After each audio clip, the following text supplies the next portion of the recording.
Welcome back, everyone. 皆さん、お帰りなさい。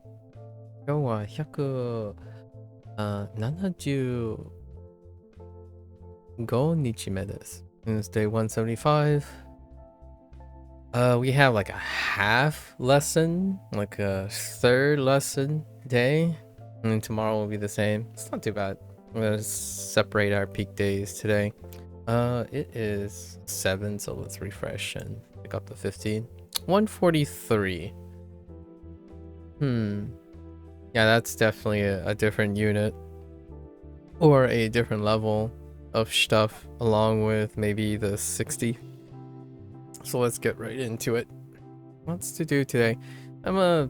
Things have been getting a little bit later than usual because yesterday I was chatting up a storm with a new person. Again, currently modding for your streamer friend, but will be in and out throughout the night. Aw. Well, what is your streamer friend doing today, Brain? Good luck at my reviews. Thank you, Eddie. Thank you.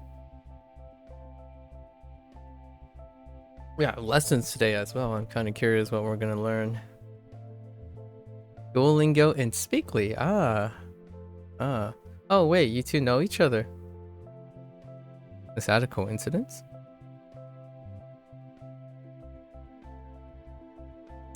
Okay, so let's hop into this. Oh, we definitely chatted up a storm yesterday. Whew. Okay. I should really be shifting my schedule a little bit earlier. Okay. Or back to its normal starting time. Okay. Alright.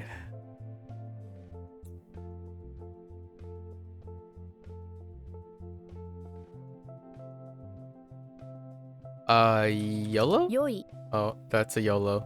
Yoi.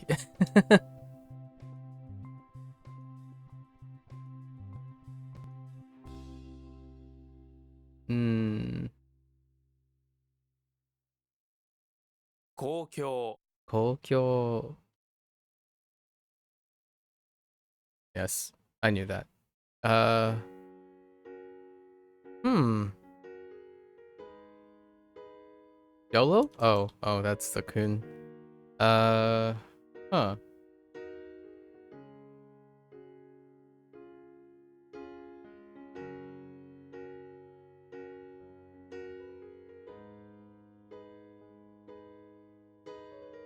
What? How? How to breathe in? Breath. So what do we have for breath?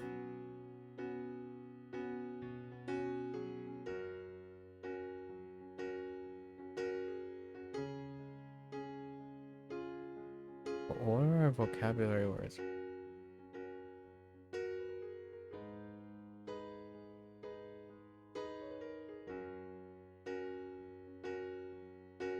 Alright, well, I'll come back.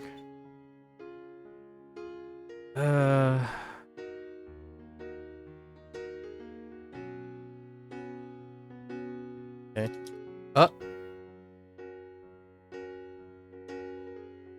Clan is fine. That's fine. Although they probably blocked out clan because something else has been ascribed to clan. Fair enough.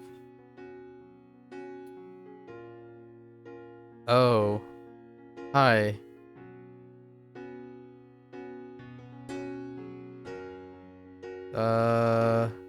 Yellow. Okay, that's a bad yellow.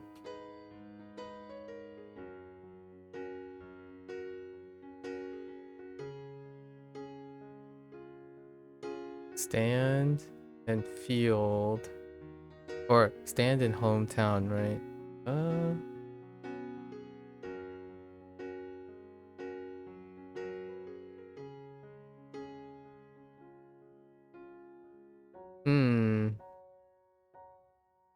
Made it. Made it.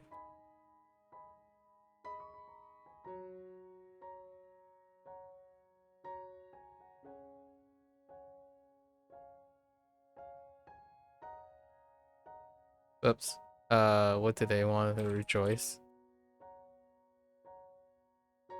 That's not an altar. What is it? Actually, I have no idea. Jackhammer? Okay.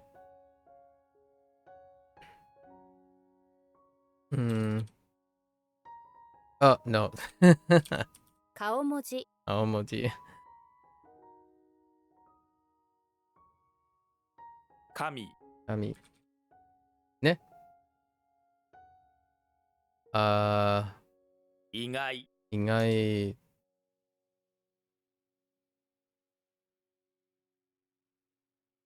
Bad idea.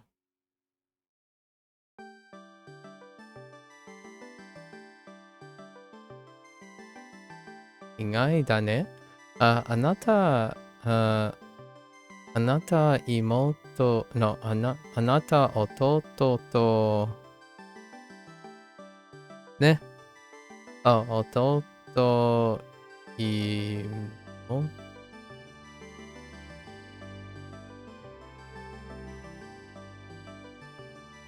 He's starved guitar on Twitch in case you were curious. If not, just ignore you. Oh, that's fine. How do you get it to give you an example sentence? It's a script. Or is it that just on higher level? It's a script. Have you visited the community tab? So under, if you scroll down, you'll probably see community. And it'll take you to the forums. And then when you're on the forums, on the left side, there'll be a script, right? It'll have like third-party API as a little thing. If you look at the top FAQs, and then go Control F on context sentences. You probably only need Control F on context. You'll find the script that I'm probably using. Or you'll find maybe 3 actually. And one of them looks like this. There is a bar here, but I normalized the color between the 2 panels. That's why it just looks like this. But yeah, there is something here. There might be 2 things, but few things, but not too much. It'll become very obvious which one it is. And I read this, you know, as a crutch. It's my crutch when I'm out of ideas. This is, I know how it sounds like, but don't you want to read context sentences? That's the correct way to learn. It's like, yeah, I understand. I do that when I'm not doing this. So this is to practice other things. Ikai is, if it's not an exception, then it's probably unexpected.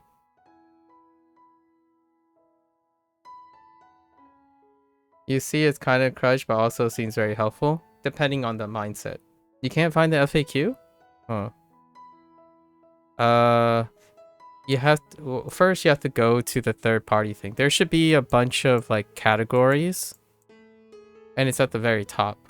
So one of the categories on the home page, like when you click on community, and then there's a bunch of hyperlinks where it has like content, reading.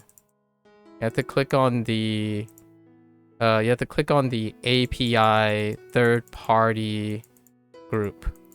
Yeah, and then it should be the very top. It's stickered at the top.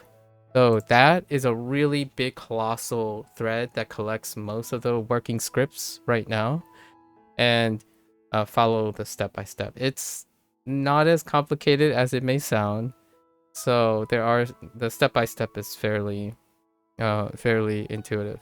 As it's pretty fail-safe, I think. There is a little jankiness to scripts because they're not officially supported. The context sentence one, after you do like Tamper Monkey and then load this onto Tamper Monkey, is that when you start your review, you have to click the refresh for it to work. So that every time I start a session, I like refresh. That's why it gets it to work. So if you're curious and you load the script and you like go to your reviews, like nothing's happening, you have to click refresh. Some of the scripts do not register on the link going into the review, but they are triggered when you refresh. You do what you can, right? not officially supported. So generally, you work around. Thanks, Jesse. Let's see. Right. So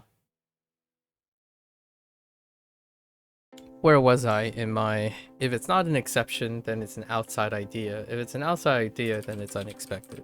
Right. Yep. Okay. Blah blah blah blah. 全面 Zenmen. 場面 Ramen. You've been checking out my Spanish streams on YouTube, and you knew they were similar, but I can't believe how similar French and Spanish are. Yeah, yeah. It is like, it's one of those things. You got it to work? Nice, Betty. Yeah, no worries. No worries. It's a general, like, the WaniKani team grows. Like, it's been 11 years since WaniKani, so people have matured and they have gone into like different phases of input and whatnot, and these things happen, right? Obviously, the WaniKani team is sticking to their guns. They believe it can be an over competition, but where there's other people who are interested, check out the different common. So that FAQ is a list of common things that many people over the years have encountered. So that feature list can inspire a lot of things for you to do. Yeah, it's like modding Minecraft. It's not for everyone, exactly. However, if you're into like behavioral studies and understanding what people like, you know, like if you want to know, not that it's not for you, but you can understand what other people are interested in, right? So that FAQ is a combination of like many years of common things that crop up. So you can at least read through it.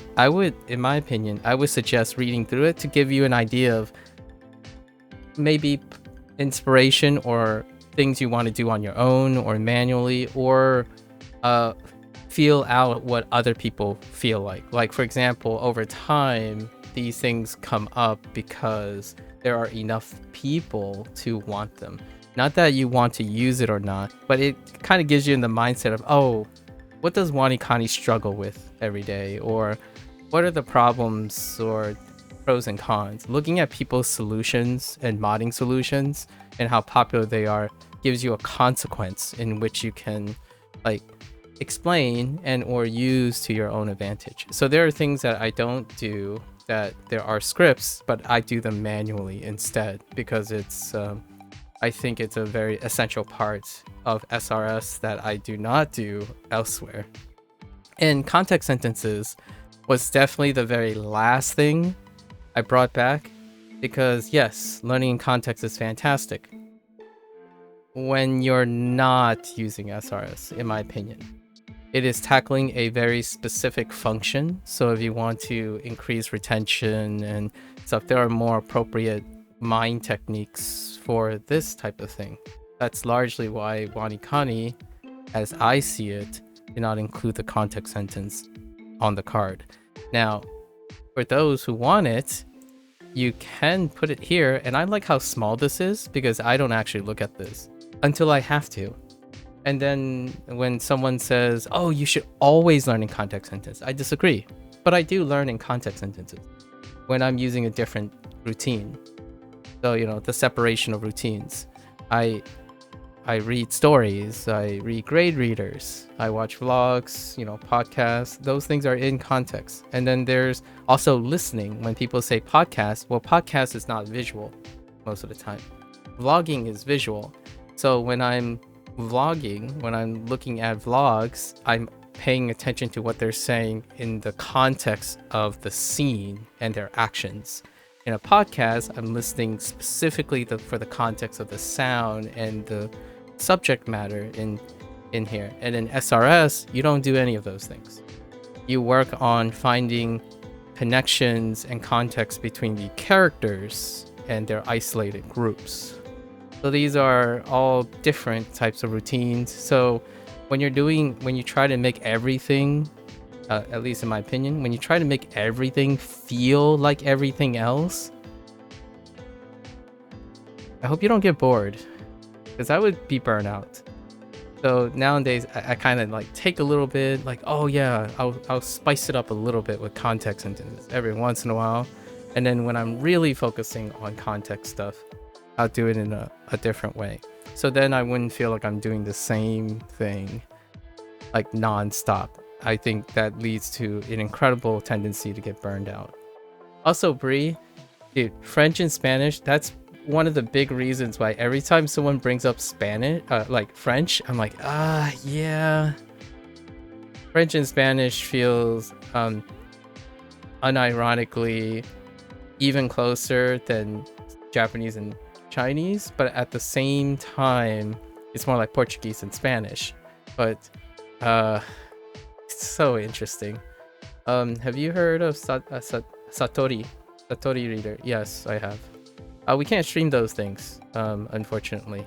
I don't use that service. You can find publicly accessible readers and use your intuition and your ability to gauge reading material, but Satori Reader is an automation and convenience for combining the somewhat elements of SRS with graded readers. Yeah.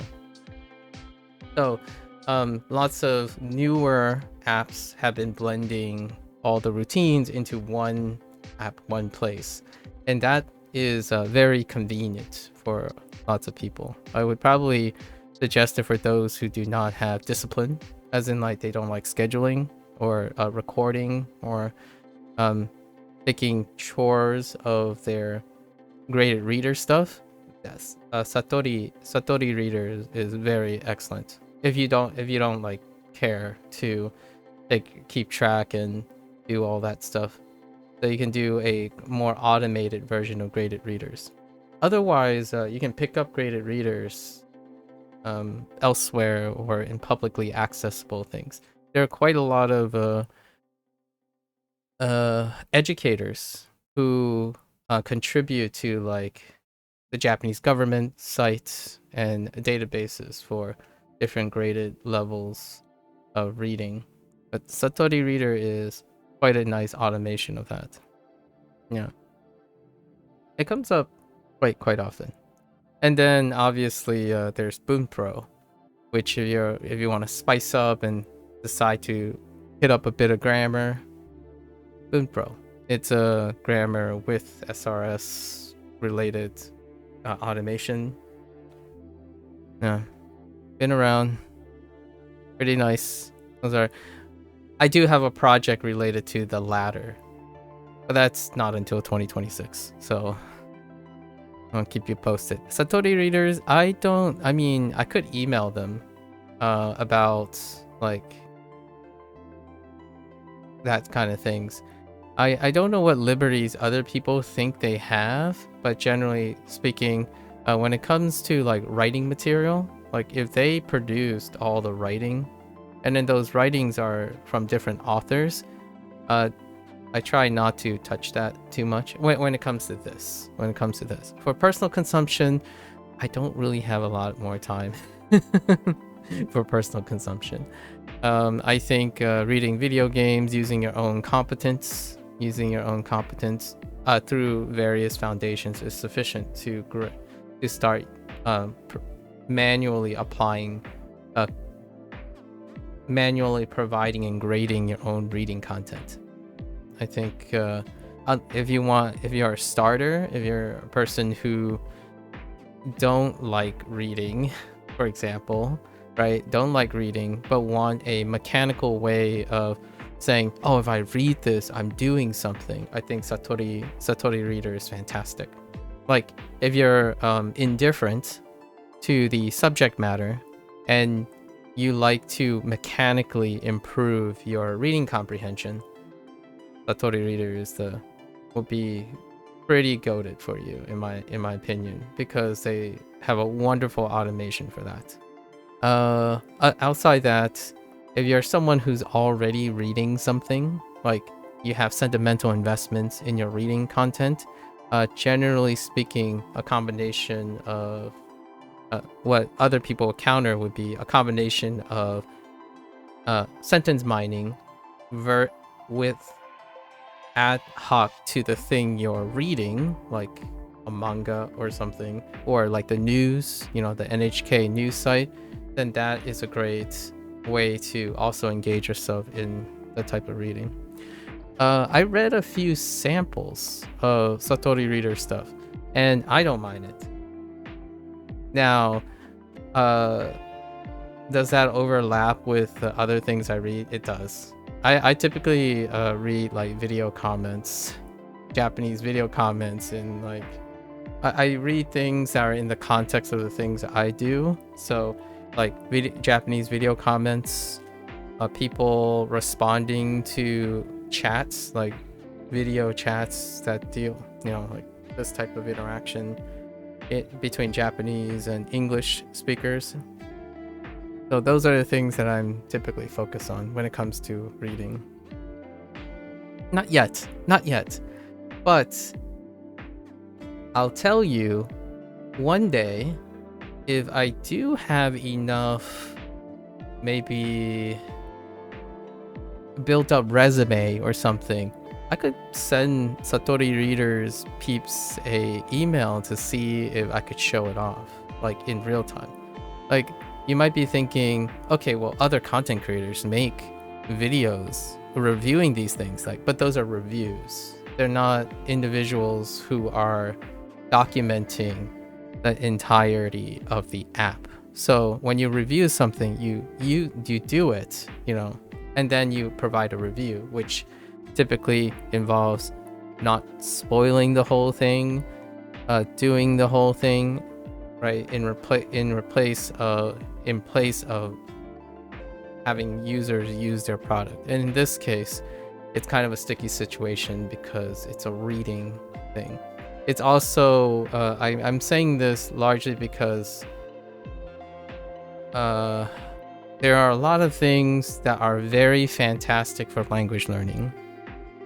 However, they are not fantastic legally for streaming, at least in my opinion. There can be repercussions that are not seen until later, where someone's like, wait, you built your whole entire thing on our writing material, but you don't pay us for anything. So that's kind of one of those things that you have to get the clearance on. If you're wondering, what about WaniKani and Hanzahiro? There's like mnemonics and stuff and things that they've written. It is pretty clearly stated in the terms of service. Now I can still get in trouble for this, really, if they really want it. In the terms of service, it's under class 0 in Creative Commons. Now this isn't a law or like a legal binding thing, but it's a pledge. So the WaniKani team dev and the Hanzahiro dev use the same TOS, Creative Commons claim, which is you can iterate and do what you want as a form of displaying the thing, provided you have the trust system where this is WaniKani. I'm not going to pretend like it's not, that kind of thing. Satori Reader does not have this openly displayed anywhere in clause. I'm going to be taking some more gambles later down the road where I like email the devs or whatever their contact team is or community manager just to clarify, like, oh, hey, I kind of want to show your product and do this. And then in the future, I could say, like, this is the nature of how I'm going to use your product. Are you okay with that? And instead of having to like try to explain it or use like a word of mouth, as in like, oh, I'm just going to describe it to you, and then the creator, the developer is going to say, I don't believe you, you're just telling me these things. And instead I can show them, hey, this is what I did. I've invested over a year in many of these things. I just wanted to see if it's okay. Alternatively, there are someone mentioned Babel yesterday. I'm not sure if it's one of you two. And or like say Bushu, and then someone else mentioned Renshu. This is the same thing that I'm trying to do. So I'm building a publicly accessible record of how I want to approach showing things. So then I won't have to explain too many of this, other than, hey, it would be really cool. Like, say they say, okay, we'll give you like a month to cover these things with certain topics, and I'm like, all right, cool. I'll just tell everyone what the conditions are, what I can and cannot show, and then what I'll cover, right? Typically that's how I would go about these things. Have you tried Satori readers, Wedi? It's like reading school books, if I have to make a mention. You use it on your phone at night? I see. And I kind of like that, because I can use my imagination to fill in stuff and be creative about it. I think one of the things that are interesting are people started grading other things. So I'm kind of be curious in the future if there's going to be like a Satori reader of various things, right? At the moment, what was the edgier thing to do? It starts with, I keep forgetting it. Miyoku? Miyaku? Hold up.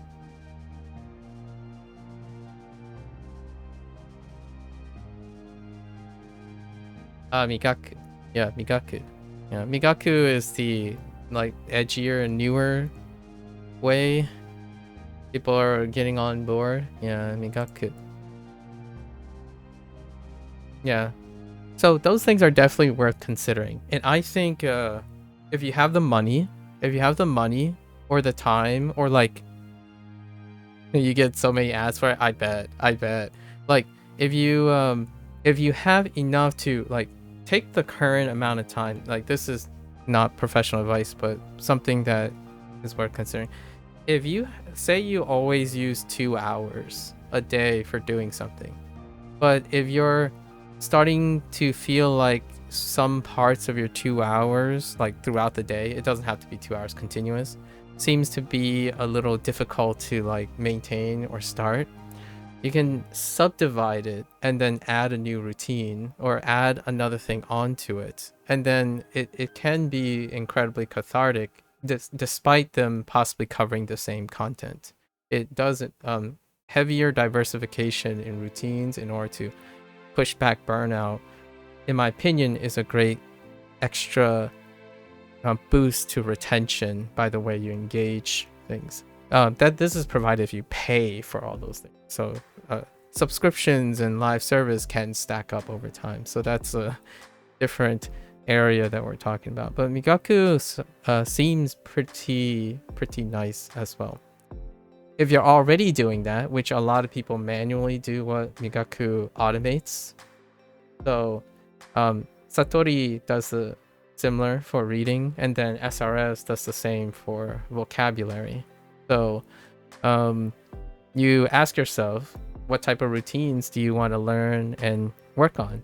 And for me, if I were to use like Satori Reader, I would spend like maybe a month or two, extract their like their structure, their methodology, and then demonstrate how to apply it manually.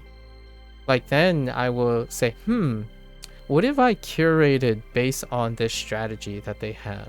And then I would apply it later. And then eventually I would stop Satori Reader as well, which is what I'm doing now with WaniKani. At some point, I would probably stop WaniKani, but I'm going to take those design cues and stuff, streamline it with whatever I pick out from Duo, and then so on and so forth. So we might cross that bridge sometime in the future with Satori.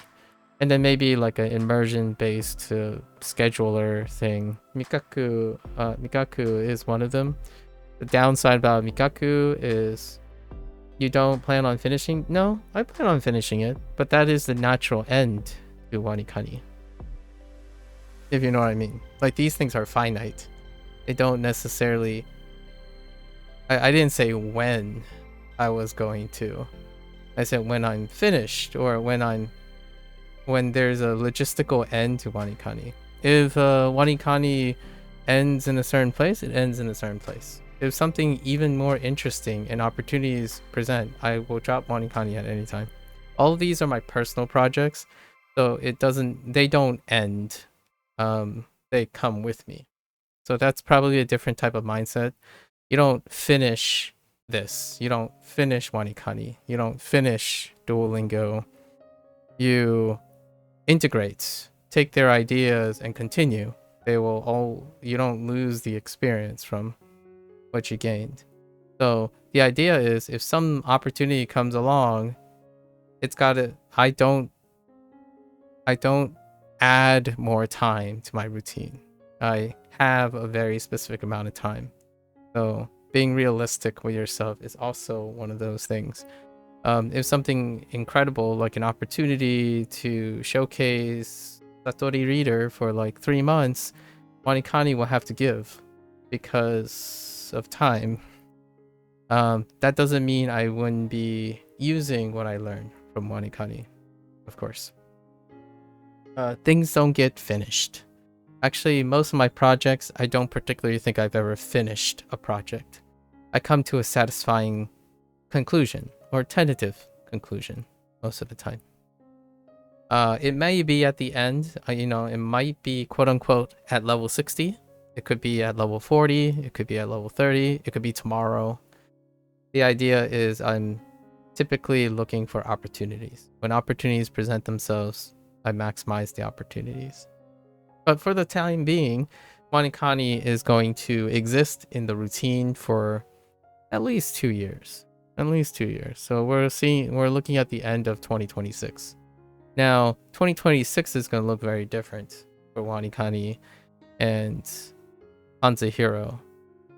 Both of them, much like Duolingo, looks very different now than it did 2024.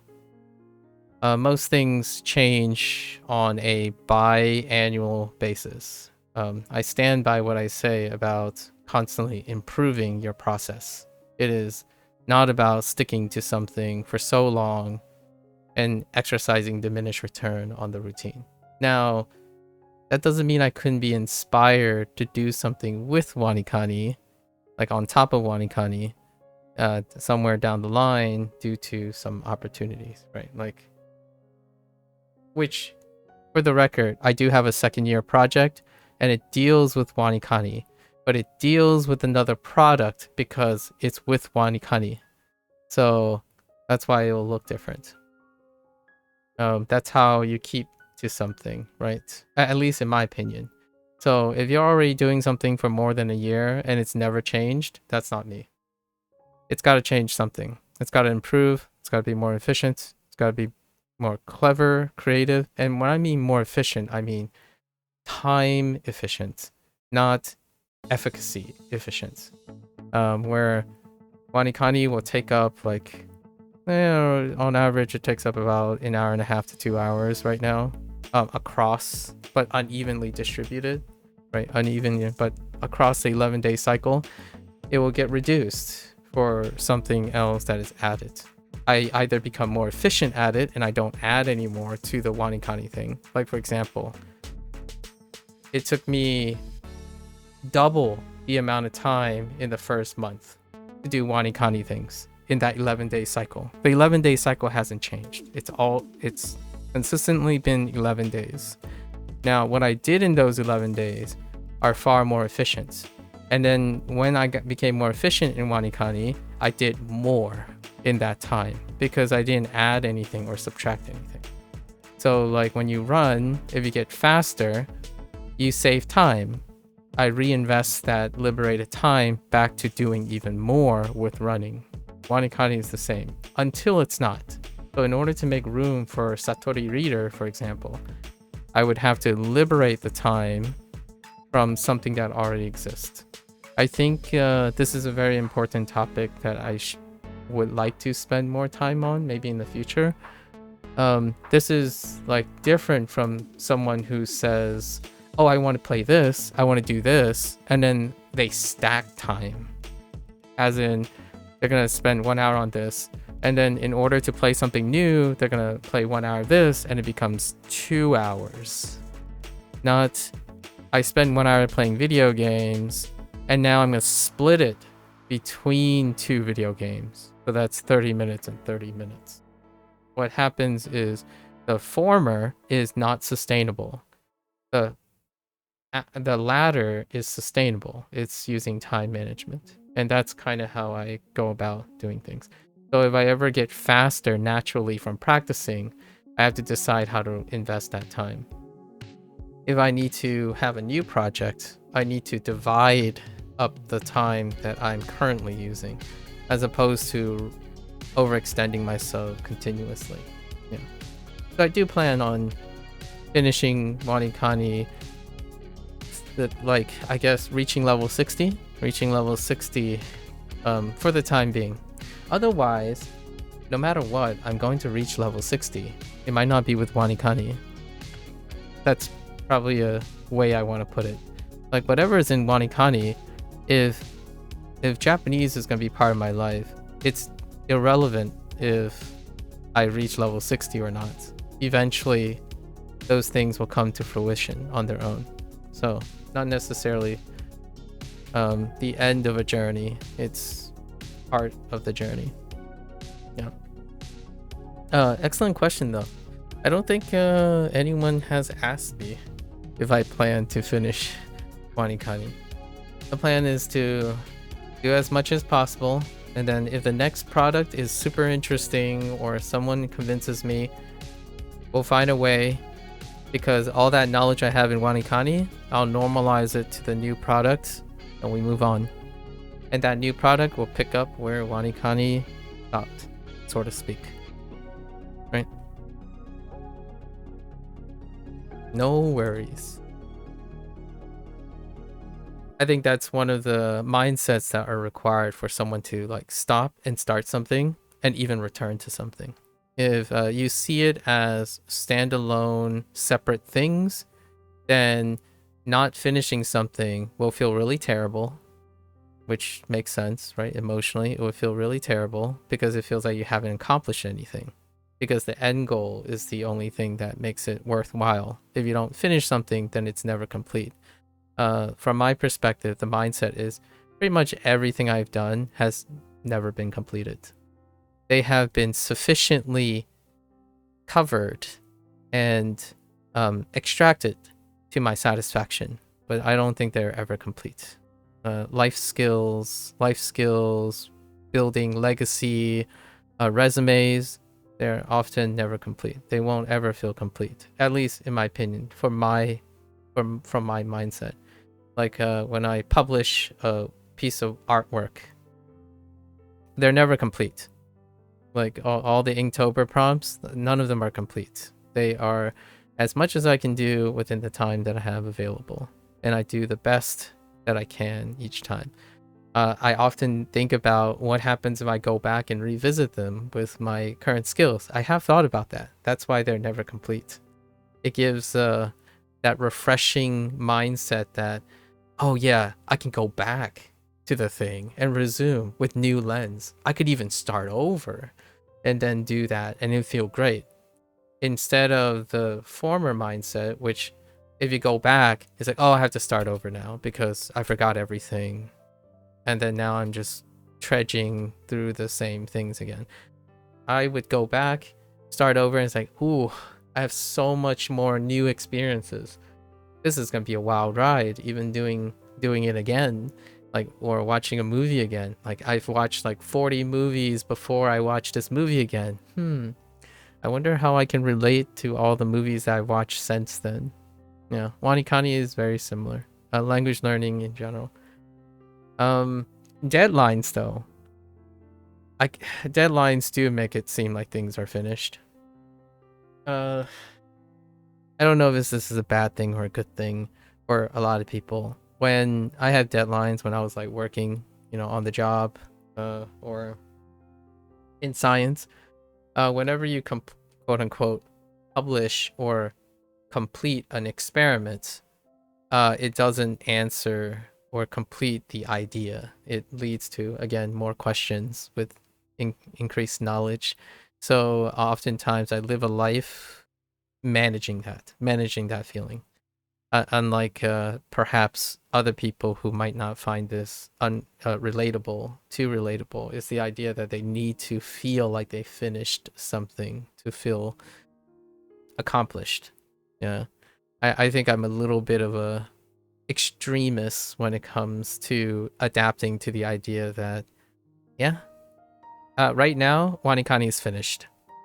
Like at this very moment, if I stop here, I know what I have accomplished in WaniKani, and it'll be with me for the rest. This can be the end point for WaniKani. I don't need, like, or at least I don't need the satisfaction or someone else to tell me where the finish line is, because it's probably not the same. Yeah, like when someone says, I finished this game, did you finish the game? What do you think is the finish of the game? And they'll just define it and like, yeah, I did finish the game.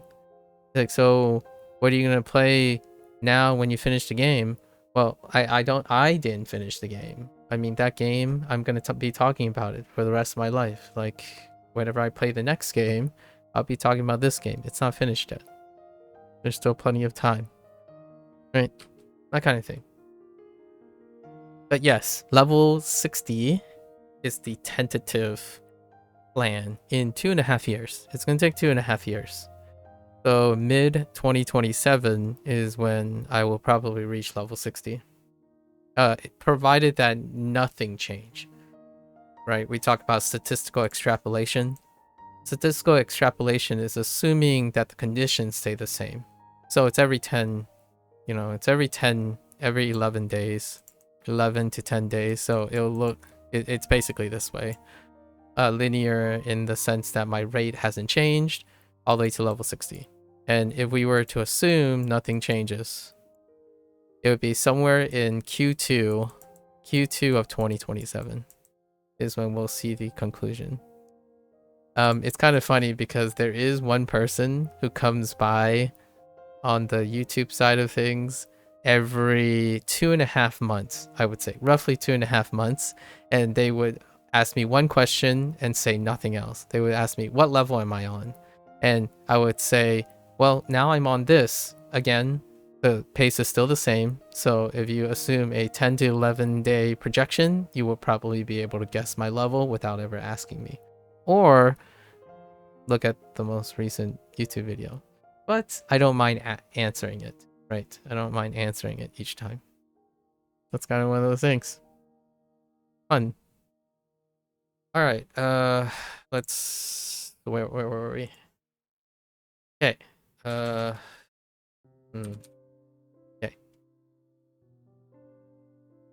Also fascinating. Fascinating. What are we looking at here? YOLO. Okay. That's a bad YOLO. Okay, what did I use for that? Sickened skin? Oh.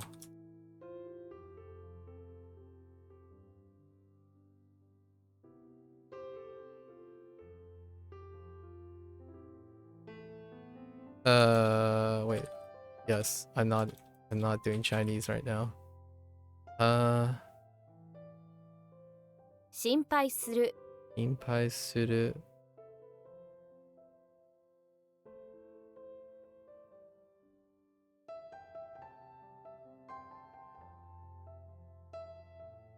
Oh. Oh, wait. No, just kidding. Wait.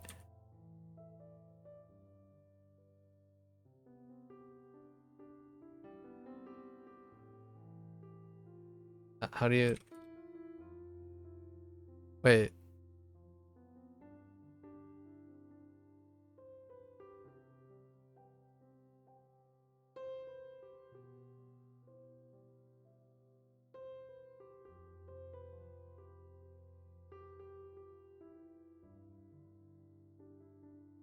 What am I thinking of on the right?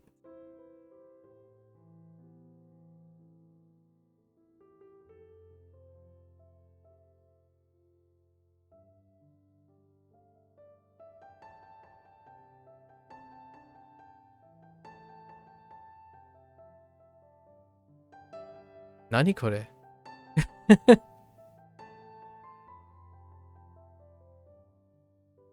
Hold. この辺は小さいが多いですね。Oh! 神社 Jinja. I'm like, what is going on? My brain. Alright. We're fine. These things happen. 運命 Unme. Destiny or fate? Okay. Ah, 日光浴 Nikoyoku. Okay. Oh no. Oh no. The changes. The change stuff. Hmm. No, it's not that. Yellow. Okay. It's not it. I mean, there's a shot in the dark. Haiku.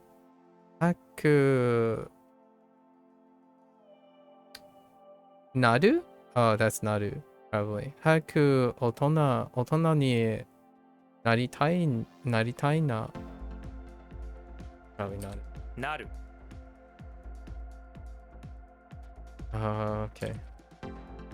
Stretch the context sentences.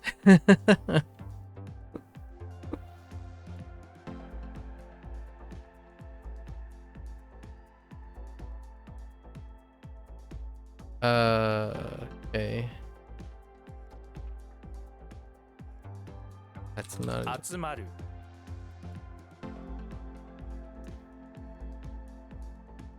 母親 Oh yeah.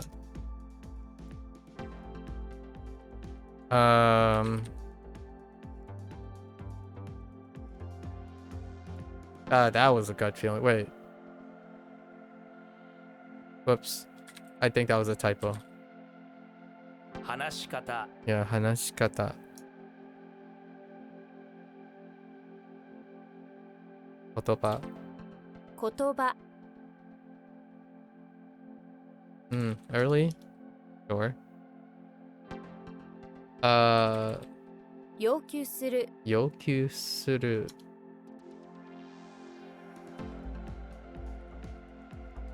Hmm.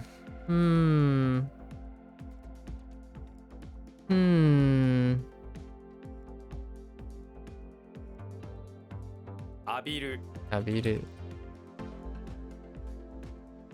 水泳. 水泳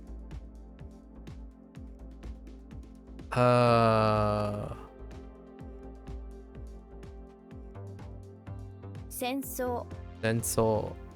ね. 意味 意味.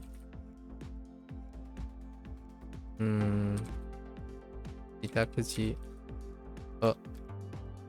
北口 北口.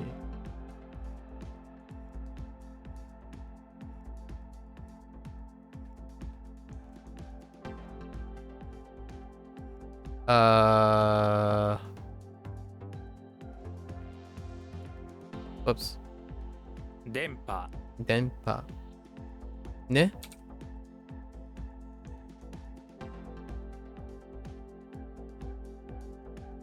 Or I forgot, Weddy. What are you what are you juggling right now?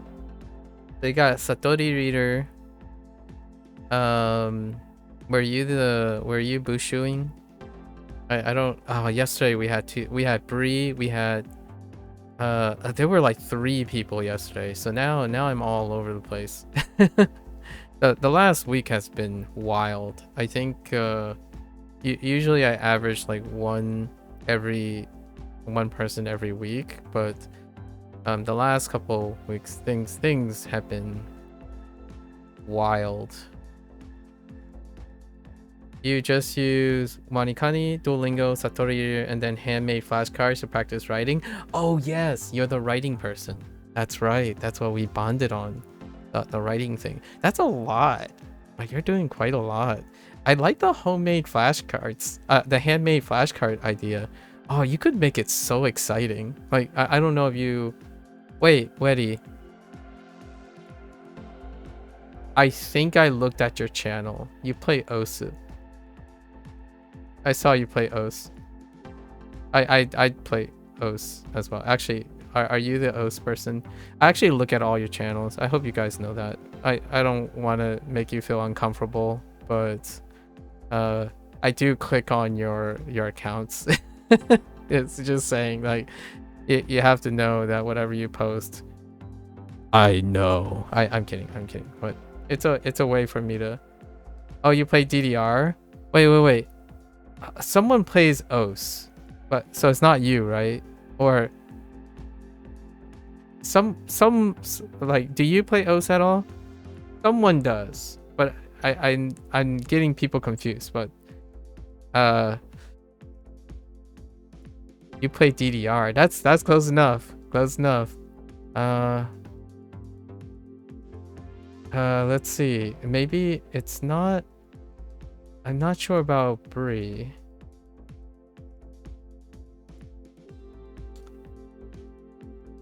Maybe it was what's his name? It's not Jazz. Who was the person I was talking to yesterday? Oh no, it's the person I was talking to yesterday. My bad. You did not play. You don't actually have anything on. I don't think you have anything on your end. I'm not sure about your YouTube account though. I could look at your YouTube channel. You better hide all the incriminating information. I'm after you. I'm kidding.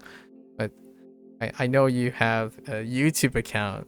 I should take a look at that. It's a person I met yesterday who kind of reminded me of you, Weddy. They are in Hong Kong. Yes, that's right. They're in Hong Kong. They're Korean, but they're learning Japanese, and they have an exchange student that they're hanging out with who's a little bit who's quite a bit younger than them. They're from Japan, and they're both in and they moved to Hong Kong for like studies or something. And this guy works in tech, and he most definitely plays Os. so yeah, I'm trying to get everyone sorted out now. Bree, we talked a lot. Like Bree, we exchanged quite a lot already. And then Weddy, your what is a very defining thing? Artist's wife. Yes, Spanish, Cuban. That's right. 3 different types of Asian in one. Yeah, we had a long chat. Like, this guy from Hong Kong yesterday had to, because he technically, that guy is diaspora, but he's diaspora in a different way, and I haven't gotten an opportunity to literally talk to someone who's a diaspora, someone like moving between places. So he's born and raised in Korea. He moved to Hong Kong and he's studying another language. This is the closest thing that I have to that relationship. My parents raised me in under a different culture, living in a different country, but I know languages, but I'm learning a different target language. And that we just talked so much yesterday. Like I was 30 minutes from sleeping, my sleep time, so I decided to just skip. I didn't eat yesterday. I just went to bed. Eating is optional. You can survive for one day. I had something a little bit after I got up, but we chat for so long. And then Weddy is the day before, which artist's wife, Spanish. There's Spanish on the side because his wife is learning Spanish. Yeah, lots of details. Gotta sort them out. Gotta attach them to something, you know. And Weddy fap. Man, I can't believe I'm saying that word. It's your fault. You're the reason why I have said that word publicly. Now it's there forever, for the rest of time. It's your fault.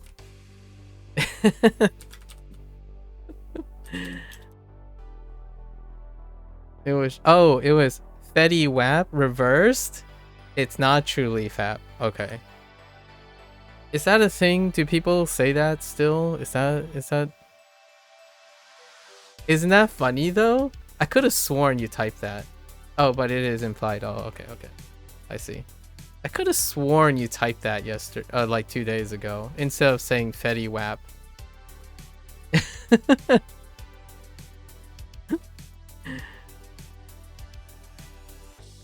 You know, your buddy was, oh, Khan's Gina. Oh, come on. 中級 I guess we were young at one point, you know? We were all young at one point. We just made a bunch of names swapping the first 2 letters. Yeah, is that still trendy?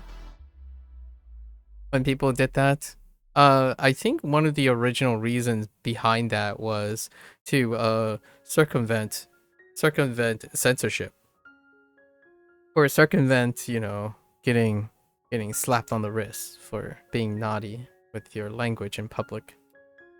It's still in vogue? Oh, I see. Speaking of language, circumventing words by swapping the first 2 letters. Have you ever done Pigland, buddy? I think that's like the OG version of that. You just convert it to Pigland and then you're fine. Back in the day. Every time you see Fetty Wap, that's what you think of. Yeah. It's effective. It's effective. Oh, language. Oh, language.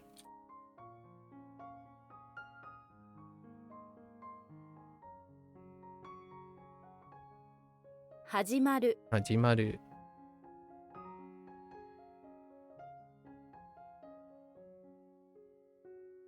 We're all mature adults here, right? We can understand context. Silly goober. Fetty Wap. That's what I call youth.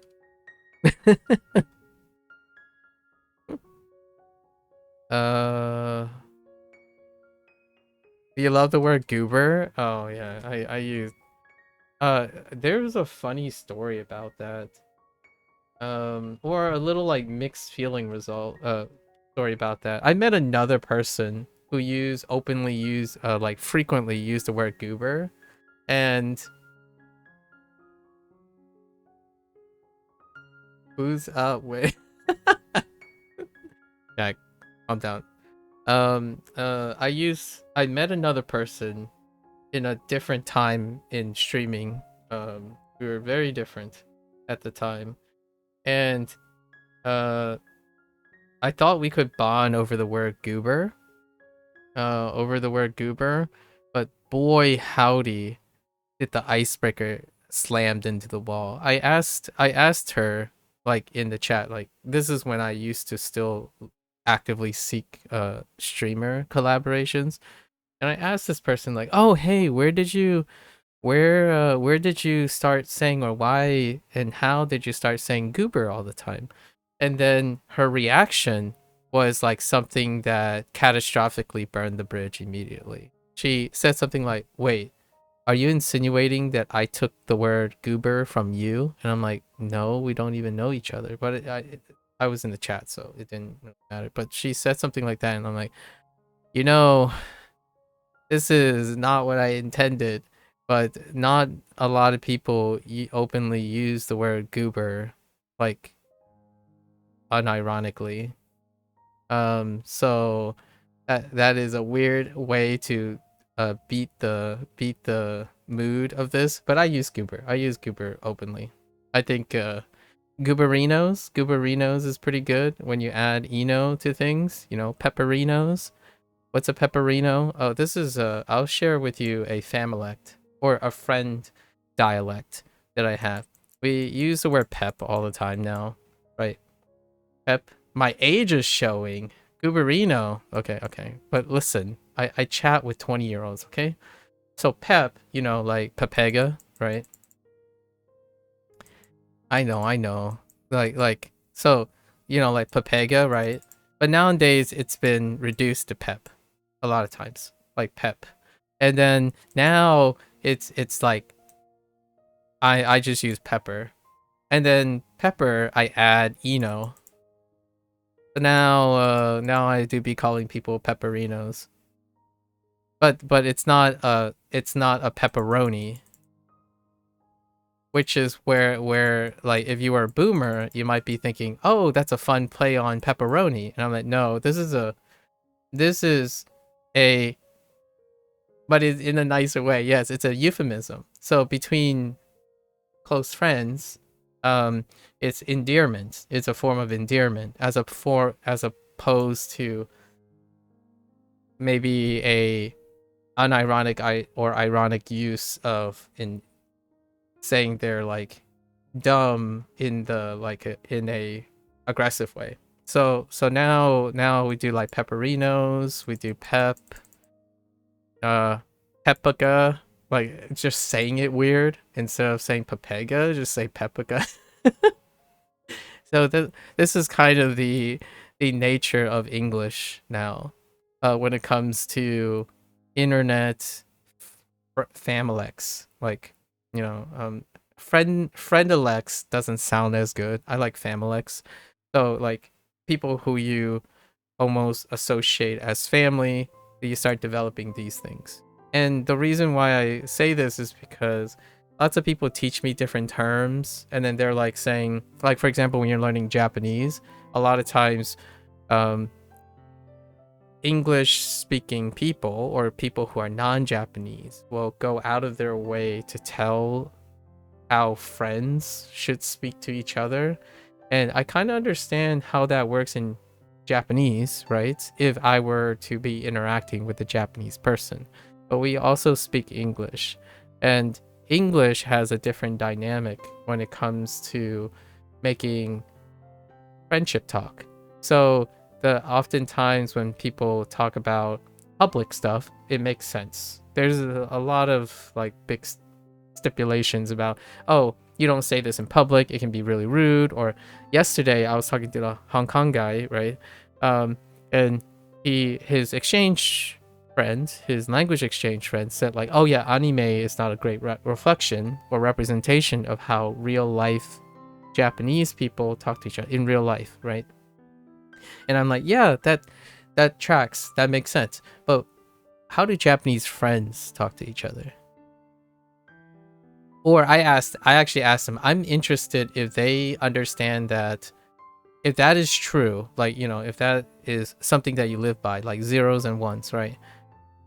What happened? Does that mean all Japanese people don't have a representation of how like English speakers speak to each other in real life?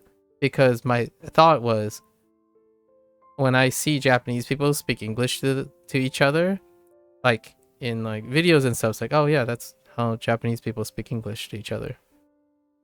So when my thought is, because when will it be, like say fast forward 2 or 3 years, when will it be that the exposure outside of Japan is driven so greatly by Japan's media, which they are actively doing, that they create a subculture of their own, which is a regional dialect, right?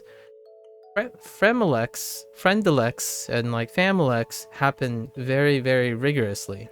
Now, yes, I can appreciate maintaining public decorum, and if you go to Japan, you'll know that you don't speak like anime, because those people don't speak like anime. So you can know both to understand the language. It's all of the above, right? However, there is this very overcompensation for what is and what is not. And when it comes to English, there is another personality. Like if I'm gonna speak Japanese, I will understand how to speak Japanese in public. However, if I were to engage with a Japanese person, right, like as a friend, as a personal friend, it would be a cultural exchange of all the languages I know and this person. Like truly to be friends with another Japanese person, even extension of a slightly Chinese person, what happens personally is the dialect in between us. So ironically, what happens personally in Japanese, I would say, is akin to what I'm sharing here. It's going to be something that isn't both. So whenever a stranger comes up and tells me, oh, this is the casual way of talking to each other, it's like, it probably isn't, because when you talk casually with your close buds, it's a mix of everything. Like, I'm a little stickler for this. When I am friends with someone, we share each other's beings. Like, we exchange each other's ideas. We don't enforce each other to behave a certain way, right? That's what, like, we become each other by wanting to be with each other and talking and exchanging ideas. So at some point, Jack did this earlier. Jack literally in the Discord said, fair enough. And that is what I mean by when you start reaching a level of friendship. Language exchange happens naturally. So at some point, you're going to communicate in a way that happens so frequently that at some point you're like, I can't not hear this. And by the way, I'm not the pep guy, okay? I don't acquire these things. Pepka? I do not acquire these things. I acquire this from a pepperoni, a heckin' pepperoni that I know, all right? There is a pep that I know that I interact with on a regular basis, and that is the reason why I've adopted this term. There's no, like, in my wildest dreams, I would not naturally pick up this thing. So I just thought I'd share something. Language is incredibly, if you're looking for rules and you love rules about language, right? You use that for formality, for public use and whatnot, and you love those rules. To me, if you have friends, right? If you have lots of friends who are like you, then those rules continue to stick. Right? They carry into the future. But if you're on the internet and you're kind of like me, those rules, they go out the window.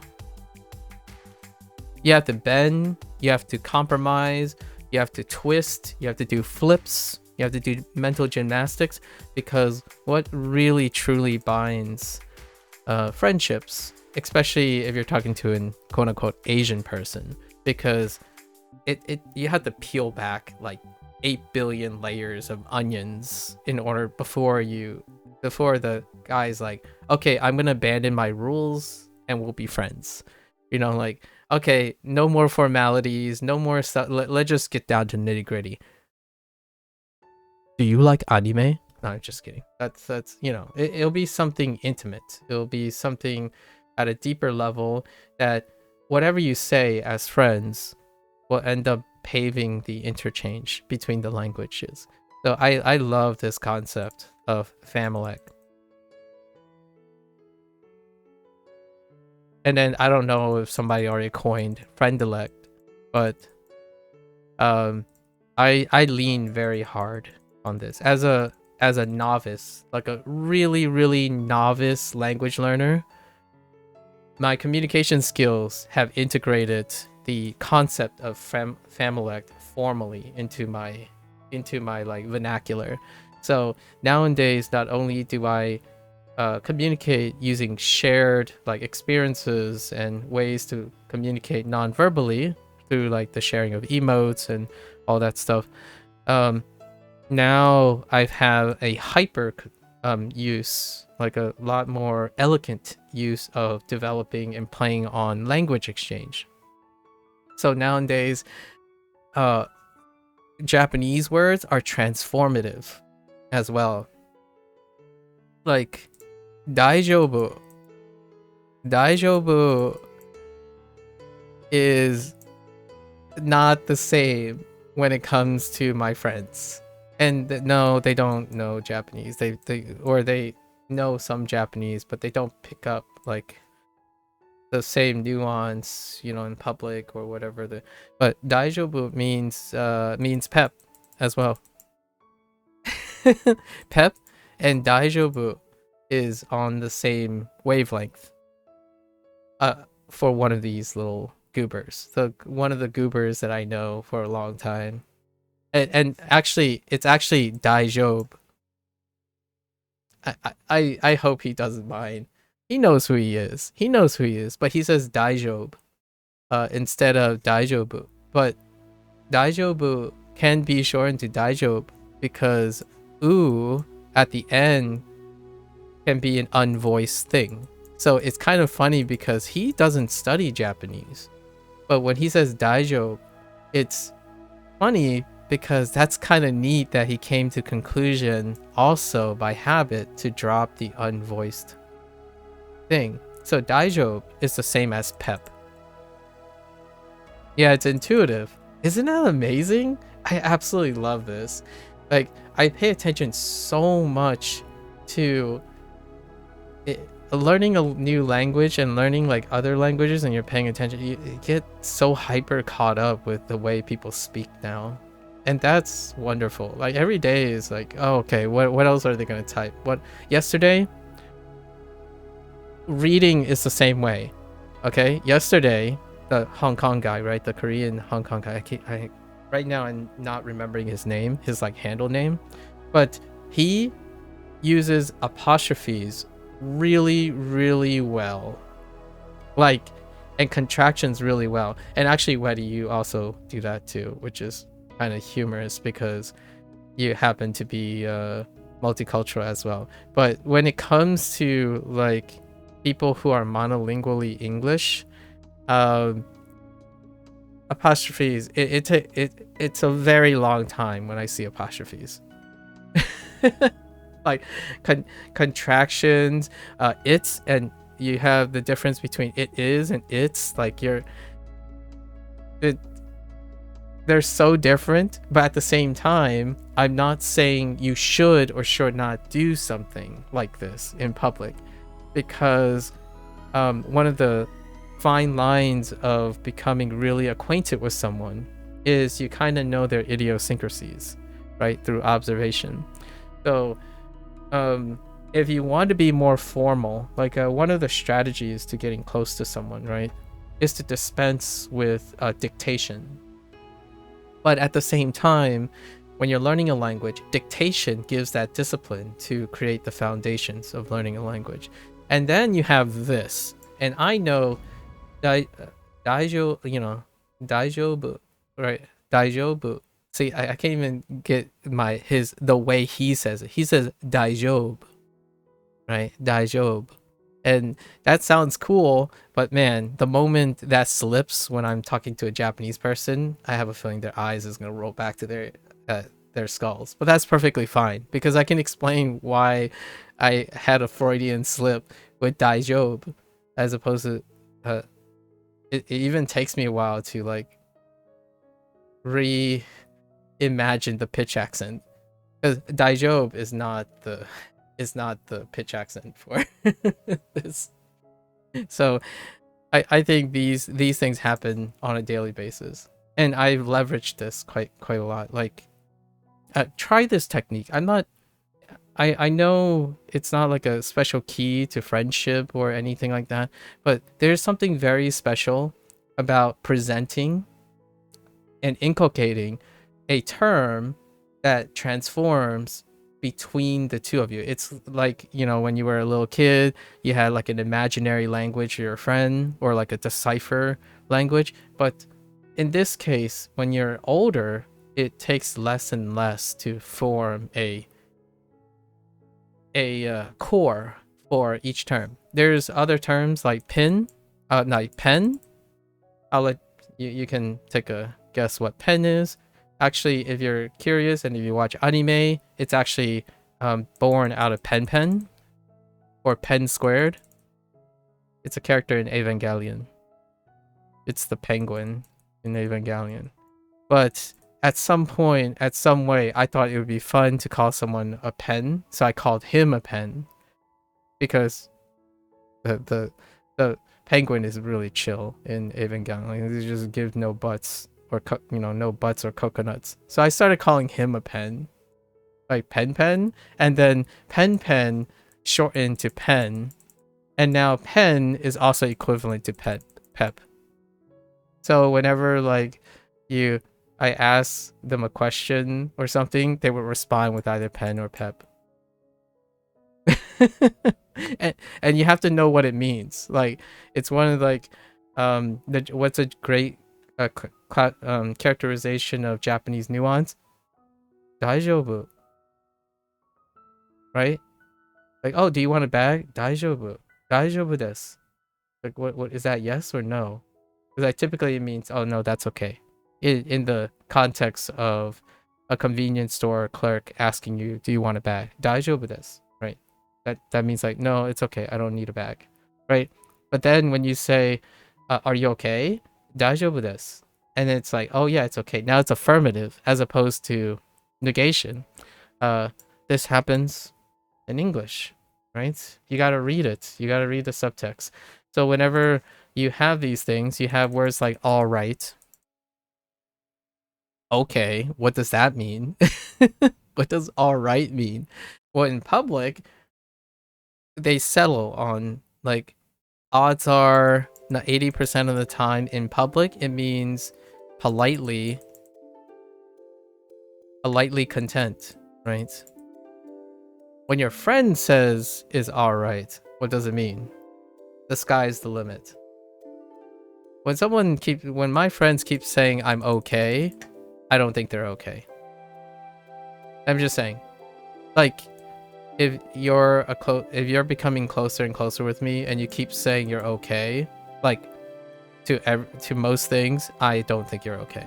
So then that's kind of one of those things, like when you think about Japanese, probably operates very similarly.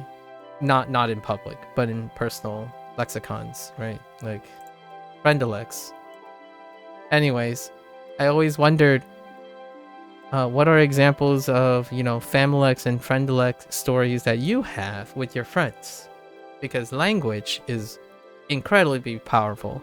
Written language is also incredibly powerful. In fact, a lot of today's Friendelec words are only typed. They're not spoken. Right? There's no intonation and like different things. They are usually just typed. Like I don't know. Oh, yesterday was really fun.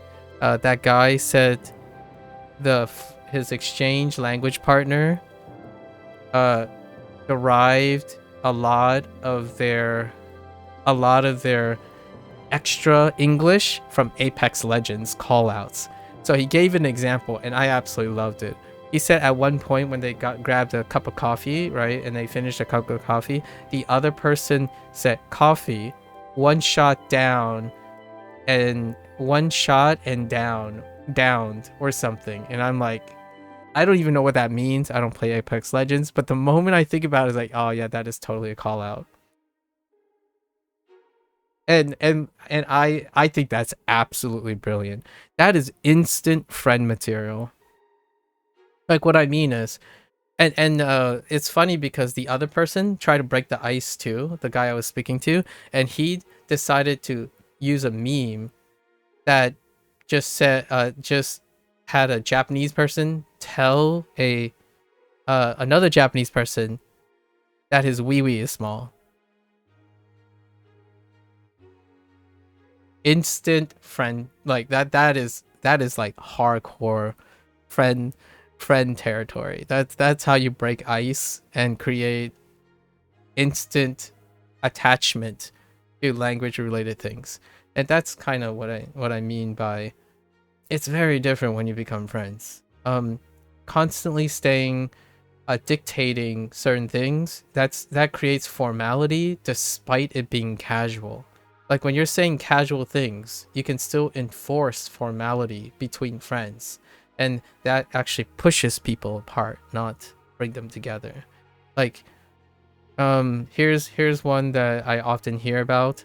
when from a foreign perspective is, oh yeah, if you say, if you keep using like mas form, like, arimasu, irimasu and stuff, right? And you're saying, oh yeah, but then, your friends would think that you're distancing themselves from it. Like, but I'm a foreigner. If I'm speaking like that and they know I'm a foreigner, it might end up being the identifying quality that makes me the friend and not another Japanese person, right? So I know it's very a stickler, but generally speaking, identifiable idiosyncrasies in private tends to push the boundaries of formalities. Now, it's great to make a friend based on decorum and formalities, for sure. To ice break, being formal, distance yourself, for sure. When you're friends, being formal or casual, you're already friends. It might actually be the identifying quality. Like, how do I speak to my best friend? I don't sound like this when I speak to my best friends. I'm going to tell you very, very straight. Like, and you might be thinking, oh, you're probably like, bruh, what's up? No, it's the opposite. I actually sound even more formal than I usually am. Like, I really do say this from a perspective of a foreigner. When someone says like, oh, well, you're not always formal with your best friends. Like, I am. My closest friends, I speak incredibly agreeably. Like, I tend to sound even more like unsure in a political way than I sound now. I typically try to be a little bit more indicative when it comes to streaming, and because that's a bit of more social norm for people. So when I say for people, that is an adaptation of streaming. I don't willy-nilly necessarily throw out like, oh, most people do this, most people do that. I don't actually say that to my best friends. Like, it's a very different dynamic. So that's kind of one of those things I think other people can appreciate when they have really close friends. When you learn a language and you look at how you talk with your friends, like, wait a minute, we do not use this advice for other people. Do not use this advice for other people. Let them explore their things. But learning the fundamentals and like proper etiquette outside of it before friends, nice. We say kek W, oh boy, in our group chat, and a lot of kaka, but never say it in person. What is that? That's pretty good. I might have to take that from you. The kek W, yeah, I have seen before. Like, what's his name? The emote. You typically just see the emote. The emote of the guy. It's kaka? What the heck is... Where are you getting kaka from? Are you crows? Are you crow bros? Bro crows? I'm not trying to be cringe or facetious. I think that's fun. Kaka sounds... Oh! Wait, are you talking about like boomer kaka? Or is this something else? Bro friends with crows? Yeah. Wait. Is it like kaka from... Or is this a new age thing? Because kaka is like an OH thing, an old age thing too. It came from a type of kekw. Oh, I think. Oh, okay. That's cute. All I can imagine you guys going is ka. It's only in your WhatsApp group. Okay. All I can hear is you're a bunch of crows going ka to each other. Bros with crows. There you go. You're thinking of kaka like poop? Oh, yeah, that's true. That's what I was referring to, by the way. Jack, the kaka, like, yeah, a poop. But I think it kind of checks out too. Nothing to do with poop. Are you sure? You're the person with Fediwap. Are you sure it has nothing to do with poop? Are you sure about that? Anyways, I thought I'd share. something. I haven't shared anything about my friend Alex, or like the use of language to build relationships. Yeah, the use of language to build relationships is underrated. It's incredibly underrated nowadays, because typing, right, writing, and I mean not like speaking, but writing, because some of the most types of interactions you have now are the form of typing. You're exchanging written language, so being able to leverage that makes it like you're not fighting against people. Like, for example, hey, we can only be friends if we jump in voice chat and talk to each other, and then we can only be good friends if we have both of our cameras activated so we can see each other, and then we're really real friends if we meet, we travel like 300 miles in between us and then meet at a convention. That's a lot of barriers. That's so many jumps for friends. I don't know if you like, I don't know if this is understandable or I'm trying to empathize, but that is far more complicated than having to go somewhere and then you bumped into someone and now you're friends. Like, hear me out. I'm not trying to downplay that it is hard to make friends back then, right? But back then there were obligations in order to cause people to bump into each other.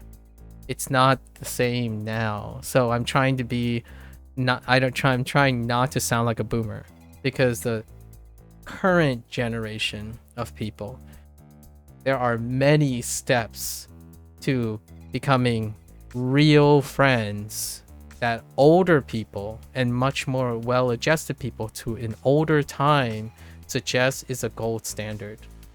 So when you're talking about, oh, this is not like talking to real life people, you're doing it on the internet now. There are real life people who use the internet. Like, so normalizing that will, in my opinion, encourage people to become more creative in the way they are jesting. Because the old lifestyle is not a standard for a new lifestyle. And I think sometimes it's unfortunate, in my opinion, a little unfortunate, that people reinforce things themselves that they themselves don't want to do, because older people from a different bygone era is enforcing those standards.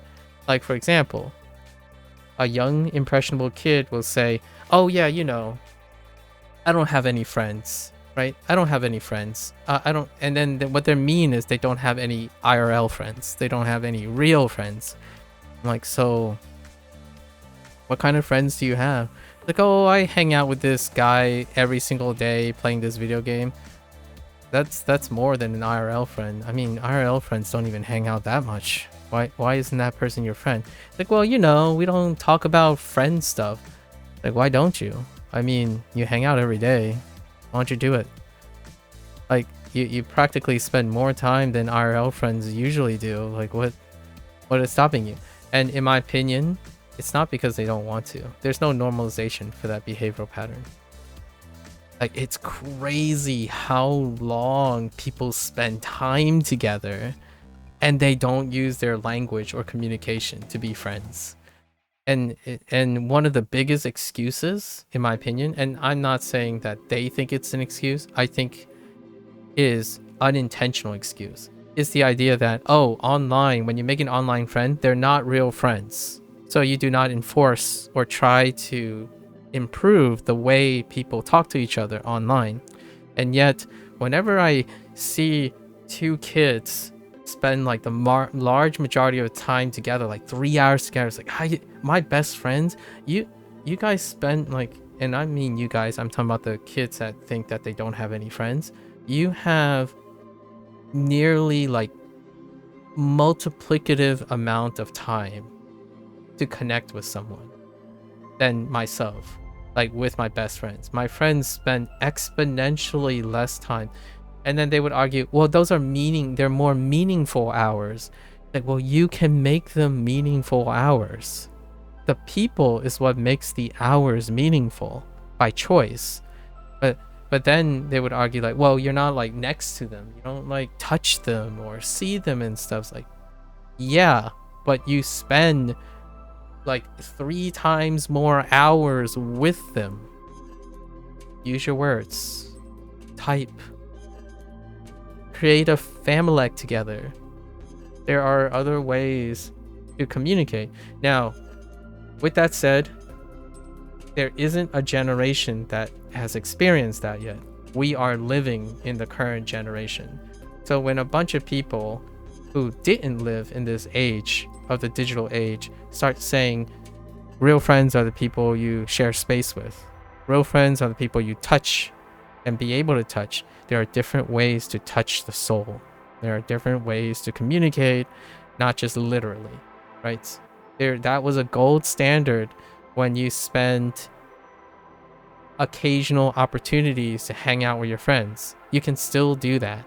But until then, it's crazy how often people on the internet spend time together and still not really spend time together. Like, they occupy the quote-unquote same interest.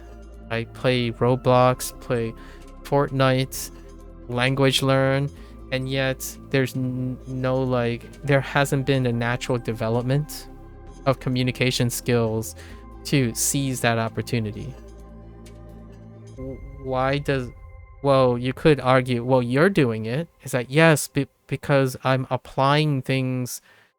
In my opinion, if someone says like, well, you make friends online, right? Like the goobers that I keep referring to. Yes, because I'm the boomer. I'm the older person who is using communication skills that you would otherwise, quote unquote, should have learned or exposed when you're forced to bump into people randomly. But that's not the case anymore. So what do quote unquote older, more adjusted people should do?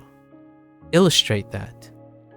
Demonstrate that, yeah, you can't shake hands or like throw a beer to the next person. You can't just drive over there, hang out and go to the batting cages. Yes, because the most substantial amount of interaction relatively speaking is online. You send a message, you link a emote, you link a video, a YouTube short. There are ways to make them special to you and your friends through the communication and use of the language, the pattern of your using, create that connection. But generally speaking, I don't think people talk about these things anymore. It's still like very archaic, old hat. It's not like do both. I like saying do all of the above. If you can't meet with your friends, you don't have you can't meet IRL, they're still real life friends. They're people at the other end. Now you can always encourage yourself to meet every once in a while. And guess what? That's pretty much how often IRL friends meet anyways. I'm going to be honest with you. When you become very close with a friend, IRL, you actually don't meet that often. Expecting to normalize that to an IRL friend is in my opinion, a recipe for disaster.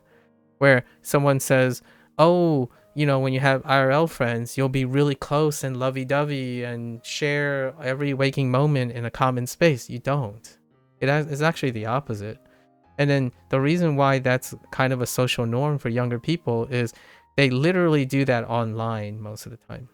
Literally, but figuratively. The people are inseparable online, but yet they don't develop quality in connections. And I don't think it's intentional. I think it's a conflict of interest. When someone says, oh, you have to touch someone or meet them IRL to truly be real friends, because they accept that, in my opinion, or it's grilled into their head, then it's already okay and a great excuse to use for not being close and invested in someone online. So they treat online friends differently than other human beings. And I really am often disheartened by this pattern of conversation. Like the idea that, oh yeah, these are my online friends. So I definitely, they can't become real life friends until we actually meet up. It's like, what does that mean?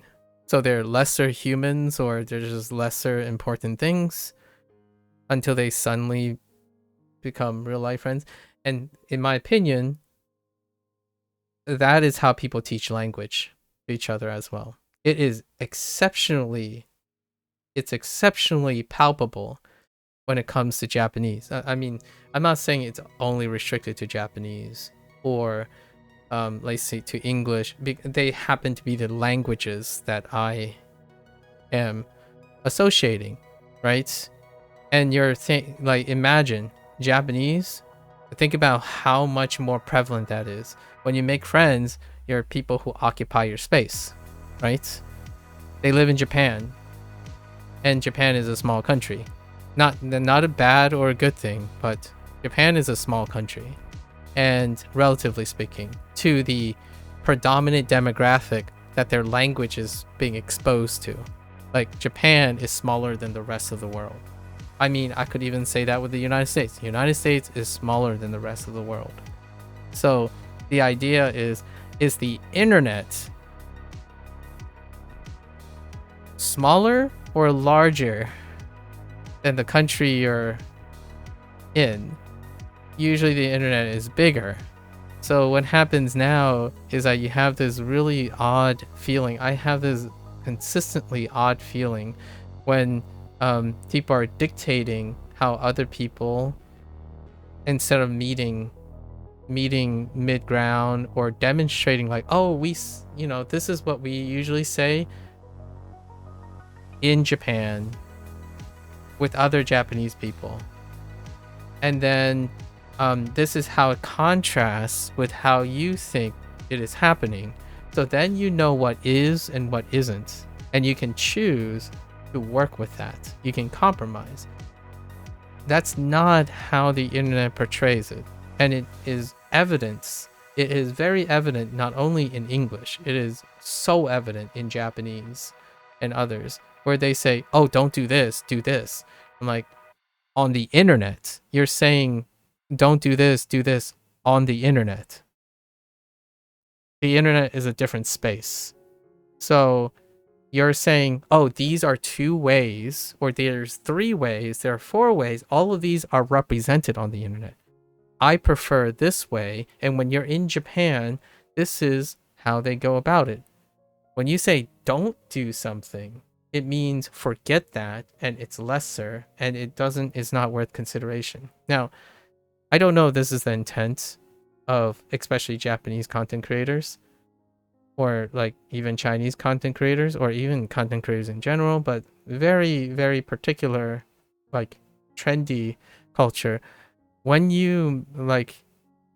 they use English to teach Japanese or Chinese customs and stuff, I'm not entirely sure if behaviorally, when they say don't do this and do this, is creating the intention that they expect. Because overall, they are also speaking a foreign language, or at least a language that is dictated by their immediate environment. So when you're saying don't do this and do that, it means forget this and only remember this.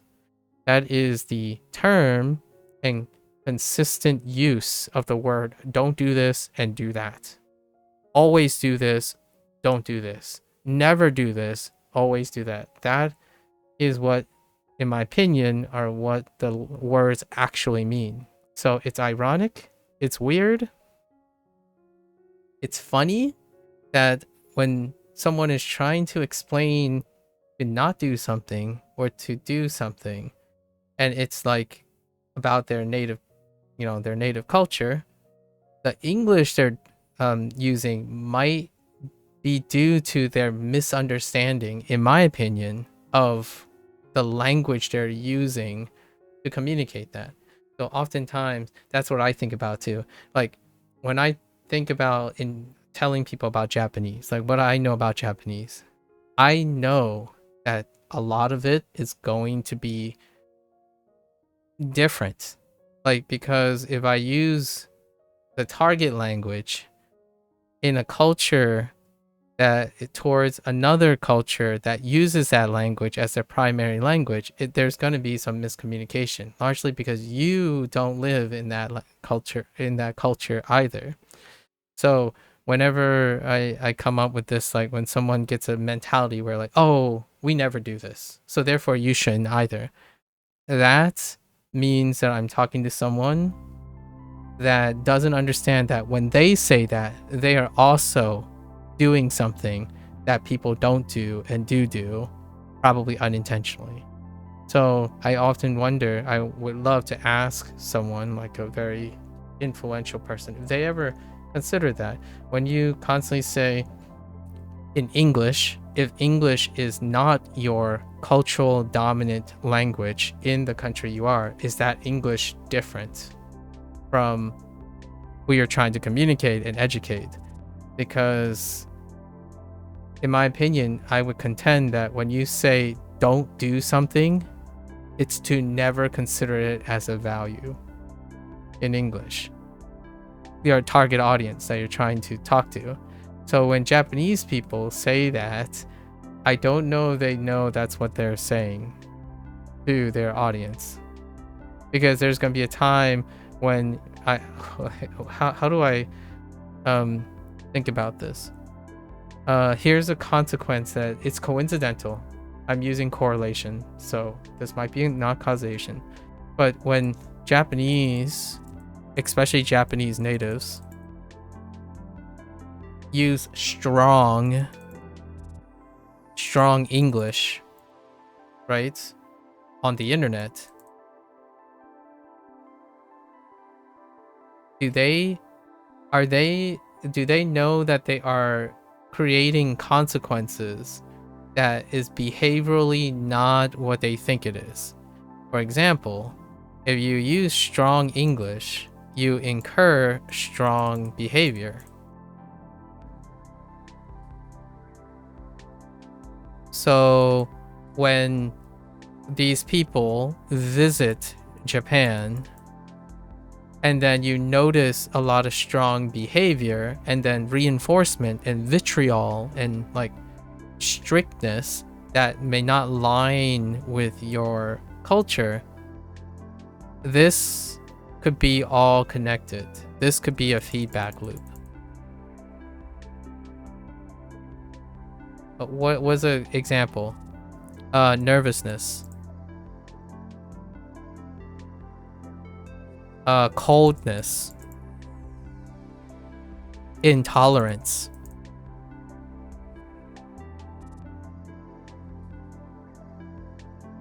So when a foreigner comes to Japan, if they always were told that, oh, never do this, never do that, this is unacceptable, and then you have tourists who comes by and say, I'm like, they're like jostling and being nervous and really, really strongly being worried about these things, and then you have like other natives who would say like, oh no, that's okay, like we're reasonable and we understand about foreigners and whatnot, that type of thing.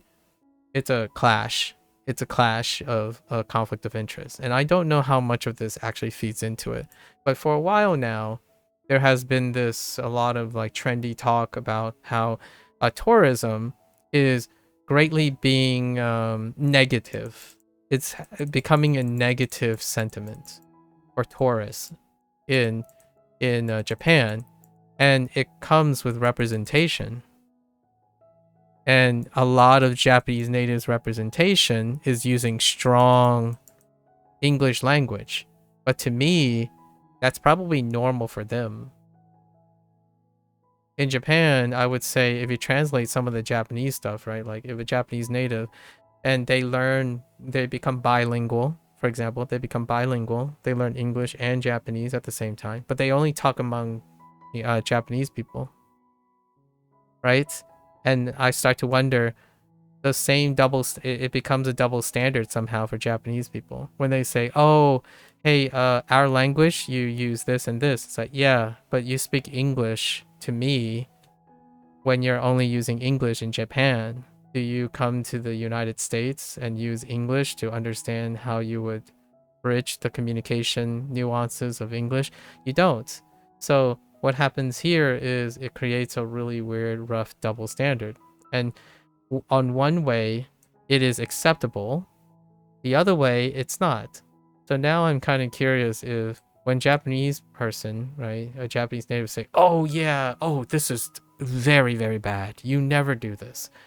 Do they really mean that in English, or do they mean try not to do this? This is a little bit, it can be rude, but here are ways to get around that, or to compensate for it, or if you made this error, you can say these things. I don't think so, because I think in Japanese, when they say don't do this, it's kind of very strong. And when English is being used in that way, then it's even stronger on the online. So like, you get to the point where there's an impression where like another foreigner would be angry at another foreigner, right, who's learning Japanese.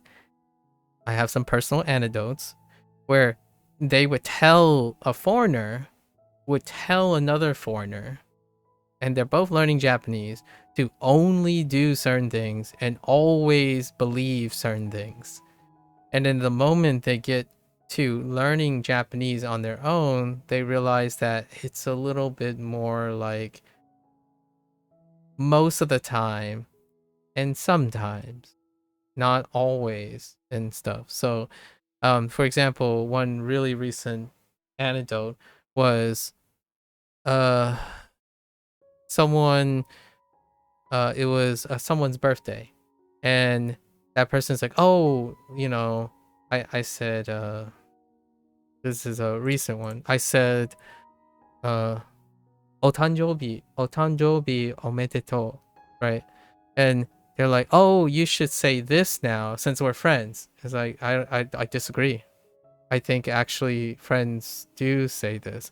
But instead, I made a consensus. I was like, well, in public, I'd like to sound a little bit more formal. Like, it's kind of like telling if we're friends, and then you're like, use slang only. That's how we're friends. And I'm like, that's not how that works. But when you're learning a foreign language, and when both people are foreign language learners of a dominant culture, like Japanese, and then they get their information from Japanese natives, where they use strong English language, then you get that schism, you get that intolerance. It's like, what do you mean you have to use this because we're friends? Like, there are Japanese people who say otanjobi omedetou to their friends. So then you get that this riff and this rife of correcting, and it's not unintentionally offensive or anything like that. It's the idea that that creates coldness. When was the last time you like having a friend that constantly corrects you on being friendly with you?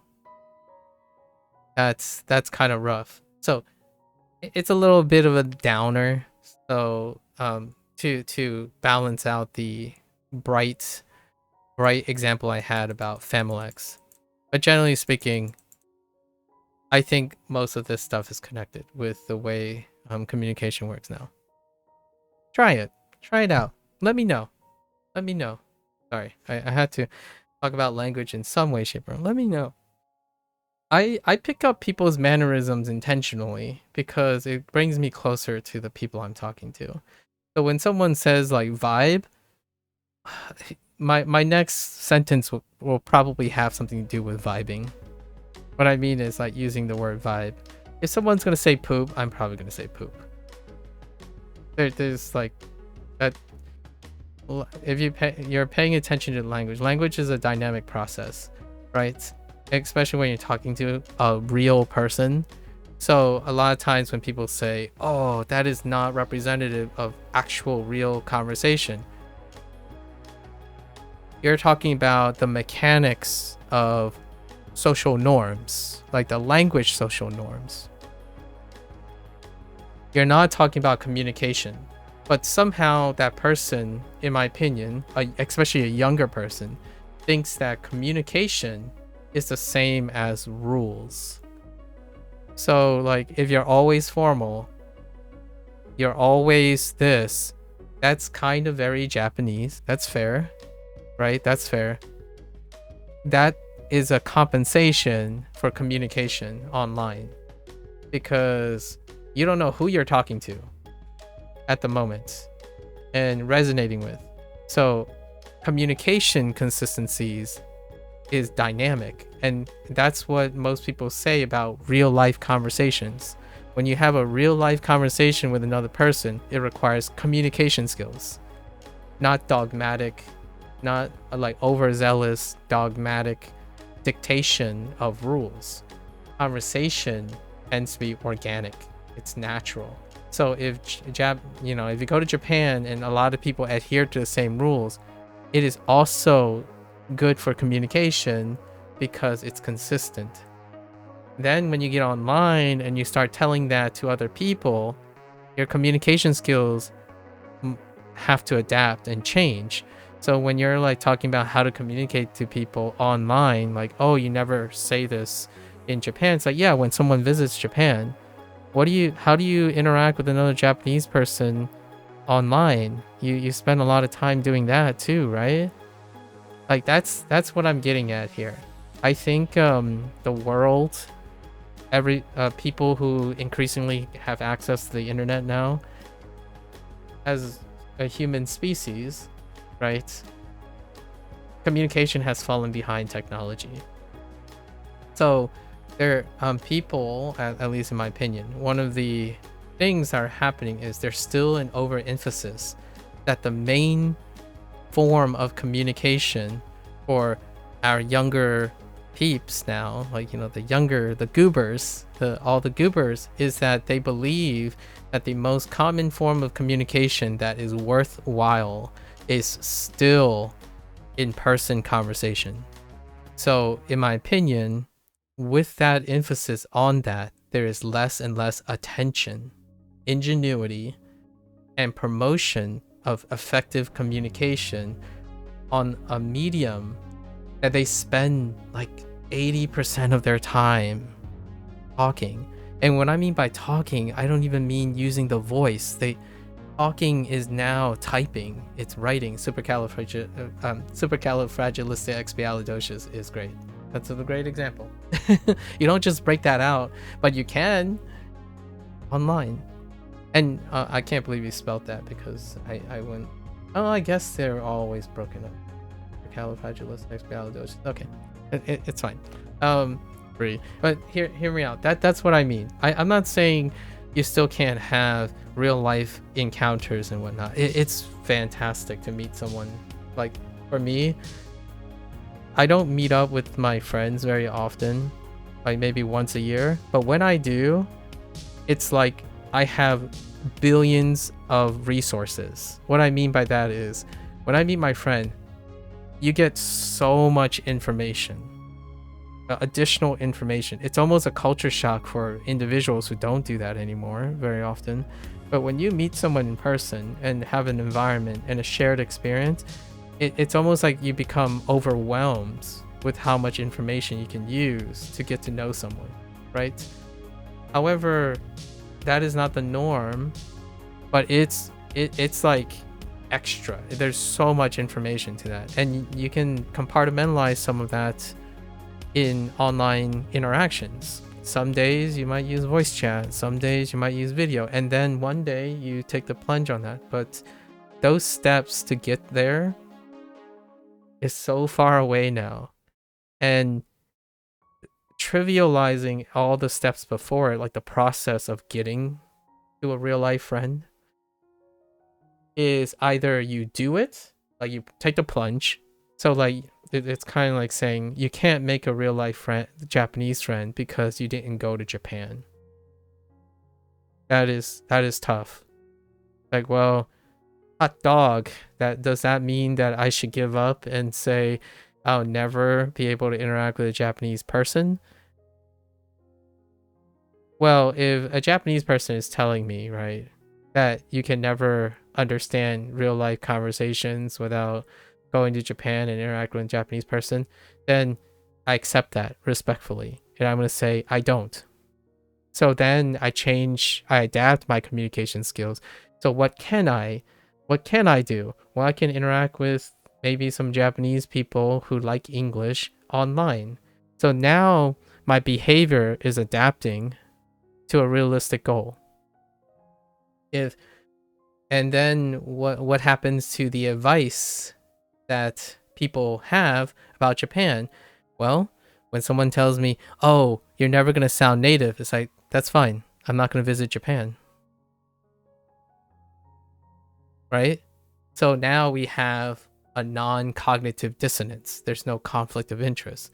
When someone asks, "Oh, aren't you concerned that a native Japanese person will not be able to understand you?" It's like, well, I might visit Japan someday. I'll be a foreigner, and I'll continue to remain a foreigner, and that produces the appropriate interactions. I'll try my best, and they will know. However, while that's happening, most of my interactions are online with other people of different cultures. So I'm going to adapt my communication skills appropriate for that. So when you have other people who are like, I'm a Native American, and no, not that type of Native American, but an American native, and then this is what you do, it's like you're making the assumption that everyone that's going to interact with an American native is going to visit the United States, and then it's going to visit the very specific part of the United States, as opposed to, hey, when you're interacting with an American online, here are some of the many things that could happen. And then when you're learning English, here are some of the things you might encounter when you're speaking to someone like me, which, by the way, I represent less than 6% of the United States population. And not all 6% of that United States population are on Twitch and YouTube or make content. I would say like 1% of that 6% possibly. So when the things I say, and then someone's like, "Oh, that I learned from this guy," said, "You didn't learn from me. You saw that I am a example of this."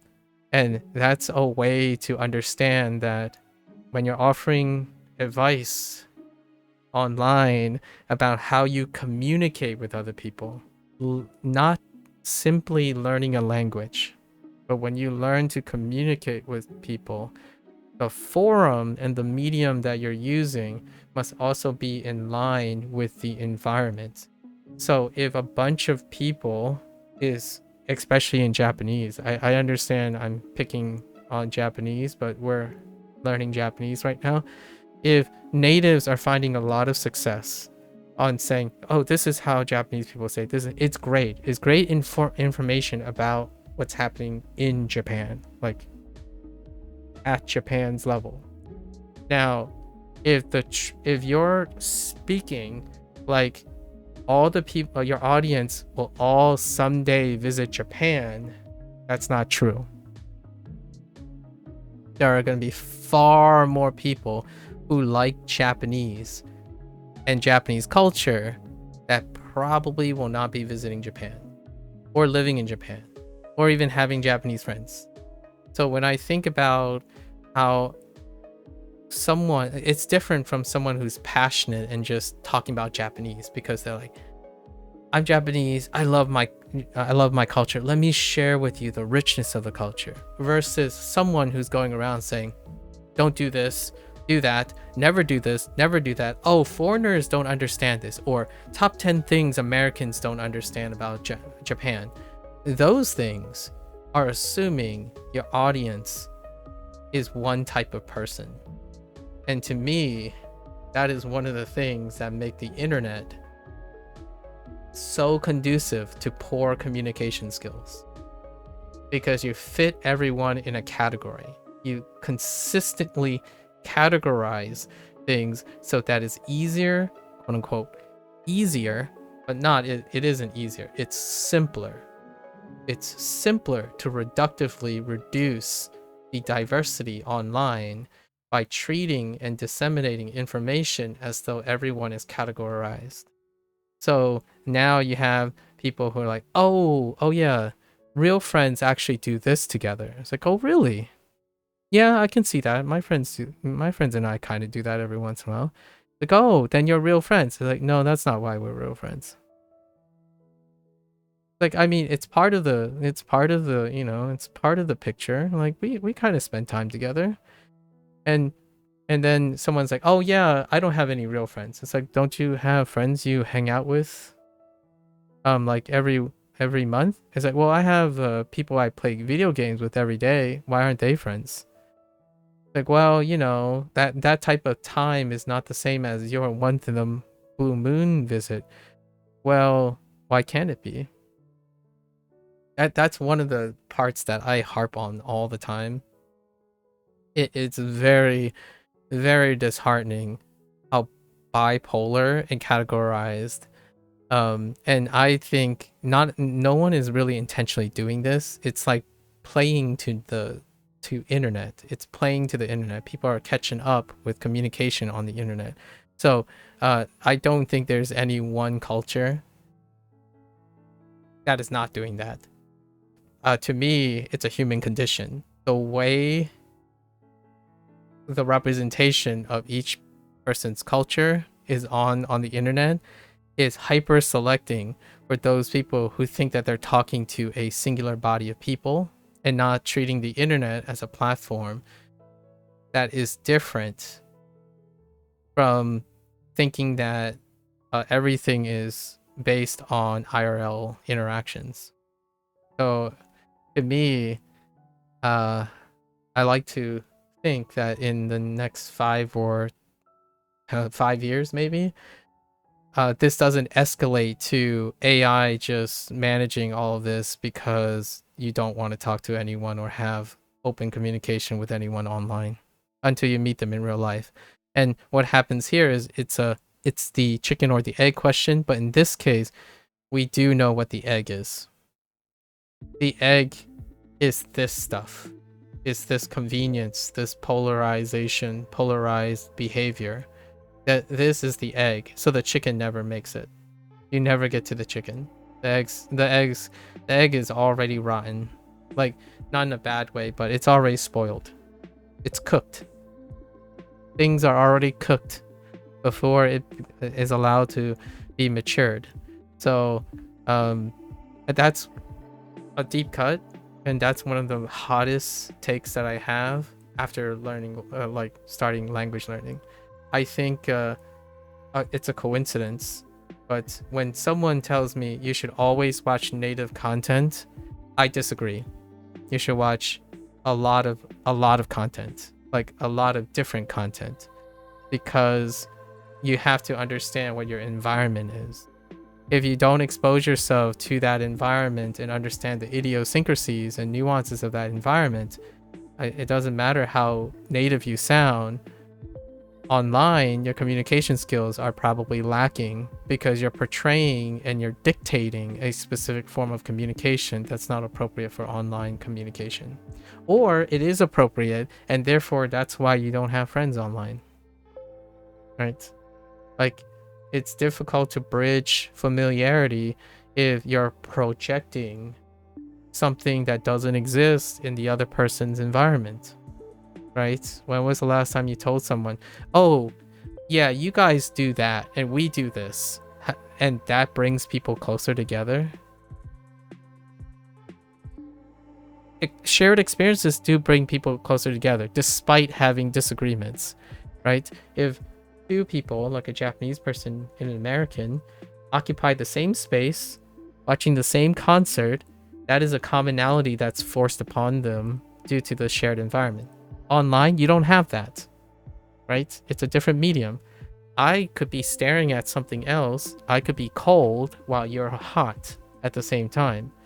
Where are the communication skills to navigate that? How can you express that in Japanese? How do you express that in English to the other person? Oh, okay. What is the first thing you want to ask? How are you? That's one of the big contentious one. I saw this, and this person is really influential. They even had a TEDx talk, but I disagree with particular things that they do. Largely like things like, oh, someone would say, oh, how do you say how are you? And then she steps back and say, oh, we don't say that. Japanese people don't say how are you. O genki desu ka? Right? They don't say that as a form of greeting. When that guy was implying, it's like, but on the internet, you're not just talking to people who are going to Japan. You are literally talking to that person now. So when someone says, how are you? And then you're like, what does that mean? Oh, they're asking how you're feeling. It's like, oh, sorry, I'm just not used to it, because Japanese people don't say "O genki desu ka" to like strangers. Like, okay, now you made it weird. So now, like, whoever pulls the trigger and say, oh, I'm just okay, well, you guys are weird and I'm not, then you're no longer friends. Like, the chances of creating rapport and elevating communication skills doesn't come from that interaction, in my opinion. And that's what the internet does now. If you can challenge me, definitely feel free to challenge me and say that the majority of people do not communicate like that. They don't dictate to each other online. And then watch your native content, Chinese, Japanese, American, Spanish, and then look at the material and the content that is most influential, and tell me that they don't dictate to you what is done as opposed to what could be done, what may be done, and what is done in a very specific setting. Those are the nuances that I feel the internet may head towards unless Skynet takes over. And then the AI revolution happens, and then we don't need to do any of that. So then we just have our AI partnerships develop friendships for us. I'm kidding for the last part, sorry. I need to throw in like the Skynet joke every once in a while. But for me, I think it's rough.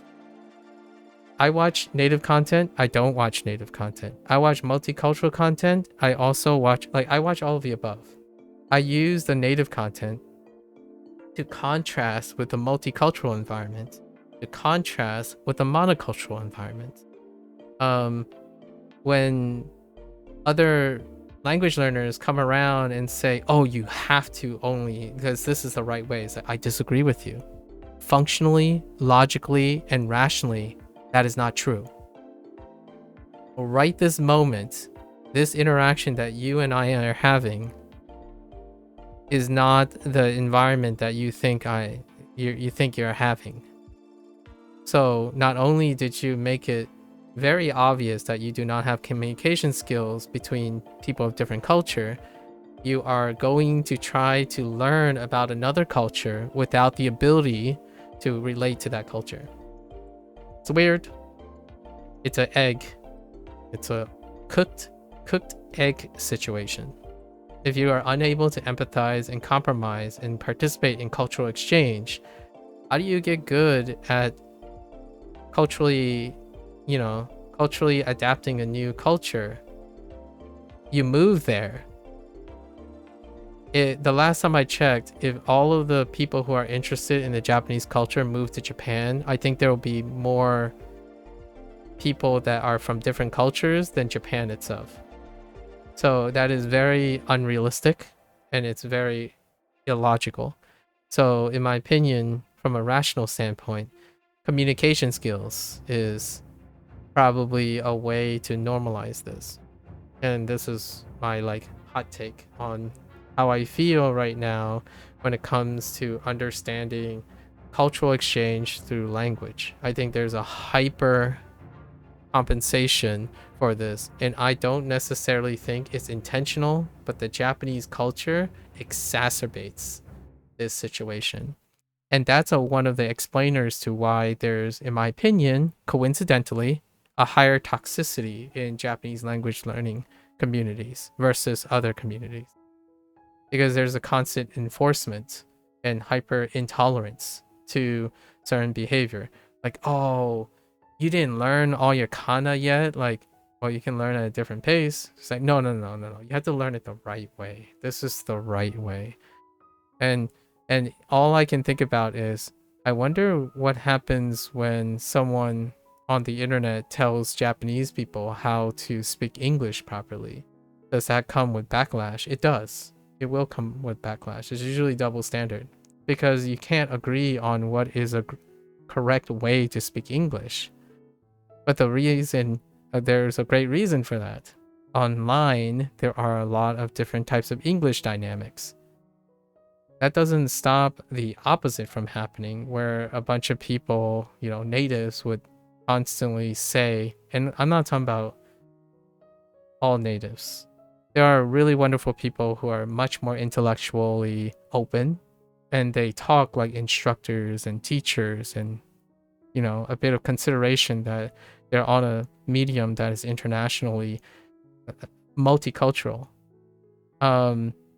It's kind of, here's a great double standard that I'm trying to illustrate. When a native Japanese person comes online and says, this is the right way to do things, and this is not what Japanese people do, then you have an American posts a video and does the same thing about where they're from in the United States, right? One is most definitely going to be challenged by the multicultural nature of English speakers. And we're talking about language here. So if an American makes a video about English, the internet will respond because there are many different types of English speaking populations. They're all connected to that language in some way, shape, or form. When Japanese people do it, there is one, usually a smaller node of Japanese. So there are a lot of people who don't know Japanese or connected with Japanese or connected in Japanese through this. So what happens is the more polar the native person is in their English or their communication thing, the more polar their audience is. That's an echo chamber. English does not necessarily have the echo chamber right now because the fact is there are many people in the world that are connected to that language. So oftentimes when I find this, it's a bit of a mixed bag. When I watch native content, I look at the comments. Some of it's gonna be in Japanese. I try to translate it, and it looks fine. It's pretty positive. It's proactive. It's very celebratory. And then you scroll, and eventually you'll have Japanese language learners, and they will have a different interpretation of it because the person in the video uses strong English language.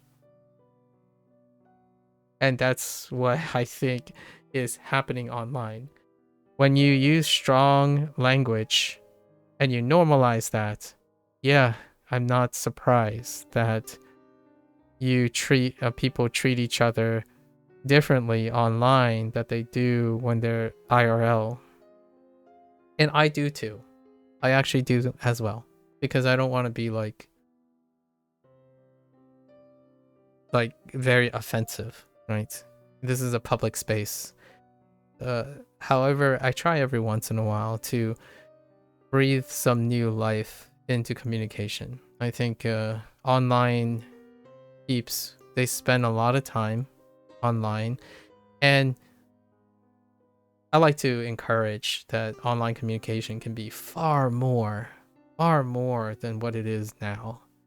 I think it's going in that way. I like emotes. Emotes are fantastic. Emotes are an evolution, right? It's an evolution that despite needing to use English, Roman characters and the Roman keyboard to create emotes are universal, right? It's non-verbal, it's visual.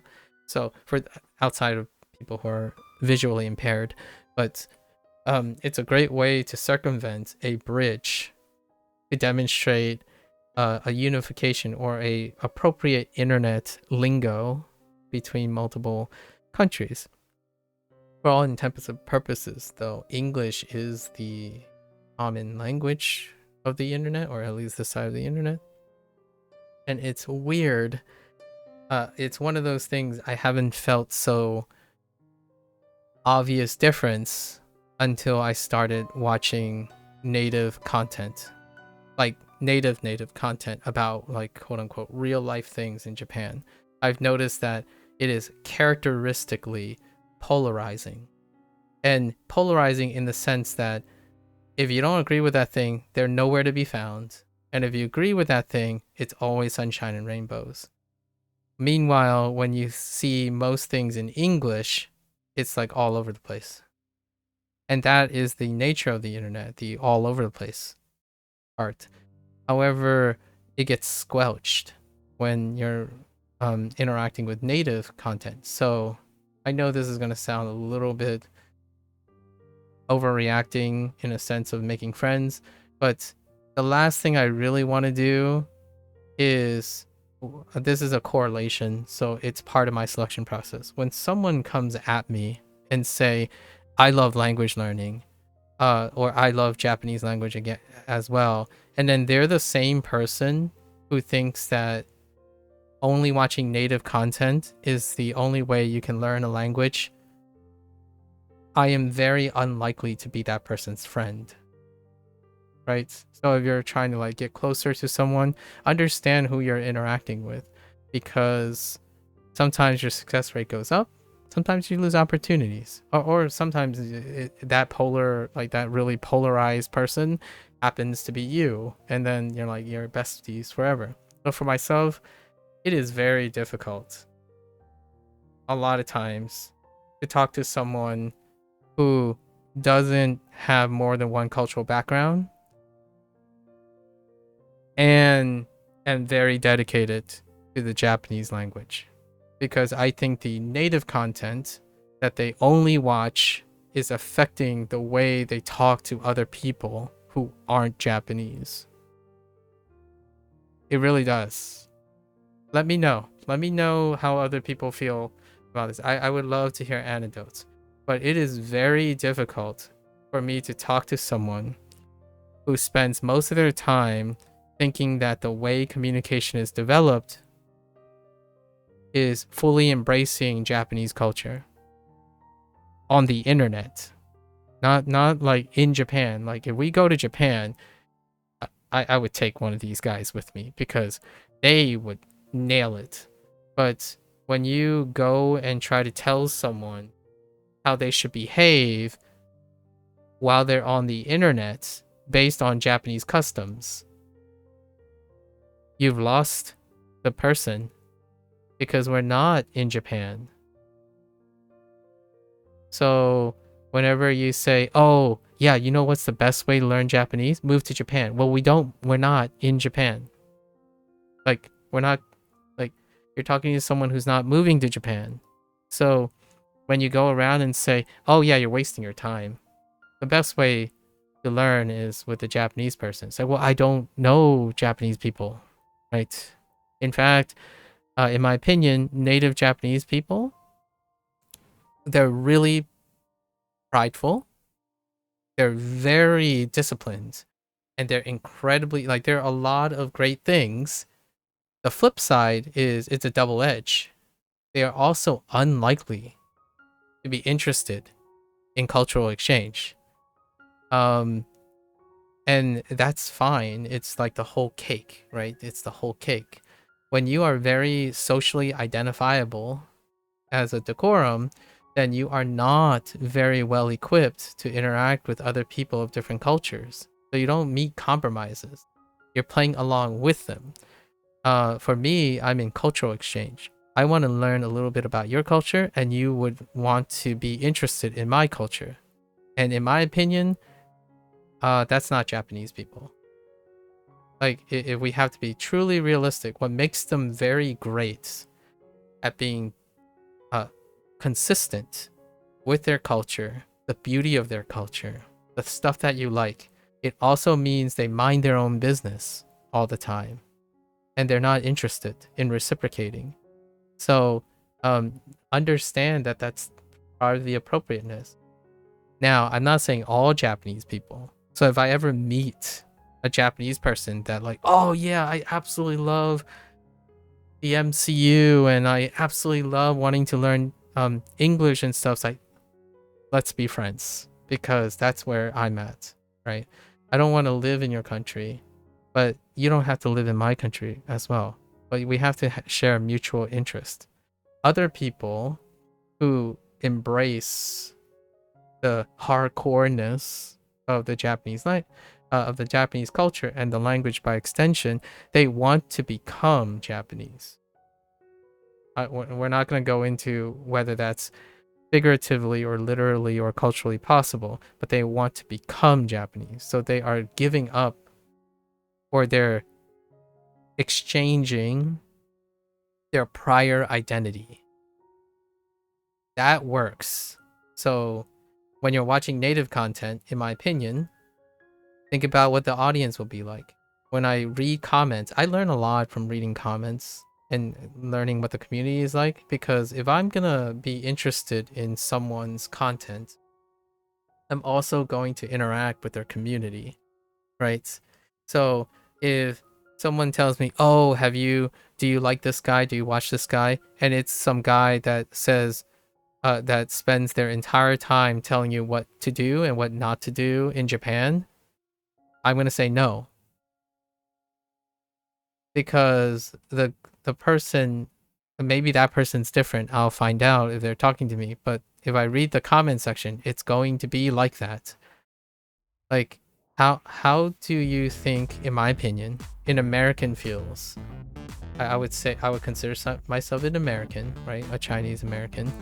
How do you consider feeling like that when you're openly telling someone, hey, you should listen to this guy, and this guy is constantly using Americans as a punching bag for comparison?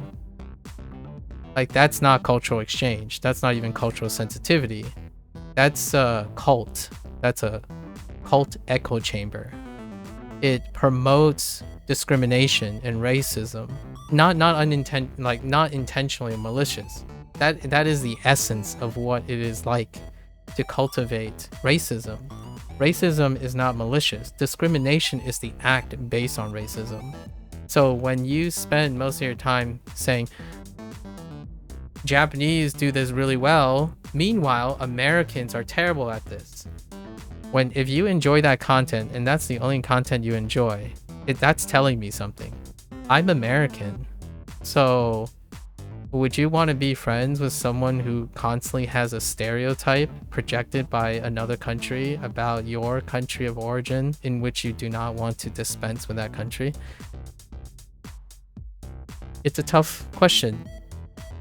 I don't have friends around me that constantly takes a dump on the United States because they believe it's true, and all the content that they consume are constantly taking a dump on the United States. Right?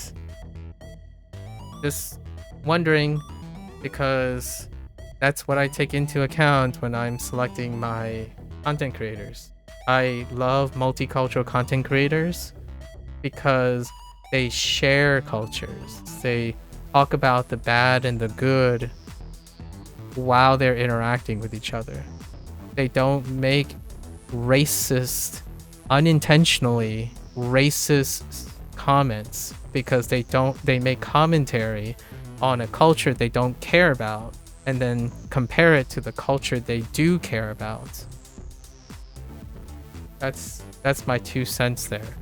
I think that, in my opinion, is the dangers of only embracing one perspective, especially when that perspective is extreme and pure. So then you get into the ideas of it, like, oh man, you behave really weird. I feel like you're offending me. It's like, what do you mean by I'm offending you? Can you explain? It's like, well, my people don't ever do that. Like, okay, educate me. Explain to me in a term that I can understand so then I can better communicate with you. Like, well, and then you spend the whole time listening to them about how they're not going to make any compromises or anything. And the only thought you have in your head is, wow, this person is really ethnocentric. They only consider their side of the point of view. And it's ironic because that's what Americans are accused of online all the time. They are often influentially the punching bag of saying that they constantly project their own value system onto other cultures. And honestly, watching Japanese native content, especially very specific ones, feel that way the same way. So it's not to say that it's a pot calling the kettle black. I think it's an understanding of human condition. What you do is very much a reflection of your background in things. So I like when someone says something like, oh, hey, this is how the United States do it in certain areas. This is how the Japanese do it in certain areas. Which one do you like better? Or do you have something in combination of the two? Versus, oh, smart people do this, and it shows like a Japanese flag, and do this, and then dumb people do this, and it would be a US example, and then it would be funny to everyone in the like comment section because they like Japan better than the United States, and I'm like, okay, that sounds like racism, but in a fun way. So it's still racism. It's not discrimination, because if it's true, that's perfectly fine. And then the opinions are your feelings about it, right? And that's subjective, right? That's subjective. It's a very fine line of indirect, like, could you call indirect racism discrimination? Not necessarily, because it's one of those things like discrimination is targeted. And then you're wondering, well, they only displayed Japanese in the United States. Isn't that targeted? But the intent is not directed at anyone. It's subjective, like it's suggestive, of racist comments. But it's not like I'm being very fair, right? Many times, being unintentionally racist is not the same as discrimination. Discrimination is with the intent of harm. A lot of times, right? The word discrimination. But boy howdy, I do not interact very well with people who paint something only brightly in one instance and only paint something negatively in another instance. In my opinion, that can indirectly hurt language learning. Like, I don't think people are interested in language as much if you have individuals constantly pointing positive and negatives and do's and don'ts about various cultures and constantly contrasting them. Because in my opinion, if I had to give any personal friendship advice, is that if you're given the opinion that the country that you like takes a dumpster on your country of origin, and you're okay with abandoning your own identity to go there, that's okay. Now, in every other case, that, in my opinion, that's spending a lifetime of having to do the little, that's funny. Like that, that genuine, polite smile, in my opinion, that stoicism that is ingrained into me from my Chinese parents, that smile like, oh yeah, that's funny. It's not. It can wear you down. Going back to what you said earlier, I think seeing you learning Spanish has made you seriously wonder what your experience would be like learning French, considering their similarities. Yeah. I would... Listen, Bree. 2020... mid-2026. I'll make the consideration in mid-2026 in French. I absolutely love how... Now hear me out. all the things I'm saying now, I think when it comes to French and Spanish, they're in the same to relate the whole French and Spanish to what I'm currently saying as well. Because Spanish and French and English has this like a different demographic, right? A different demographic. It has been a very different. Like French, Spanish, whenever you look at French, Spanish, and English content, it's incredibly celebratory and messy at the same time. So they like feel very in line with each other. Now, I'm not saying it's a good or a bad thing, like one is better than the other. It's that the situation with Japanese and Chinese is less so Chinese. The situation with Japanese, when it comes to like the communal motivations and then like how similarities, even at the language level, it also is depicted in the community. And honestly, my experience so far with Spanish and French and even Chinese has largely avoided the things that I'm talking about with Japanese language learners. It's pretty wild how distinct it is. And I would love to hear other people share and try to do this, like try to learn maybe Spanish or French and then learn Japanese and then see what their experiences are like. Because this is not just me, but it might be a small minority. Who knows? There's a very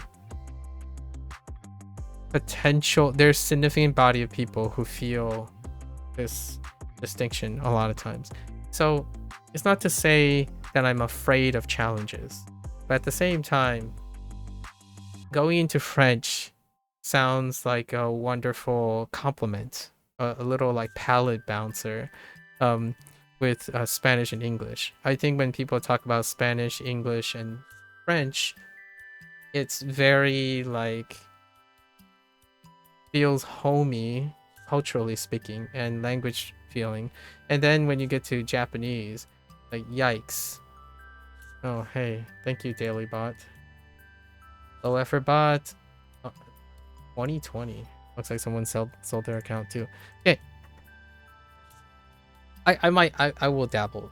There's a chance. But it'll be like halfway to like 2026. So hold the phone. There is another person that I've been interacting with. He learns French and he's quite a long ways into Japanese. So he does French, Japanese, and he's keeping up with me in Spanish, like just reviewing because he's reviewing Spanish, and he's Belgian. So I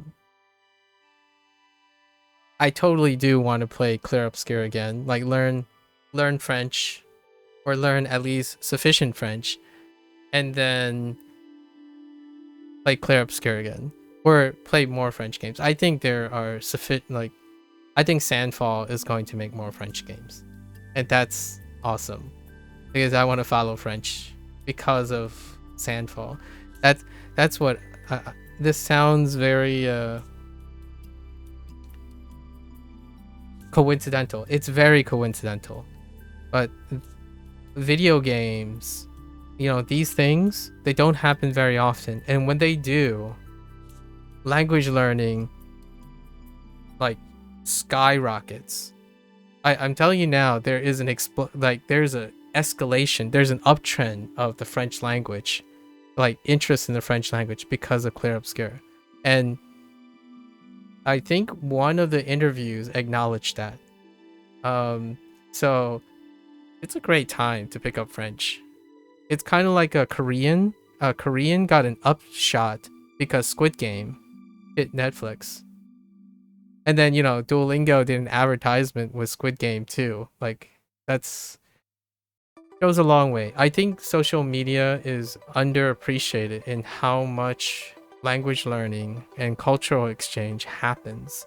So to me, I was taking this is a very serious topic, so I don't want to take this lightly. I'm not trying to throw anyone under a bus particularly, it's not my intent, but sometimes unintentional things happen. And I think when people don't live in the same sphere and environment, and they're assuming that the vast majority of people live in a similar environment, that creates unintentional communication. Spanish, French, and English happens to be incredibly dispersive, right? They are 3 competing languages that tend to be incredibly spread out. So by that nature, when you talk about French, Spanish, and English, they kind of coincidentally fall into place online. I don't think Japan does right now. I don't think Japanese does, which creates a social clash. It creates a lot of social clashing. So whenever someone in the language learning community talk about stuff, it's that really open known secret where somehow it feels so unwelcoming when you're trying to tackle the task of learning Japanese. But when you learn French and Spanish and English, it's like, oh yeah, let's go. Let's like, people like, oh, you know what? Okay, yeah, that's interesting. Oh, you know what's silly about French? Like people, it's a different dynamic. It feels like it's in line with the internet, so to speak. It's a little bit more multicultural. And I don't know if Japanese is going to trend in the way that French, Spanish is going to, which is kind of going the ways of how eclectic English is. But boy howdy, I certainly love talking about French and Spanish eclectic thing. Obviously, I don't know a lot about French, but I know Spanish, like know enough Spanish that is incredibly eclectic. And in English, it's like default. Like you have more acceptance of, I can understand you. Nice. And then you ask the question. You just clarify, because I don't know. I don't necessarily think they'll be able to do it without encouraging communication. Really, really interesting hot take. And I'm curious what other people think. But honestly, when it comes to Japanese, I think one of the attractive features of Japanese is that you have to say less. You're able to say less to a person in order to get more mileage. And what I mean by this is when you have great execution of Japanese and you go to Japan, there's less explaining than more, because the rules are far more consistent. The decorums are far more consistent. And the hot take here is that also means you do less talking, less sharing, less exploration, less curiosity, also less diversity. That's one of the consequences, right? To be more consistent, you need to give up most of those things, and you gain those things too. So less chatty. Isn't that funny? What are the coincidences that when we think about Spanish, French, and English, and then we think about Japanese, the first thing you think about is less pleasantries, less chatty, right? Because the rules are the rules. You don't have to say a lot. Everyone behaves in the same rules. Even their language and stringentness also provides that. And then all I can think about is a French expounding. You mean you don't know a lot about Spanish, but for instance, you believe in Spanish to sleep is dormir? Yep, dormir. And to come is venir? Yep. And those verbs are identical? Yep, indeed. I think I will probably pick up French because of that. Like inherently, because you get the 2 for the price of 1, Brie. I do genuinely believe stacking languages, like laddering languages that reinforce each other, is an excellent way to get extra practice without doing the same thing. So I totally understand. Like, I totally am considering that. Like, my Japanese and Chinese stuff ladder with each other because looking at this is doing double time. And dormir is also like that too. And venir. Venir, what was there? Someone else brought up a few more examples. And then the way conjugation, like the mindset that you need for conjugation and all the gender agreements and whatnot is great. Like Spanish and French has a 90% agreement. It was like something like 90% agreement on gender. So all the like mind power you're using for like el agua and la biblioteca and stuff, you're like, oh yeah, but you get double the bang for your buck because you don't 90% of the time you're fine. That's in French. That's what I was told anyways, or like that's what I read. I was curious, since they both have gender, do they disagree or not? But it's actually like pretty high. So apparently approximately 90% of that part is also transferable. So are you telling me if I pick up French, are you gonna pick up Spanish? And then we're just gonna be doing like a duo French Spanish. Okay. I'll consider it. You're making. I think you're probably the one that has the strongest insinuation for French. If I can get back to my like B1 B2 thing for Spanish, I think I can start French. That's where I'm thinking. So right now I haven't gotten to the subjunctive yet. So the moment I get to the subjunctive, I will probably think about, or casually getting to the subjunctive, I will think about seeing how French fits into. Here I am. I told myself I wouldn't fit another language in, but I think French is something that I've encountered more enough in my life that, yeah, it's hard not to think about French. Intriguing. Okay. I'm done with my rant today. That was my pocket story of the day. I come with a pocket story, you know. That'd be fun to do actually. For pronouns with conjugated verbs, there are. Okay, I don't know the is the enunciation? No, the enunciation is different as well. Like that's might be yeah. Two. Are those two I's or two L's?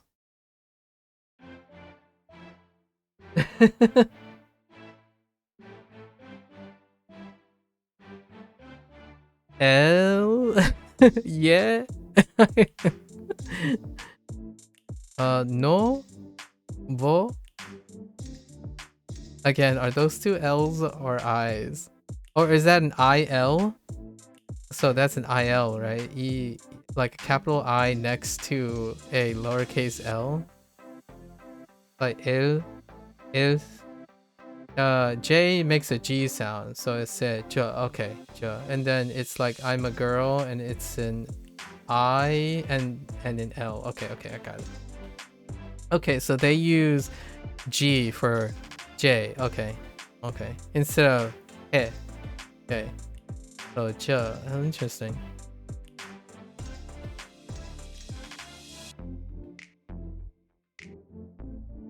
Oh, and it's like Oh no. So is that J or J or I? I don't even want it. We'll tackle that in the future. Fine. I'm glad to hear that you're very enthusiastic about French.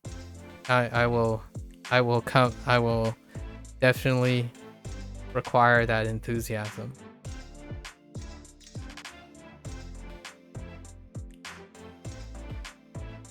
Okay. Alright, let's try to finish our segment. Means I as in I am a girl, but it's spelled J. Oh, okay. Okay, so it's Oh, interesting. Like in Chinese. Oh, that's interesting. Instead of instead in Japanese and Spanish. Oh man, isn't that funny?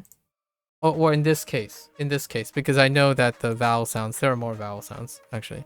So like in this very specific example, French's got the for the for this part, which is also Chinese, but I use the Spanish right?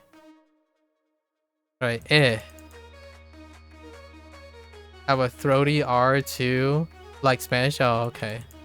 And in Spanish, I default to which is for the, and that's the only, actually that's usually the only sound, and that's the only sound in Japanese too.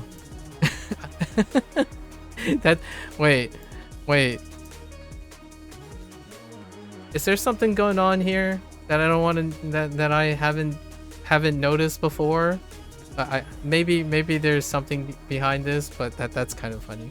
Oh, by the way, the reason why I chose instead of is because I figured French would be closer to Spanish as opposed to using the Chinese because I figured Chinese would be outside of this. But that's kind of funny. That's the, in that case it's the you don't there are no us in Japanese. And maybe there's a dialect out there of Spanish that uses but neither are very prominently stereotypically having the sound and which is very American. Is very American, so I kind of like stray away from American English whenever I'm reading other languages. You know, America. A, B, C, D, E, F, G. Oh, wait. G, I, E,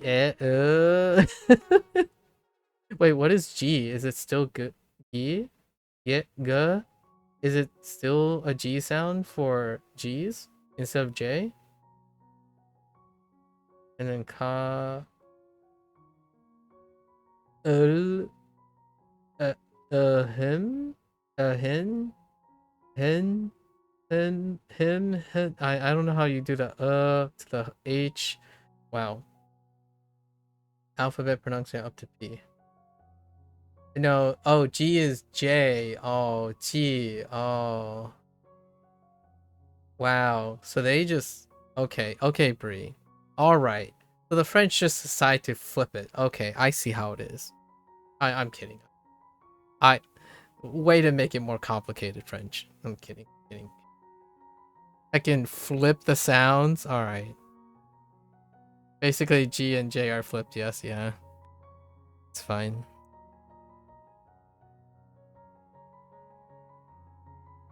Okay.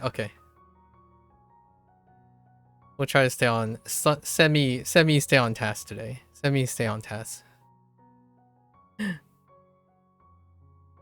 Hold on to it. How far are you into French, by the way? Free. How did I already ask this? Where are you at in French?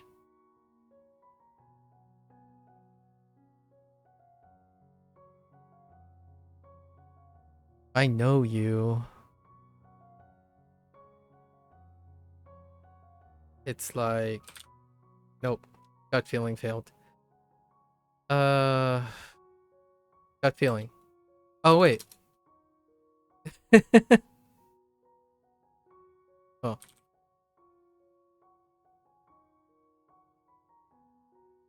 You've been learning serious for about 8-ish months. Okay. You say strong A2 or early B1? Okay. It's gonna take, if I have to be very conservative because of all the things I'm doing, it's gonna take like at least another 3 or 4 months before I can ladder French if I choose to do so.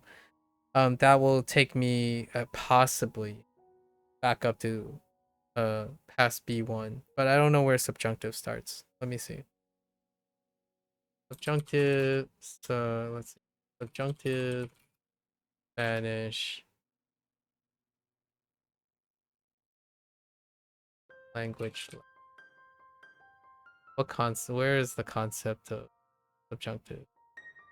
Oh, it's B1. Yeah, so that's exactly where I thought, like, post B1. It's got to be post B1 is when subjunctive is introduced. That's where I stopped, like, about 20 years ago. I stopped at the subjunctive. The moment I get to the subjunctive, I kind of want to have that subjunctive ability. Like, my Spanish, I like speaking in the subjunctive in English, and I want to also get to that point and then explore the subjunctive in Spanish. And then I will probably I can pick up another fundamental language while doing other things. So I would say roughly probably another, yeah, mid 2026. I would say can be a time. Patience. Other than that, what's his name? That new person that I met yesterday could convince me about Korean, and then we just get it all together. You know, French, Spanish, English on that side of the world, and then Korean, Japanese, and Chinese on the other side of the world. If you're ever interested in using Speakly, you have a family plan, and since you have no one in your life except your streamer friend that's learning a language, you have 2 spots left. It's a lifetime thing. Oh, they have Spanish, French, and oh, are they the flagships? What is Speakly's flagships? Is it Spanish and French too? I'll keep that in mind. Man, you're really making me want to start now. Okay. Just hold on. This is an opportunity. I do really appreciate it. Give me some time. And then sorry, I'm like smirking because I always wanted to sound fancy in French. It was founded by 2 Estonian polyglots. Oh, I see. What is Estonia's relationship with French and Spanish? Like in terms of like linguistics and culture, is it? I feel like Estonia has some relation with something, but I'm not sure if it's French or Spanish. Like if it's either of them or a wholly different thing. Because Estonia is different from Latvia and Lithuania. I kind of often remember the relationship. It's kind of like Scandinavia, like Sweden, Norway, and then there's Finland. And I feel like Estonia is one of those, like there's Latvia and Lithuania, and then there's Estonia. And I don't remember if it tracks anything to do with like language or anything like that. By coincidence, obviously. Among coincidences. I still remember most of my geography from middle school. Despite, okay, hear me out. There is a stereotype, right? There's a stereotype that Americans are very terrible with geography. Now, hear me out. There is also a stereotype that to explain that stereotype about geography is the idea that you don't learn it in school, right? Like the education is terrible. But I'm going to tell you now, in school, at least in some places, in my school, which I recently moved to from a lower economic standpoint to this one, in I believe 9th grade, I had to learn all the macro countries and their capitals. So, and whether you keep it or not is due to use case, right? And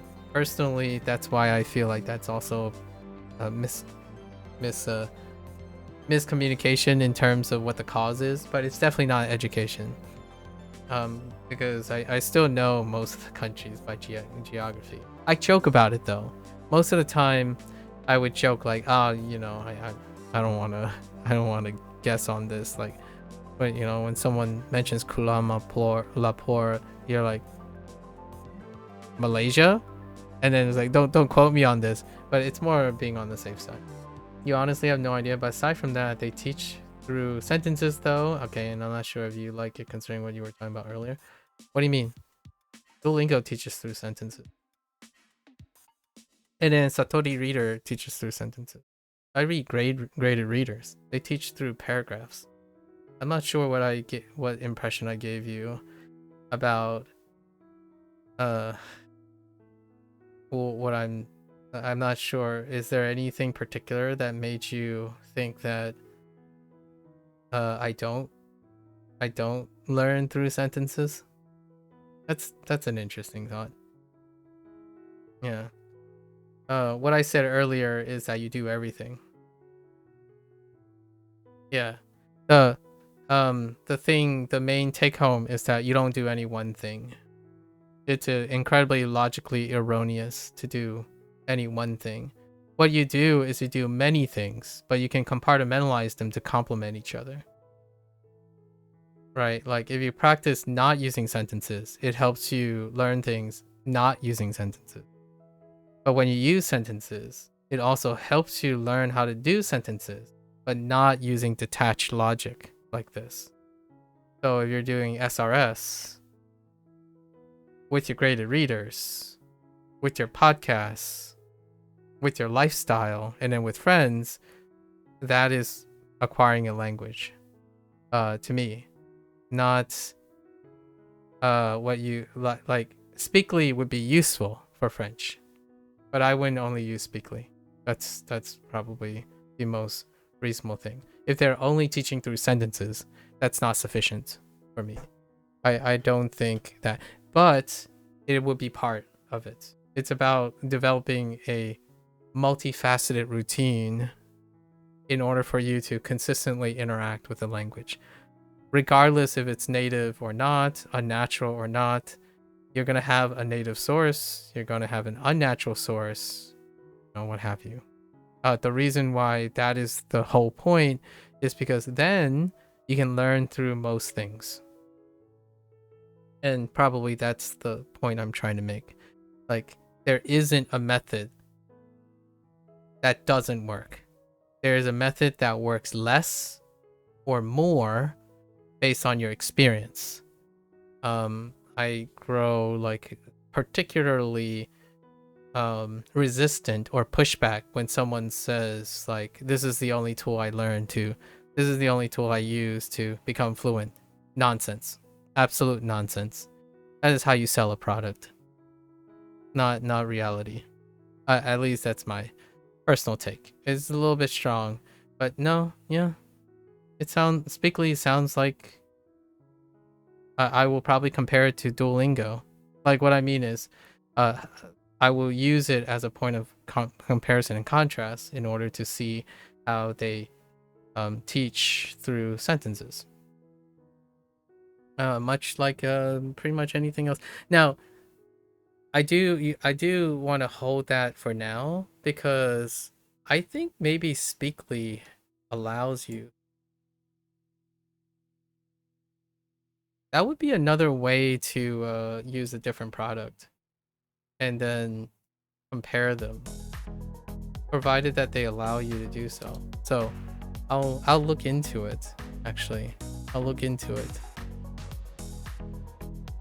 So they offer lifetime family plans. That's one up on I see it here. That's actually really cool. I mean, heck, it might even help you with Spanish too. The main bulk is through sentences, but they also have listening exercises, which are like 3 or 5 minutes long dialogues. That sounds pretty good. Song recommendations, and live situations, which are basically speaking practice. However, while learning through sentence, they use multiple choice, speaking, writing, listening, similar to. I see. Yeah, it looks like it's a Babel. The industrial approach, which I like to dabble in industrial approaches. Formal education, this is more in line with formal education, and tried and true for fundamentals, in my opinion. And I like that they're doing multiple things and trying to sprinkle in multiple things. There was also like the Fluent U, I think, is another one that is pretty, but giving lifetime family plans, that seems wonderful. That's something that I wouldn't have mind if WaniKani and Hanzuhiro had, because I would like share with some of my goobers. I would totally be in line to. That's very cute. Wait. I'll look into it. Give me like a couple weeks. I'll look into what their terms of services are. You really thought $140 was a crazy deal up to 40? That's insane. That is absolutely insane for a lifetime thing. Does it even like do they also like do discounts on like Christmas or end of year? I bet they do. That's insane. $140 for a lifetime subscription for 4 people. That's a pledge. That's a really beautiful pledge. Do they have alternative source of finance like Patreon or something? Or crowdfunding? Because wow, $140 for 4 lifetime? That's some margins right there. I agree. I actually agree. Like looking at, I want to say I'm familiar with maybe 36-ish, the industrial type of language learning apps. That's well below average. That's like pretty high value. Of course, this is understanding. Like I don't know what they are doing, but in terms of the raw number, that is a very low margin for a lifetime sub. Now, you're not sure, to be honest, but yeah, take your time and look into it, and you're interested to just shoot you. All right. Oh, you're in my. Oh, okay. Fair enough. You've made a very strong case. For the record, this is how I got to WaniKani, by the way, as well. And then that's how I got to Hanzuhiro. These projects were from last year. So when I was starting with Duolingo, right, I've met impressionable people. So that's kind of how WaniKani came about, and then Hanzuhiro came about. So that's the nature of listening to people. So what you're telling me is, if I drag my feet, I can give you a half start, and then it's gonna be a race to the end. No, I'm kidding. But if that's something that gets you motivated, I could totally kick you in the butt by racing you. I like, you know, the offer is there. By the way, the offer is there. If you respond more interestingly to, you know, the whole, hey, did you do your thing yet? Oh, and lifetime includes all their languages, and oh, okay. Yeah, honestly, you sure you don't work for the guys?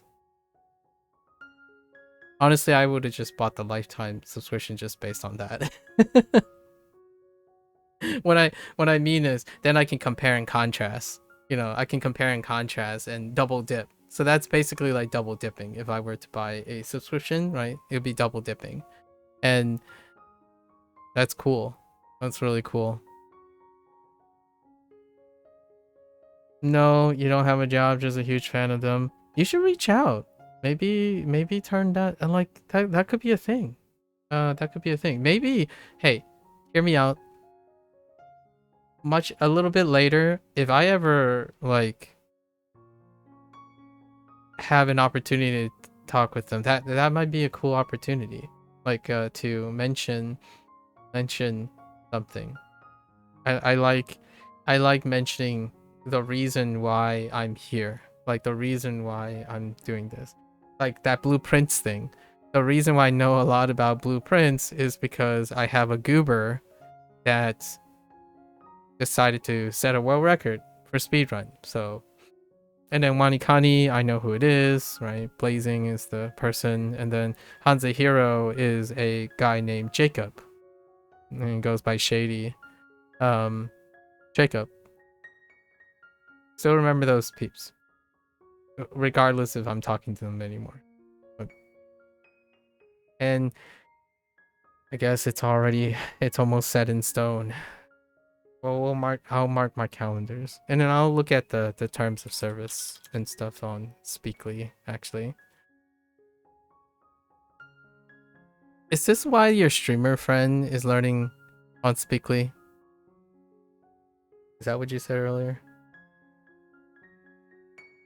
Did you give me an indicator that has something to do with your, or is it the other way around?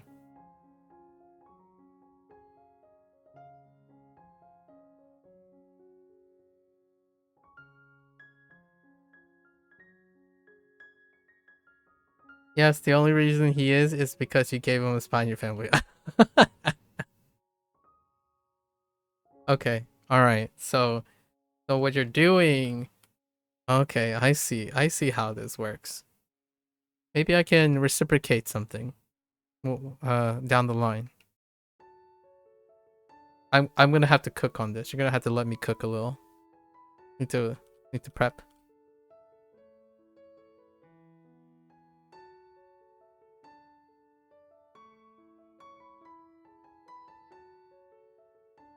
And also, when one, like, you can remove and replace people on the family plan, right? So you can, like, or is it permanent? Because I also want to know if that is something to consider as well.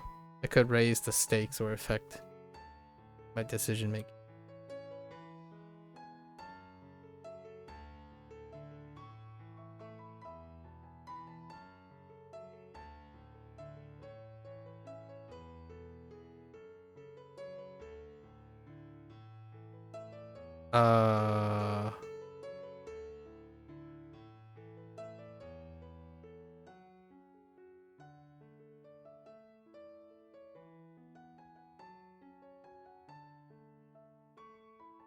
What?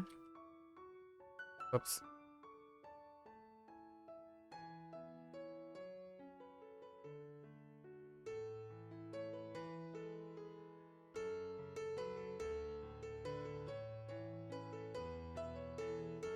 What? Oh, wait.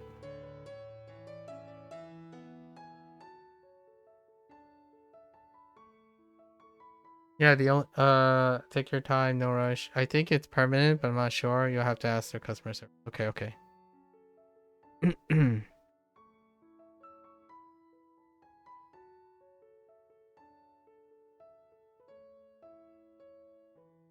All right, we're just wait. No, we're gonna skip. We'll move to the end. That.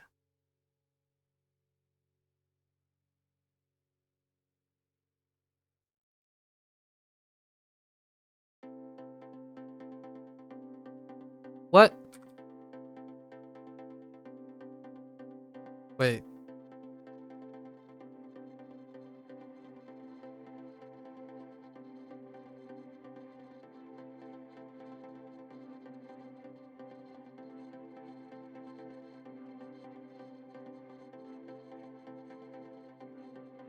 No.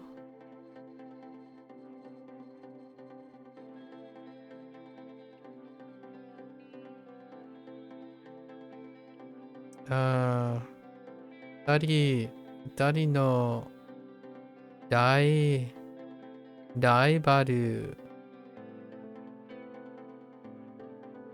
ライバル、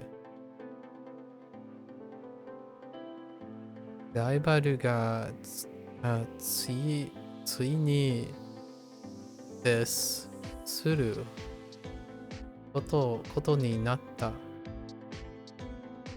It kind of makes sense in your mind that at such a low price it'd be permanent to prevent people from taking advantage. That's fair. Yeah, that's fair.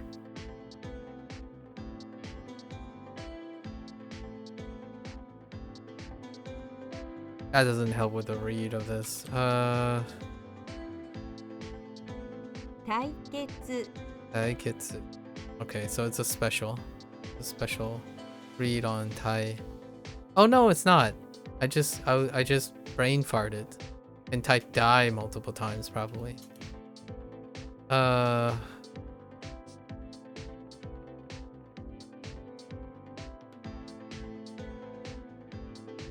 Pose versus decision. Confront? Okay. Oppose and confront. Come on. What did they use for this? Key? Nope. Of course. Sha?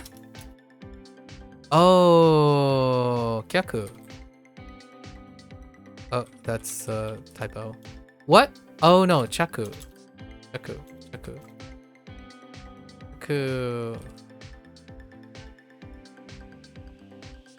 面白い Omoshiroi.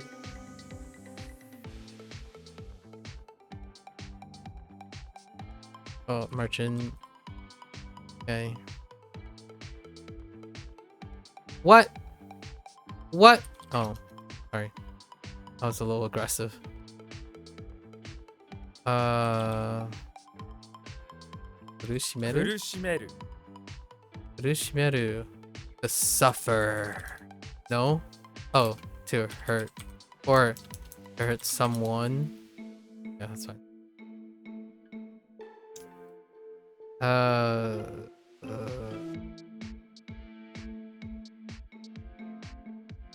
Safe Safe. That's not how you spell government. Oh, utsu. Utsutsu. 移す Utsutsu.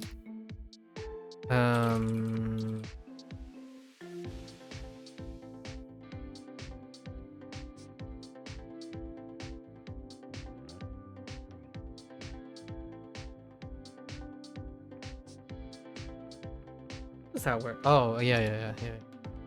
That is the transitive. That's the transitive.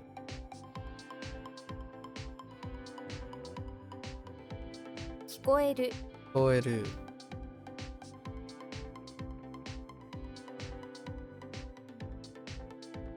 My gut feeling is paying out so far. That didn't pay out. Wait, oh. Huh.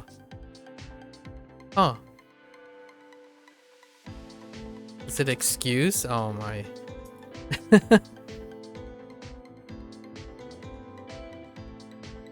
追う Oh. Okay. 育つ Oh, that's it. Wait. Oh, that's fine.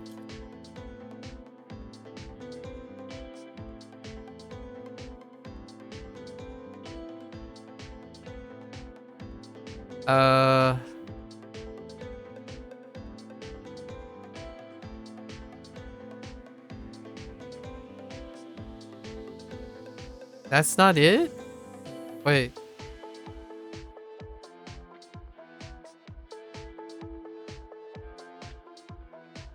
Araso.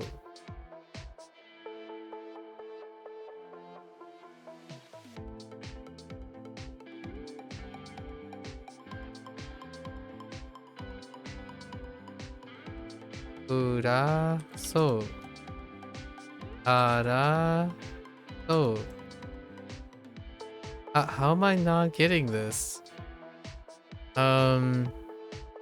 This is oh no. Oh no. This is not the same word. This is couple.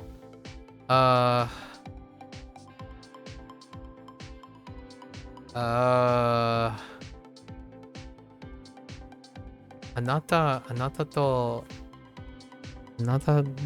to cheese. Cheese. Wait.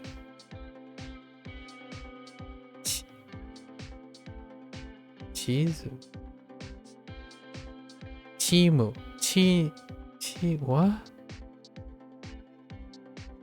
Yeah, chisu.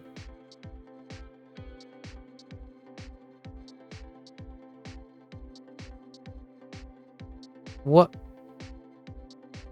It's only like one syllable and I still don't know what it is. You and I guess it's a person's name. Oh no, it's not.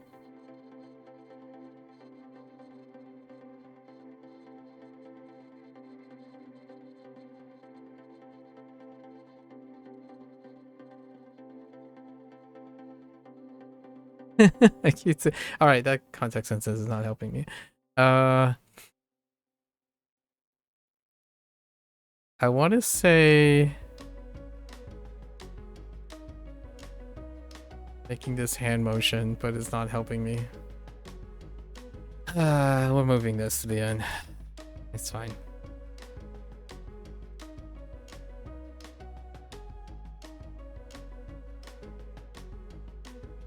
Wait.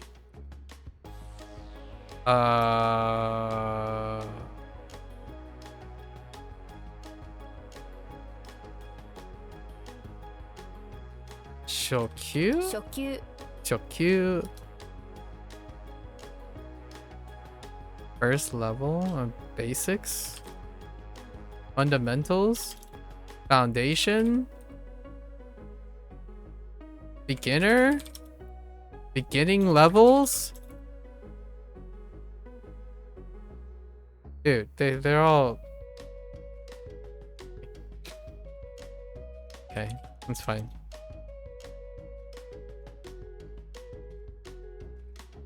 Oh. Oh. 共通点ね共通点共通点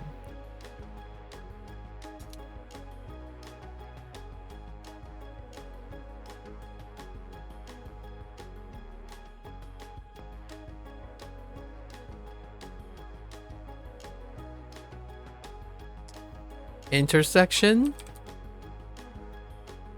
gathered together at a point, like meeting together pass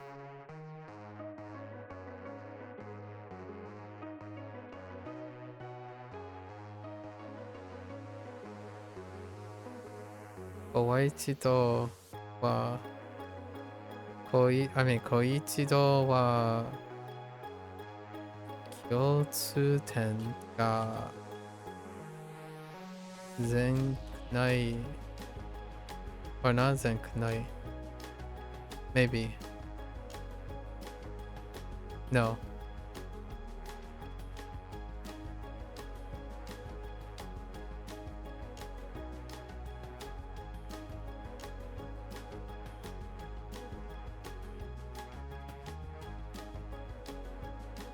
I'm grasping for straws. Let's just move to the end and we'll worry about it later.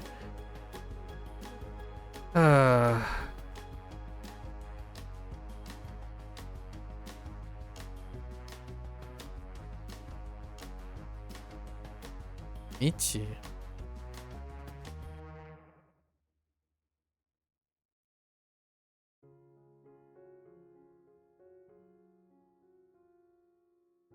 Oh, 神道 Shinto.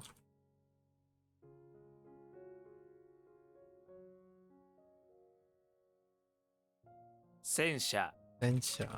Oh.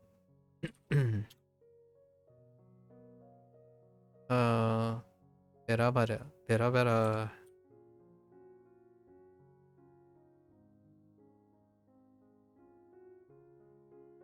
落ち葉 Ochiba.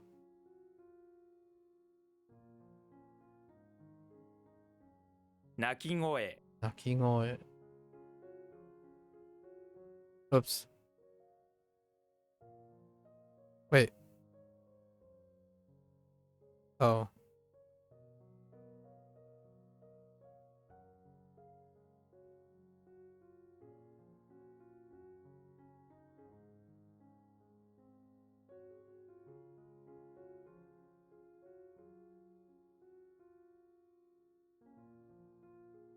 音読み Onyomi.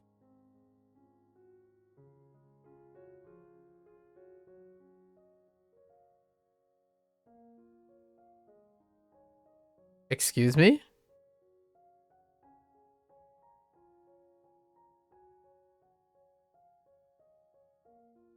Hmm.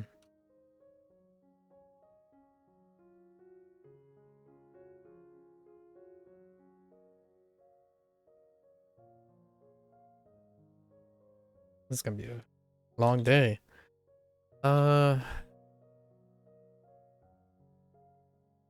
Wait. Did I typo? No. No, I didn't typo. Okay.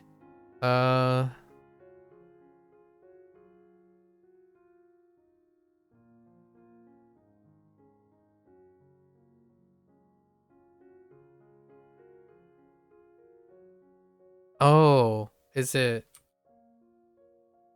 教育 Yoiku? 父親 Yoya. 外面 I don't think I ever asked you what is my streaming schedule like? Well, ideally, there are two mandatory things that must happen. WaniKani and Hanzahiro. WaniKani flexes. It's kind of tough, but on average across the board, it's probably 2 hours, and then it's 2 hours for Hanzahiro, barring no conversations and whatnot. Hanzahiro is consistent every 2 hours. Every day is 2 hours. But WaniKani there are 4 hour days and then 15-minute days. It kind of does this thing. That's kind of like how, or actually, WaniKani is more like this. So it's a 11-day cycle, but it's every day. So WaniKani, Hanzahiro, and then the last slot is alternating between Duolingo Spanish and Duolingo Japanese. And then there's something currently happening on Mondays for another 3 weeks, and today is one of them. It's Neverwinter. That's my live service game that I kind of keep up. It's 10 Mondays. 10 Mondays for every module, and it happens every 3 or 4 months. Those are like my committed things of this month. Next month is going to change. LLMs, Chinese LLMs is in the cycle, and I'm still thinking about how I'm going to fit that in the schedule somehow. Usually the third slot is the flexible slot. But this year is the project of Hanzahiro and WaniKani. It's an SRS project. So those are mandatory. And the schedule, the starting time is usually supposed to be like 3 p.m. EST. So 3 p.m. EST plus 4 the 7 GMT. 7 p.m. GMT. Something like that. Usually, but I've been starting really late because of going overboard. So that starting times can be unreliable depending on how late I go about it the previous day. But the schedule is mandatory that we do WaniKani and Hanzahiro. For EST? Yeah. Yeah, I usually provide either a GMT or EST because the chances are here are my things that I use a lot of times. I use either EST or East Coast, British, or German, or Hong Kong. Those are my like designated times. Hong Kong is 24 hours from now. So it's 10 a.m. over in Hong Kong.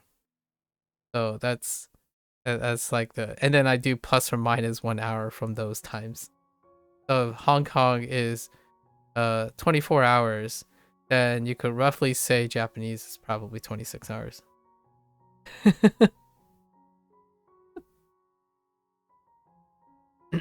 welcome to the world that is my brain. German is +6, except for daylight savings time for like 1 week or 2 weeks, something like that. And then UK is +4, +4 or 5 for the 1 or 2 weeks of daylight savings.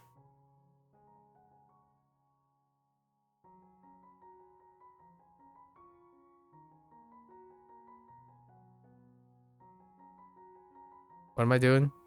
What happened? Why am I staring at this? Wait. I thought I pushed this to the end. Oh, no, wait. Oh, this is just outside face.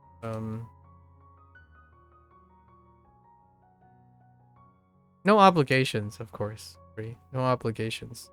Oh. What is your schedule like, Bree?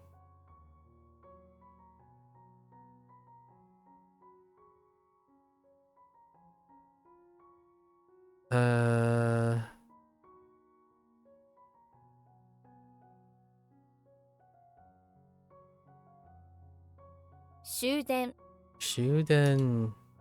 Yeah.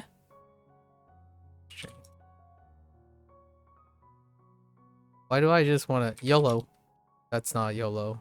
Oh wait, that's YOLO.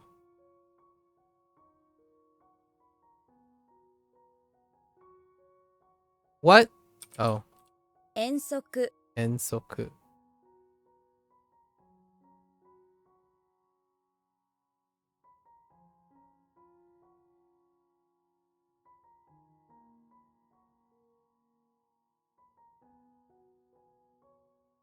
Oh, nope, that's Chinese.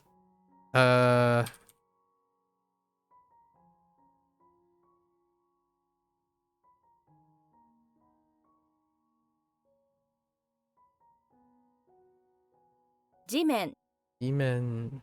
Ne?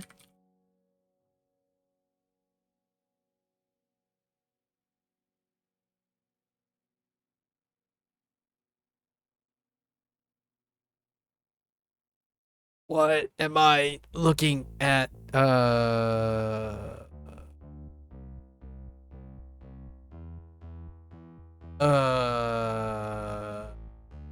think we're gonna have to push this thing.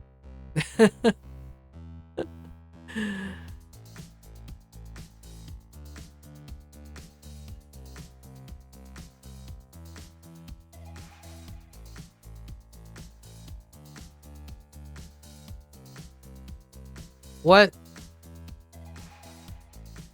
Oh, wait. Right.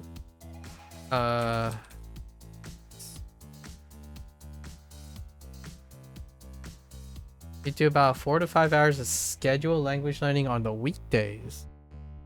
Okay, and then weekends are flexible because your partner is off, so you often don't have time to fit in scheduled language learning. Okay, although you do find yourself watching Netflix shows in French occasionally on those days. Ah, what have you been watching? Did you watch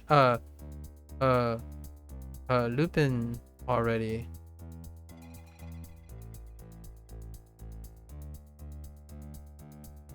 That's a great one.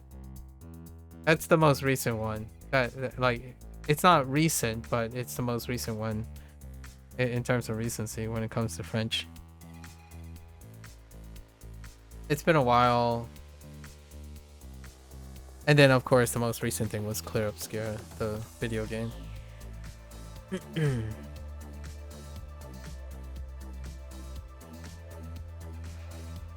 Wait. Short? Was there an Onyomi for short? Oh, no, wait. Yes, wait. Yes, you're on your second time through. Oh, Lupin, really enjoy that show. Yeah, it's quite nice. It's a great French show.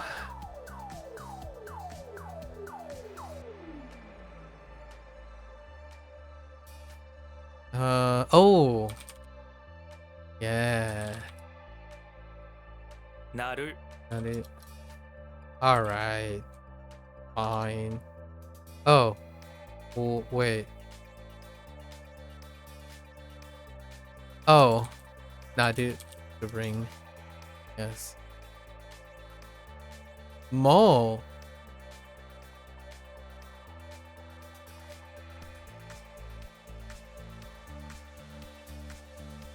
Oops.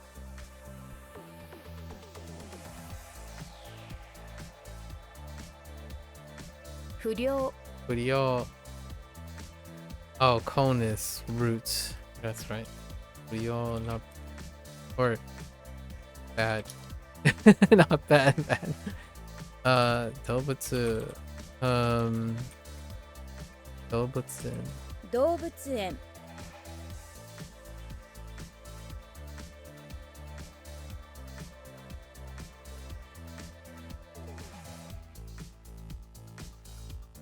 You got any other French shows?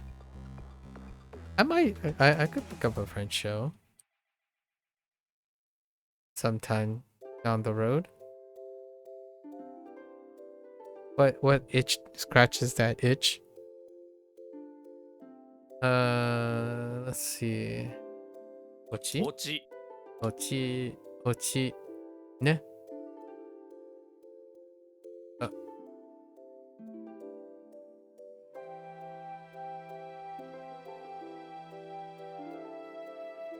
What? Ochi? What?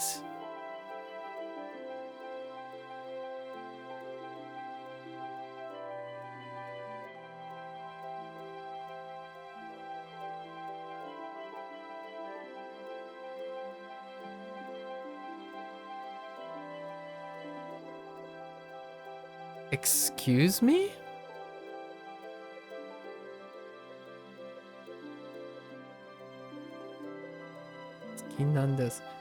Ochi no aru hanashi ga tsuki nan desu.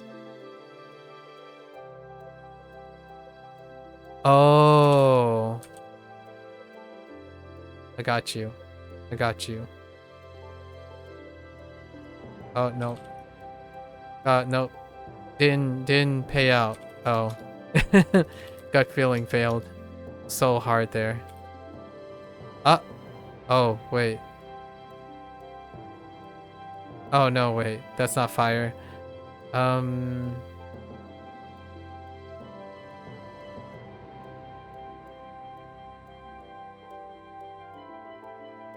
YOLO? No. Wait.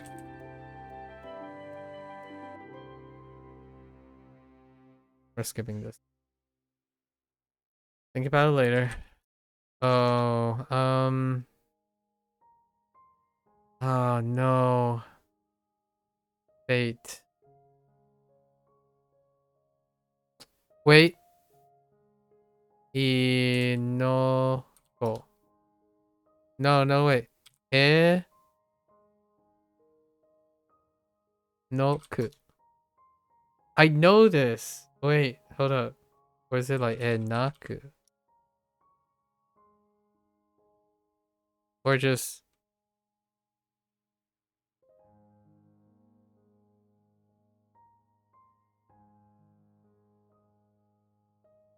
Oh, maybe it's like Inoku? I swear this is it. Wait.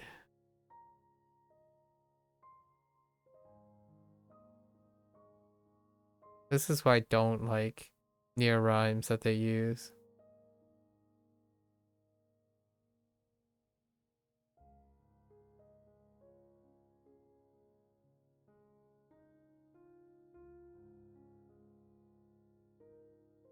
Well, I guess we'll see. One of the do not use that. Doesn't work. Terrifying. 共同 Yodo.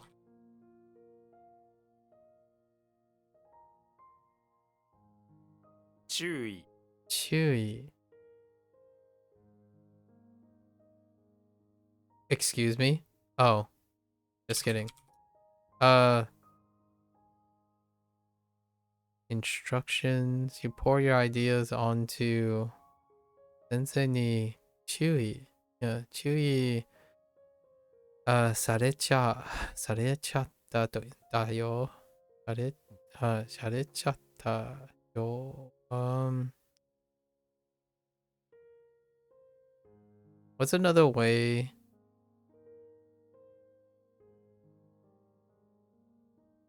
to order? Osmosis was a neat. Oh, interesting. In a sci-fi weird kind of way, but that only ran for one season. Yeah. Those things get unceremoniously canceled all the time. Unless it just ran for one season, is a one shot. But I feel like oftentimes they have 2-season budgets for that type of thing. So probably unceremoniously canceled.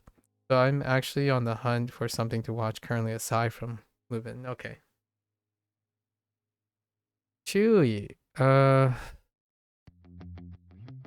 You've heard the 7 Lives of Lei is pretty, but you have to check out. Okay. I have to look into it.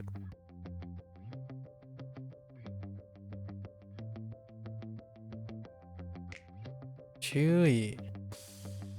Oh. Oh, I really felt like I got this one. Okay, let's just keep moving.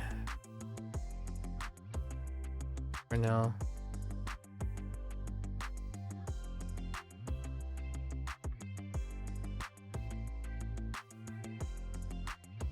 Nomimono. Nomimono. Un.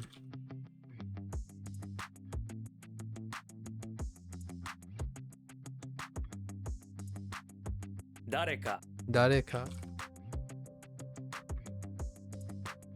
落とす落とす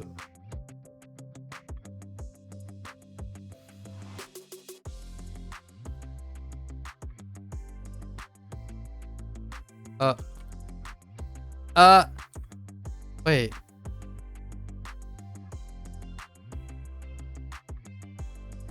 Excuse me?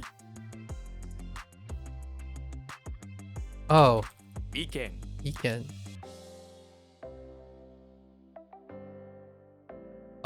What?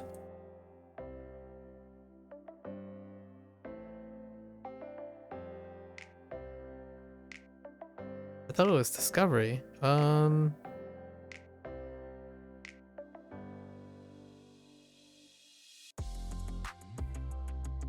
Like, Iken wa arimasu ka? Something, it's a locate, is a thing? Ono, Uran ni tsuite, okay.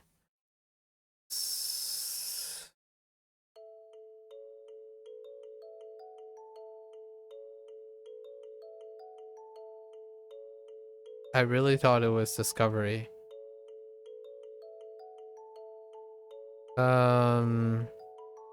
What's another way to say you've seen an idea?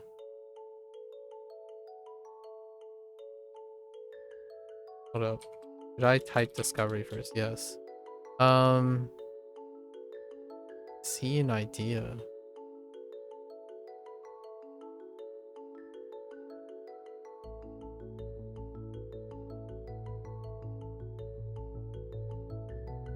I'll have to come back to it. 3番目。 3番目.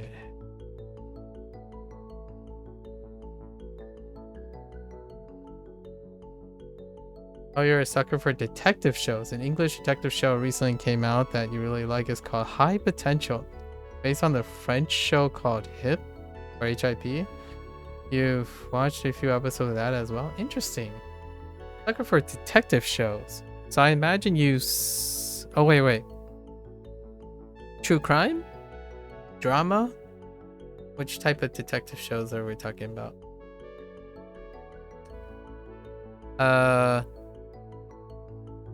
Have you seen Narcos?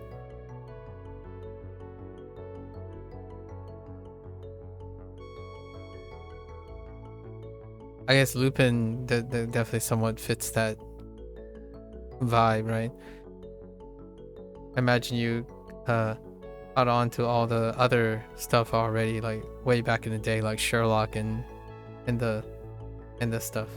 When I said drama, like Sherlock would be a drama, but detective would be more like, I feel like Narcos is a good one. Sure. Oh, there is a show that is kind of detective adjacent. The Americans. Now that is some intense stuff right there. The Americans. It's more like espionage and spy thriller thing, but The Americans. It ran 4 seasons, 4 or 5 seasons. Or are we talking about also like Alias? Law and Order. Oh, okay. Criminal Minds. Yeah, Sherlock was awesome. Also, you're a huge fan of anything Sherlock Holmes. Oh, okay. Yeah, The Americans. That is probably something that is very, very deep into it. Recently there was that like reboot of Mr. and Mrs. Smith on Amazon. I'm sorry, Amazon. For Netflix. Yeah, The Americans is FX, so probably not. I'm not sure if that's available on Netflix.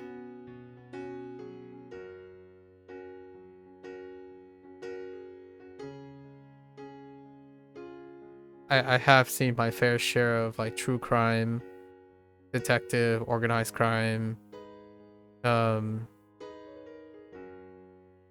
stuff. And then, you know, campier versions of that type of thing, like what you call it? Chuck. Chuck is a campier version, or like Monk would be something else entirely. You have Hulu, Disney Plus, and Paramount Plus as well. Okay. I guess you already gone through like Monk, Chuck on the more like slightly somewhat lighter, harder side when it comes to like quote unquote detective dramas. And then there's all like all those spy things from out of left field, like Burn Notice or something. Monk was great too. Very nice. Very nice.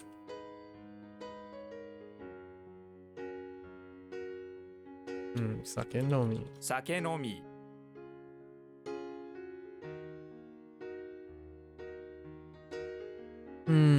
How about... Oh, I really liked this one, but it got canceled. It was Counterparts. It's a bit of a sci-fi, but it also has like a bit of mystery and detective. I think it's called Counterparts. Hold up. Yeah, Counterpart. Yeah, it got canceled. Unceremoniously canceled, even though it was well received. Sci-fi is good. Ceremoniously canceled all the time. It was on Stars. I'm not sure if Stars is lined up with Paramount or not. No, probably not. Stars is still a separate thing. But J.K. Simmons in Counterpart. It was getting nice too. It was getting exciting, and then got canceled. Low viewership. Well received, but low viewership.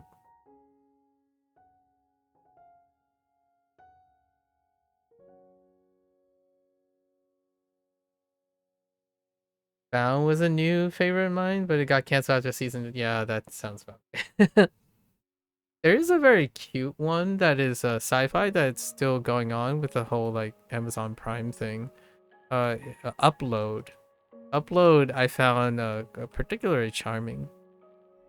It's unrelated to Upload is unrelated to the whole detective thing. It just came to mind all of a sudden.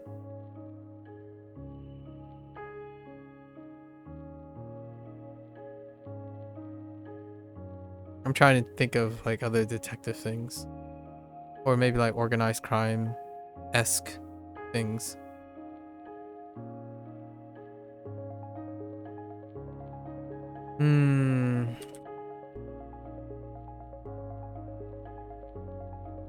Why do I keep typing the same thing? It's not. Oh wait. Oh, it's Oyabun. 親分 Oyabun.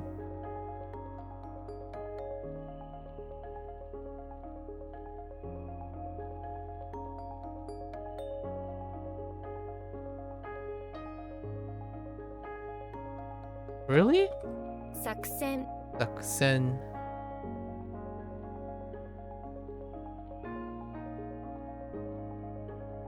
The Hunting Party, a little cheesy is decent. That's just got renewed for season 2. Oh, that's... Yeah, that's unexpected, actually. Huh. There's also that super edgy show. Wait, is that the same thing? Hold up. I'm thinking of a poster. There's like a super edgy show. It has something like... It has Hunt in it too. Or like Hunter X, or like... It kind of reminded me of Clues. I don't think it's on Netflix. I think it was an Amazon thing. I don't know what it's called anymore. It has a very like Clues vibe, or maybe like a Tarantino thing going. I haven't watched it, so I don't know what it's like, but it kind of had that mystery murder feel. Oops.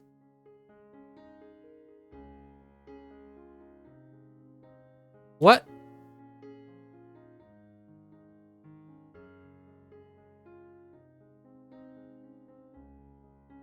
Oh. 共有 Show you.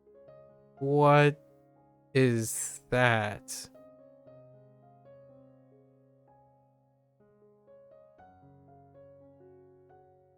Show you. Oh.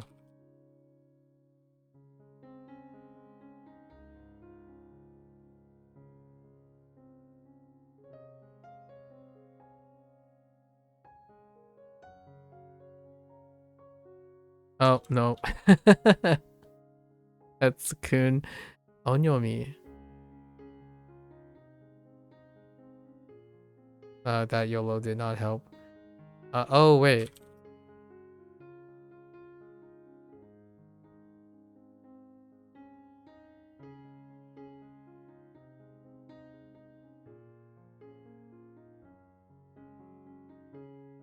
Okay.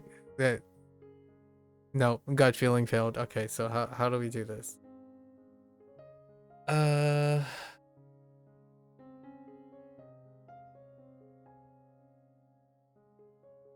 So you want to finish to complete.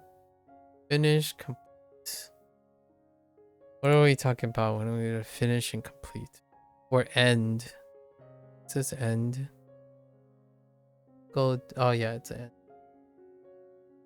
5時には仕事を end 会社を 出たい I leave the company when work ends at 5.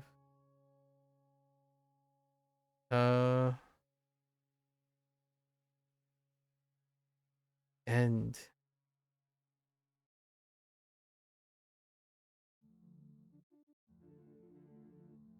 I thought I had it. Alright, we're moving this to the end. Okay. Okay, that was a YOLO. That didn't work out.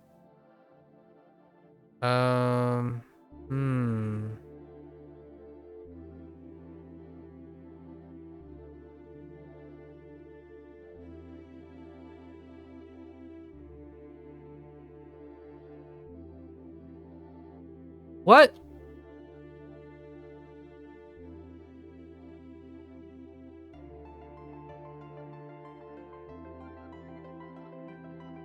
What? You also used to be really into medical dramas, but there aren't any good ones left. House is one of your favorite. The Pit on Max is pretty good. Yeah, those are the ones. Yeah, the Pit is the current gold standard. A contemporary gold standard for medical drama. I watch a bit of a political intrigue too, like business and stuff. A Billions hit really hard, and I never really saw the conclusion. I don't know if that's concluded or not, but Billions was pretty wonderful. Suits was wonderful. Political law intrigue kind of thing. And I watched most of the Suits. The reboot I didn't watch, but I did not hear very aspiring things about the reboot. And Billions, haven't completed it. Haven't finished watching the last like 2 seasons. Just waiting for it, I think. And these are long series, pretty long series. That's like adjacent, you know, the whole intrigue, trying to outplay each other kind of thing. Rivalries, intrigue. This is As One Pleases, right? So how do we As One Please? No, wait.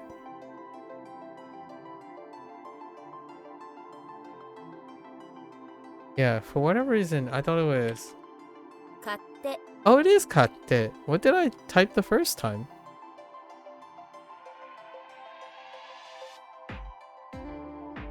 As One Please. I must have missed the unspoken. 取れる Toreru.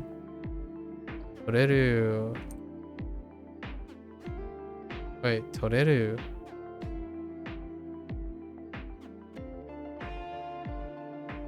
Botan. Oh, toreru. Okay.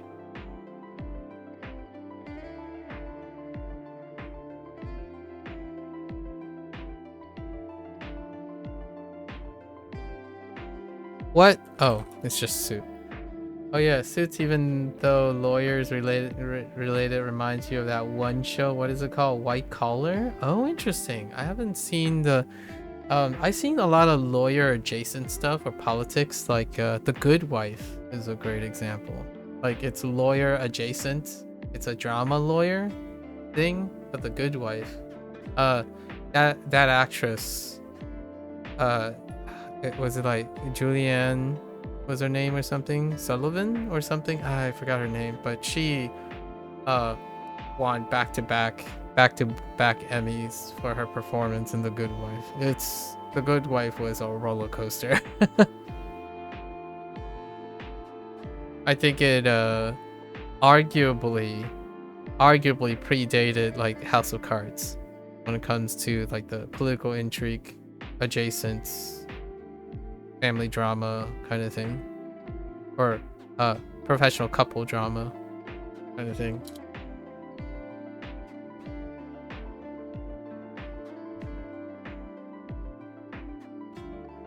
Gamen Gamen ne? 怒る Okoru.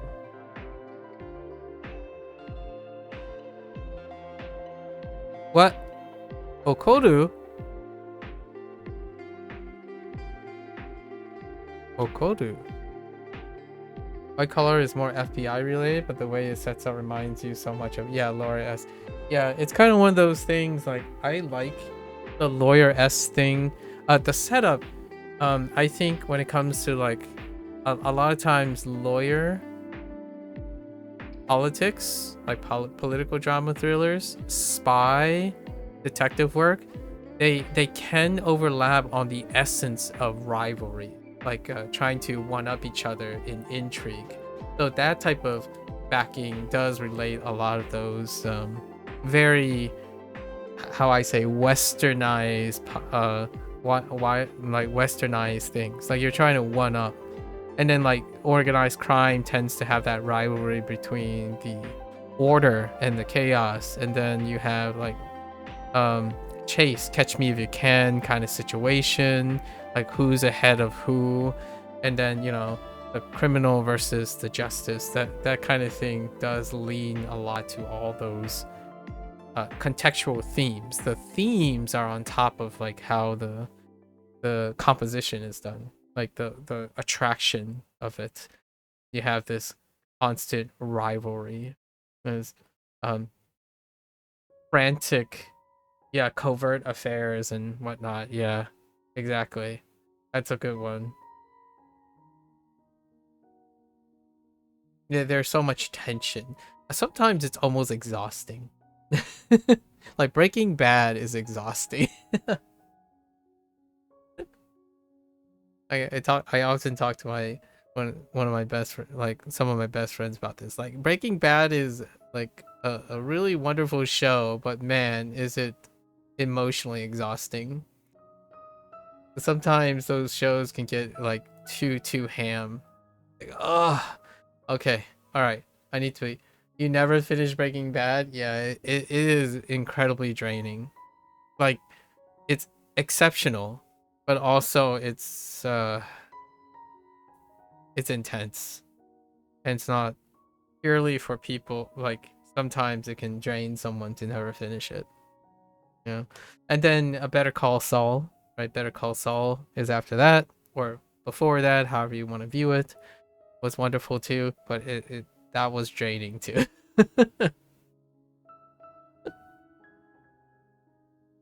uh, uh, Okoru. What am I doing on Okoru?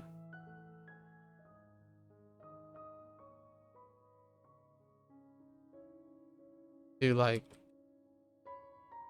to lift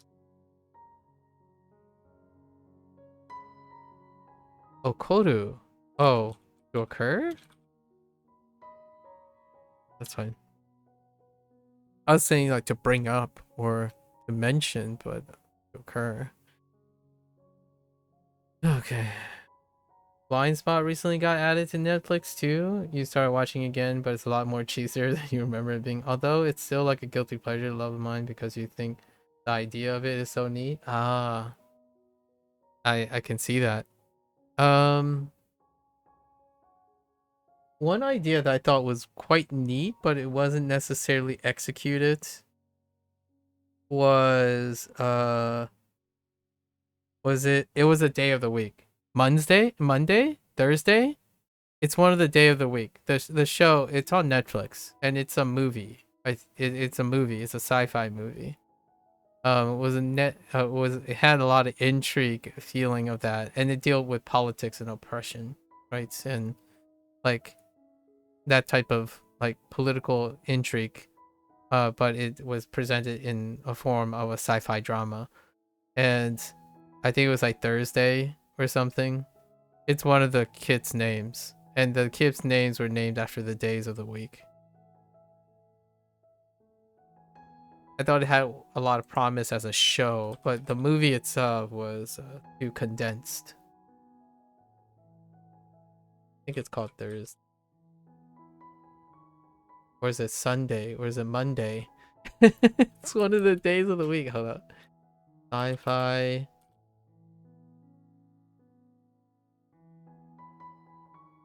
What happened to Monday? Yeah, what happened to Monday? It wasn't like executed very well, but the star, like the cast, was pretty powerful. I mean, William Dafoe was in it, but it was executed too dense. It was too dense for a movie. I think it would have worked fantastically well as a TV show. Women wake up with memories wiped in duffel bag in Times Square covered in tattoos that all led to some kind of government corruption. Like that is just so cool. I can see where all of this is connected. Your choice of viewing stuff. I warmed up to Jake Ryan and Bosch. I watched Bosch, Jake Ryan, 24. You know, your standard like episodic tropes of like your Americanized cop, covert ops, daily Majig, you know, your Tom Clancy's. I do watch quite a lot of those as because I want to see what people are watching.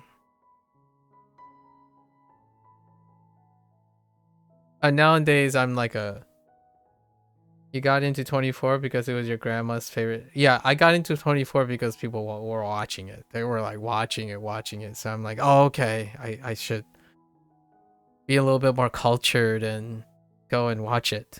Or like, despite whatever I think, I must go watch it. And then I started watching other things like it. And Bosch would be one that is very much 24. Like Bosch is still going actually. Yeah. And then Jake Ryan is like Amazon's version of it with Zanetsky. I think that's how you pronounce his last name, but yeah, Jake Ryan, I think it was the 4th or 3rd season now. I would consider those a bit of guilty pleasure, military stuff, military political things, especially being around in the United States, among Americans. So that's quite a serialized, like kind of a prime time television stuff. Like prime time television. Like not that it's now prime time television, but that used to be those like prime time television spots.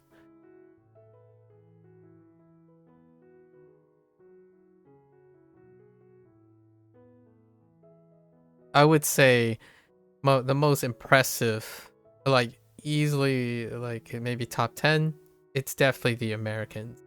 That but I'm only saying this with a grain of salt, but it can be like Breaking Bad. Like it's really intense. But it's not ethically intense, but it can be draining too. Like it's a wonderful show that was able to capture the tension of being an undercover spy. Like no frillies, no theatrics. It's like the constant social conditioning pressure of being an undercover spy. And oof, that is really, really intense. Gripping. Quite gripping. If I had a joke about this, or like to make a joke, remove all the action-packed stuff from the Bourne series, and you have the Americans. Like, remove everything other than the thinking part and the being clandestine. Like, it's the absolute most clandestine. Oh, I have a really left field example. If you watch Kill Bill 2, no, Kill Bill 2, right? Yeah. You know, I actually not sure if it's Kill Bill 2 or 1, but you know how like two spies or two military people or law enforcement are having a standoff, right? And then suddenly like a girl walks in, like one of the kids walk in, but you have to like hide and hold that stall, that kind of situation. There was a scene in the Kill Bill series where Uma Thurman's character was going Uma Thurman's character is going to like unalive, you know, like basically take out the mother figure, the one that hurt her, to get revenge, but her kid shows up in the middle of them fighting, right? But they hit their like giant swords and axe and cleavers, and then, you know, as the kid like trying, that is pretty much the Americans 24/7. So, and I still remember the aesthetics of the show. It's constantly like somewhat dreary. It's like it's so moody the whole time because by the way, the premise of the Americans is, it might sound like it's about Americans. It's about KGB operatives that successfully got planted into the United States during the period of the Cold War period. So the characters that you follow are the Americans, but they're KGB operatives. So then you spend the whole time seeing how they like fit in to American culture. So they have families and stuff, but all the while you do all the like stuff, and it's so palpable every time. Like, oh no, like, so it's pretty surreal. I absolutely love that show. I think I might have watched like 2 or 3 times. It's probably the most hardcore version of spy. Like, it's taking like, when I think of spy thrillers and whatnot, the one that sticks out is probably the show. When you think of other things like James Bond and stuff, then there's many things like it. I think they were so unapologetic. I think it won continuous awards. It won pretty much Emmys the Americans won the Emmy nearly every single year. Let me see. Oh, there were 6 seasons. Yeah.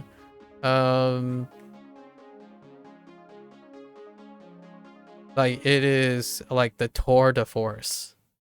Yeah, it has a separate list. 29 wins and 102 nominations. Let's see, Emmys, Program of the Year. I think they were nominated for Program Best Drama every single year, and they won almost every single year for drama of its running.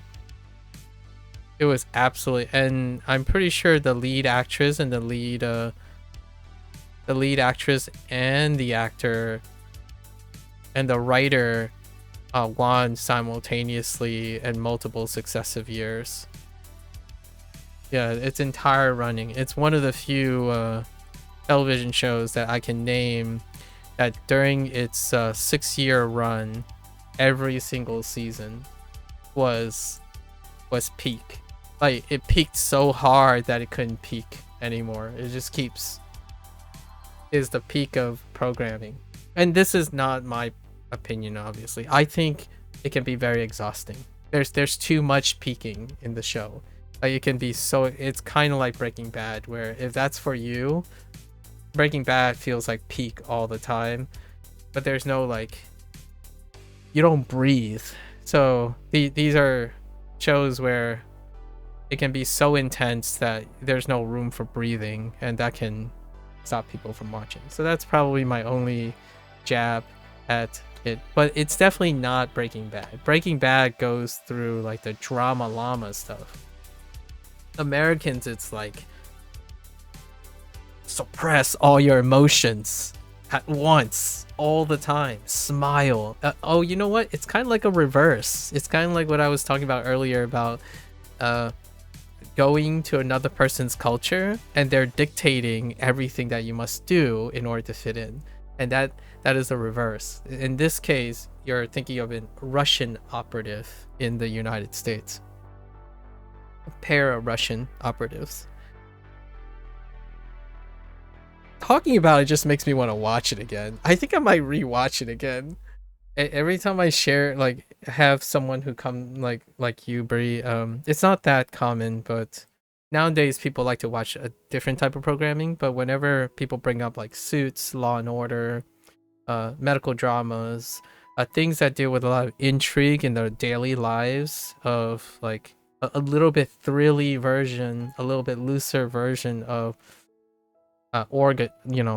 organized behavior, like lawyers and whatnot, the Americans come up a lot of times. It's one of those things, like, it's a show that spent so much time meticulously trying to recapture what it's like to constantly live different.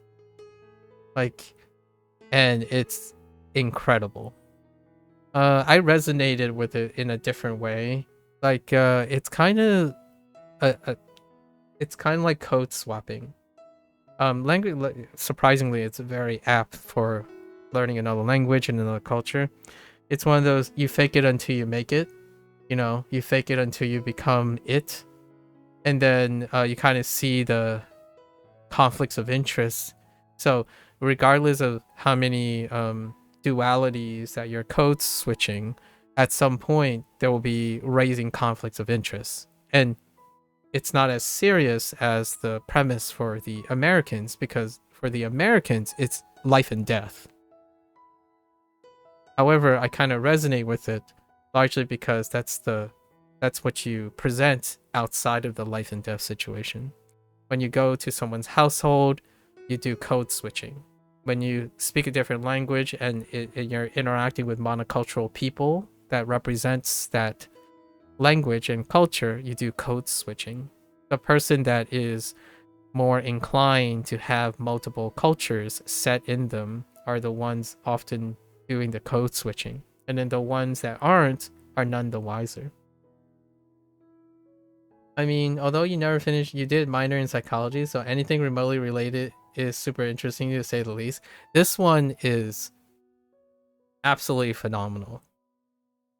I totally don't get a chance to talk about this show at all. They really nailed the behavioralisms, and it shows. And of course, people loved it, but it's also a niche show, so it won lots of awards. It's super critically acclaimed, but it is incredibly, disproportionately not as popular as its acclaim in the time. I think The Good Wife is also fairly low on the, despite the actress and the show also, they were competitors. I think I'm pretty sure the two shows overlapped in their runs, but they were heavy competitors.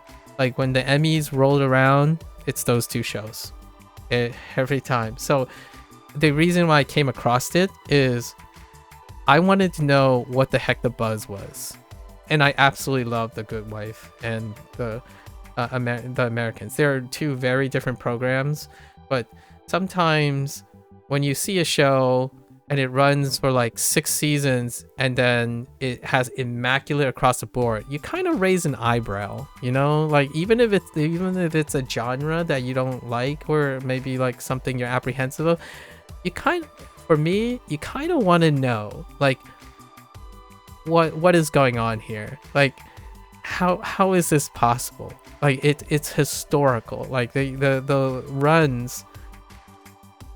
The Good Wife kind of gives you a similar vibe to Madam Secretary. Yeah, Madam Secretary would be pretty lower on the chain, but her husband, they were politically inclined. And then the Good Wife ended up being a lawyer. She was a lawyer. But yes, it would be very similar to Madam Secretary, actually. In terms of the vibe. Yeah.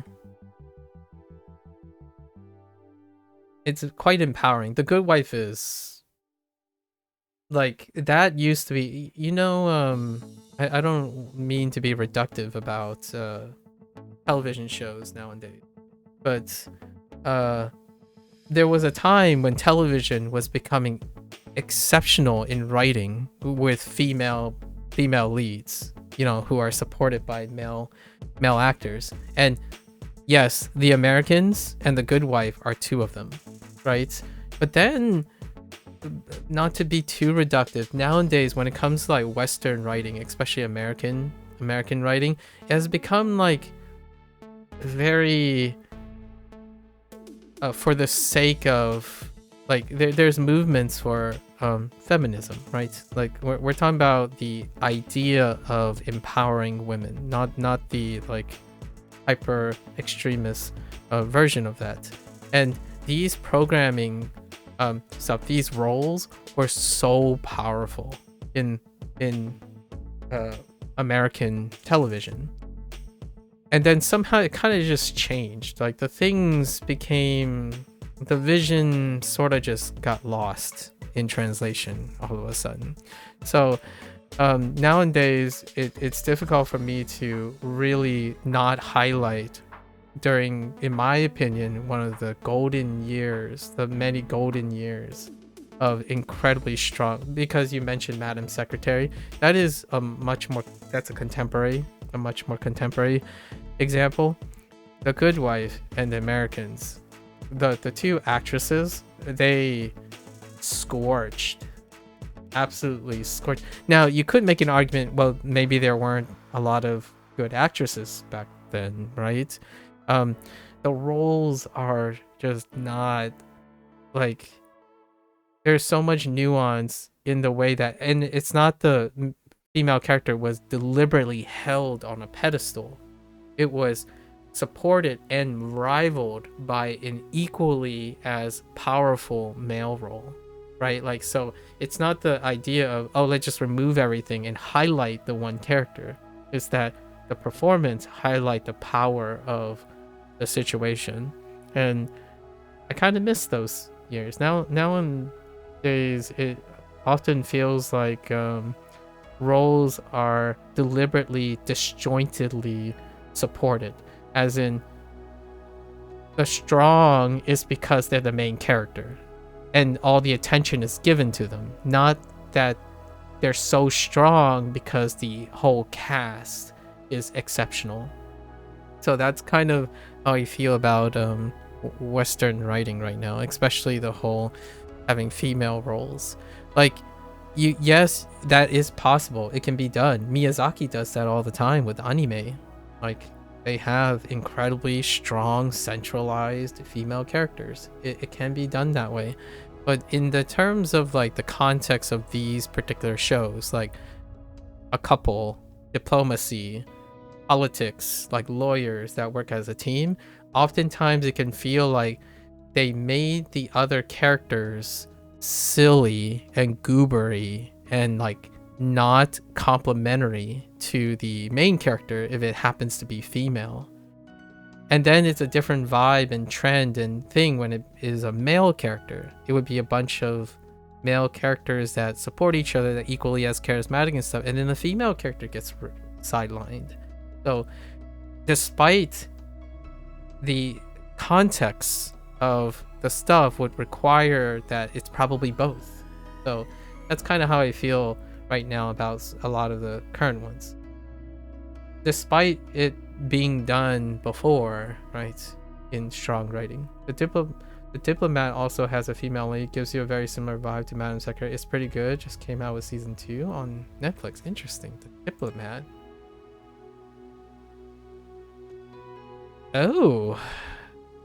Oh, you know what?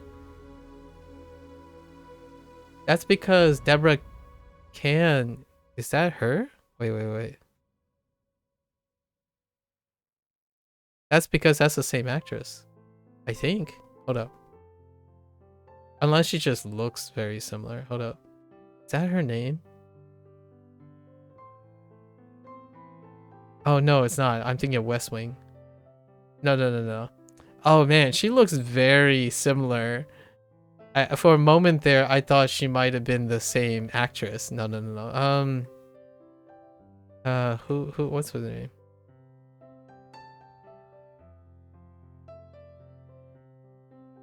Wow, she has a really interesting facial look in the show that reminds me of the actress from The Americans. But that's not what she looks like now, so yeah. What was her name? It's Paige. No, not Paige.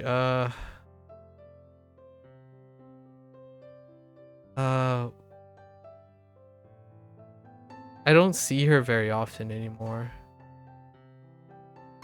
What's her name? Kiri Russell. Yeah, Kiri Russell.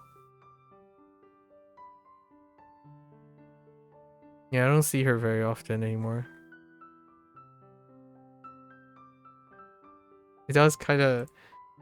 I'll have to check some of those out. It's been a while since I've watched Western like written. Oh, it is? Oh, that is Kiri Russell? Oh, okay. Then yes, that is her. That explains. Okay. When I type in The Diplomat, I'm like, why does she look exactly like the Americans actress? Yeah, she's a powerhouse. Oh, because that's the creator. Deborah Can is the creator. Okay. Yeah, Kiri Russell. Yeah, Kiri Russell is a powerhouse. So I will watch this. I think I'm gonna watch this. This is great. Thank you for the share. Kiri Russell doing Kiri Russell things. She's a really wonderful actress. So now you have another reason to watch The Americans, because she's the lead.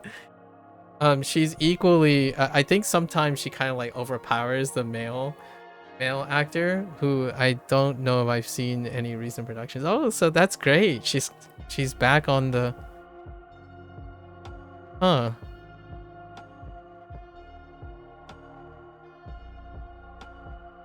Okay, so it wasn't a coincidence that it's someone a look-alike. Yeah. Yeah, she's really good on television. I'm not sure about movies. Like I don't I think she gets like the short end of the stick a lot of time on movies.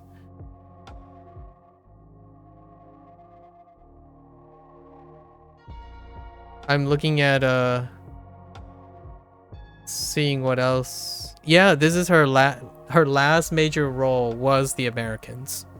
This is her next major role. So, yes, she literally did not have a major role in a television series since The Americans. So it's been 5 years. This is her return to the television. So, yeah, what a coincidence. That is so funny. What a coincidence. I'm gonna watch this. I'm gonna watch The Diplomat. Like, I also want to watch, like, I don't think, so Julianne, the one from The Good Wife, she had a lot of various roles everywhere. Julianne Margulis, she had lots of random roles everywhere, like in other shows that deal with similar things, like wives and like affairs, politics, and intrigue.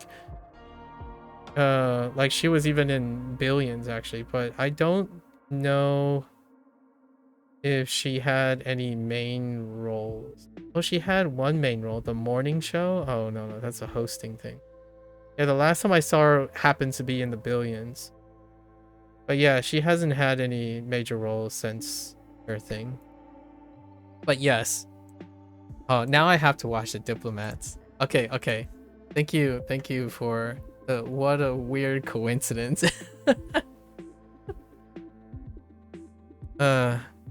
Just looked it up, and The Diplomat has been renewed through at least season 2. Oh yeah, they do 2 and 2. Yeah, it's not in danger because they do the 2 and 2. So that means the show is doing well enough to secure the Netflix's 2-2, which is nice. That means at the end of season 2, Netflix is confident in renewing the full contract. Oftentimes, like, ceremoniously cut in half after the first year, right? That's nice. We'll have to talk about it in the future. Nami.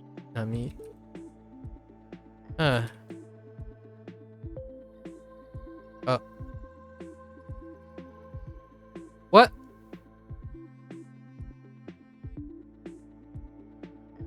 Oh. I keep typing the wrong thing. 運転手 Intention. Well, hot dog. If it wasn't for this serendipitous exchange, I wouldn't have known that she was back. She finally got another major role. Good for her. I can't wait to watch again. Atsumari. Like, she doesn't get like theatrics like appeal. I think she was in a Star Wars film recently, but you wouldn't have noticed. Pretty sure she appeared in the Star Wars film. But acting, like TV shows, can't go over that first role. Really great. Yoi.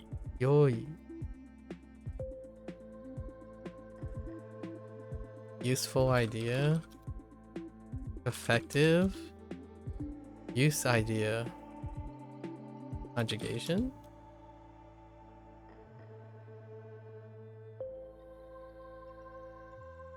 Use idea.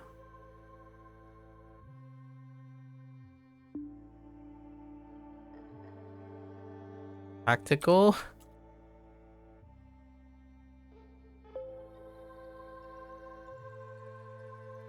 Let's see, shimashita. So it's a sudo. You can sudo this. Moshimo no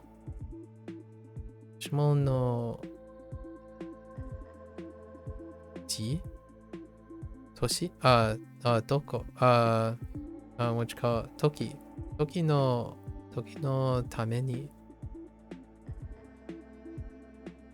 Cancel. Candle. Wait. Candle.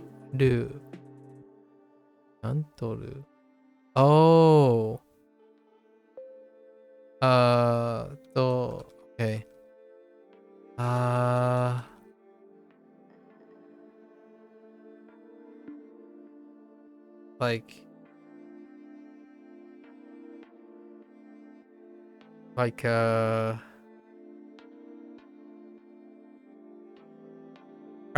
Preparation. Yes. I'm like planned something. Yes. Okay. 公園 Going.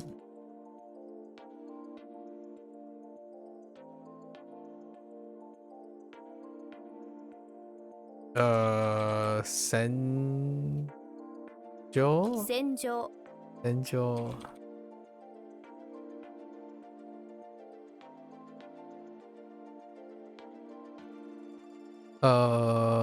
Ne?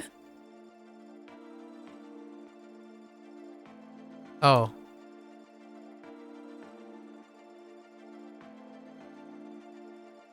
Wait. Why am I drawing a blank? Oh no.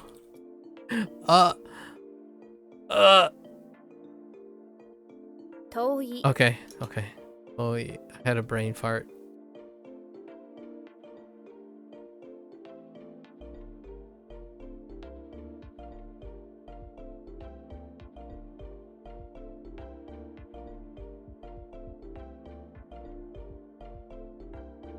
Excuse me. Wait, oh, 仮面 I'm in.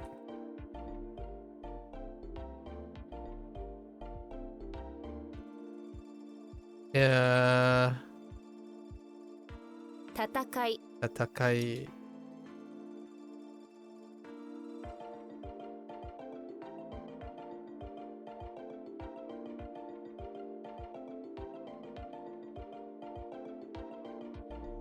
Excuse me.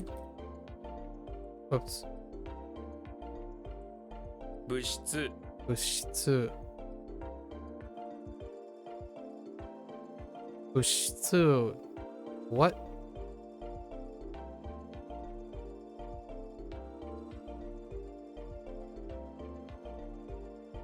Bushitsu ne?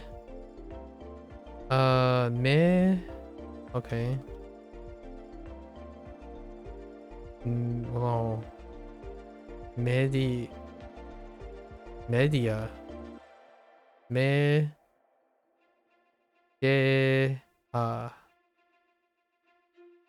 Media. Oh, section.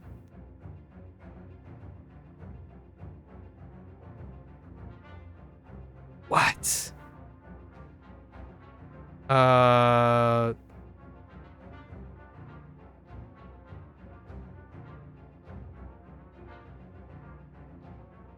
Okay. All right. We're just gonna skip this for now. 猿 Saru. This one. Definitely we practiced this because it was a problem. Okay. 悪 Maku.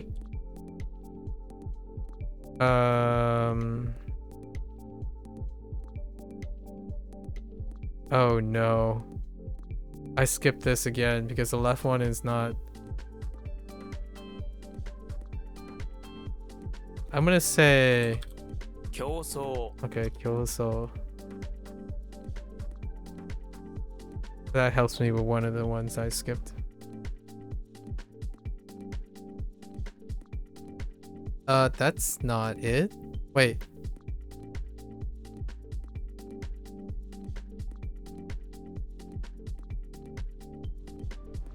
Oh, is this Ganmen. gunman?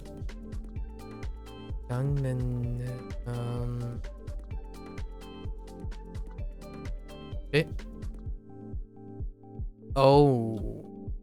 I skipped this too. I skipped the Kun read on this already. Twice. Or once. So let's just say Owari. 終わり Oh, it is Owari.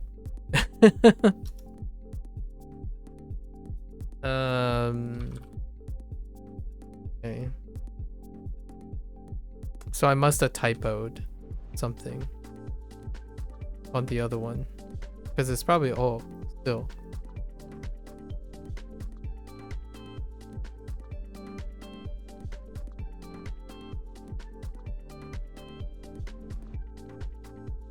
Wait. Oh, no, wait. This is,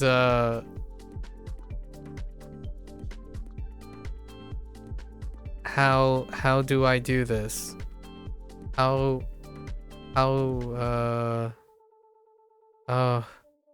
help! Okay.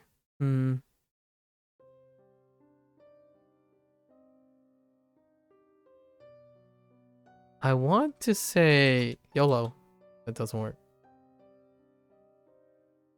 Alright, then there's a bubble in my mind right now. What?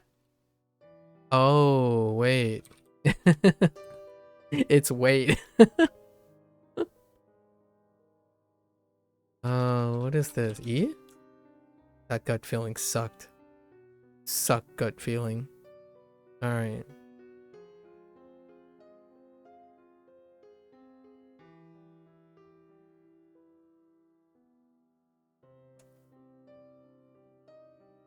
What is this supposed to be? This is clown, right?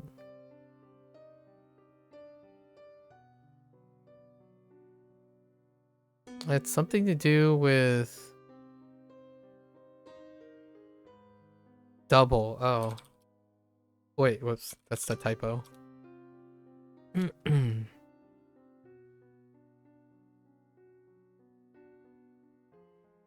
What is... Excuse me? Oh. Sometimes I just don't know anymore. Like, well, we'll yellow it first and then see what happens. And... Shocking, not... works out pretty often.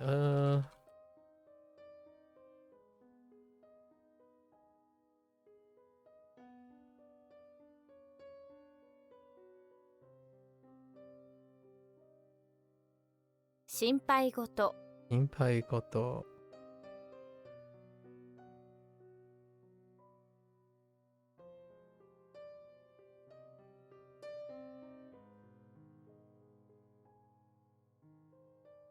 大学院生。大学院生。大学院生。ね。Okay. Oh, that's not what that's. What?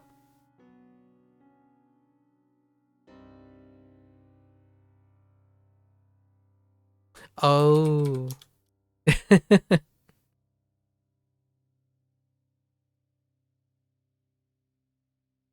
台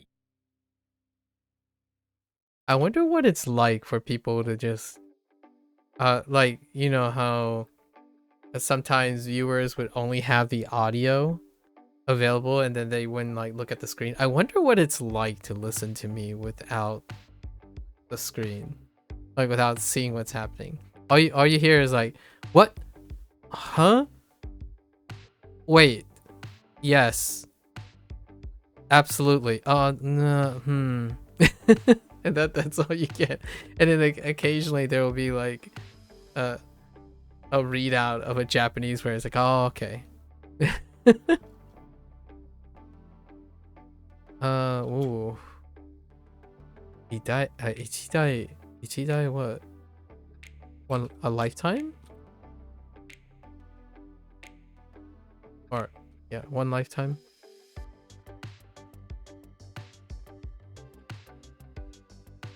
Okay, we skipped 12 things?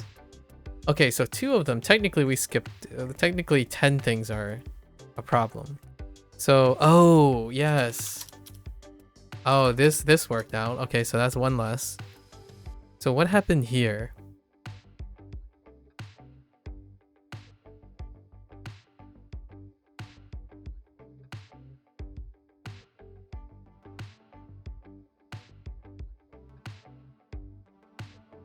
Koku. I swear I typed that. What did I type before? I swear I typed this like 3 times when we had this. Well, that's why you skip to the end, you know? Sometimes you just gotta type the same answer again. So that's 2. Or how do I say advanced? Like high level. Oh, and then I got the thing on this too, right? It was like, oh no, wait. No. This is that sound-alike thing again. Like the mnemonic is "You are so stupid" or something. You so stupid. Oh, it's you so stupid. You so. Oh no, maybe not.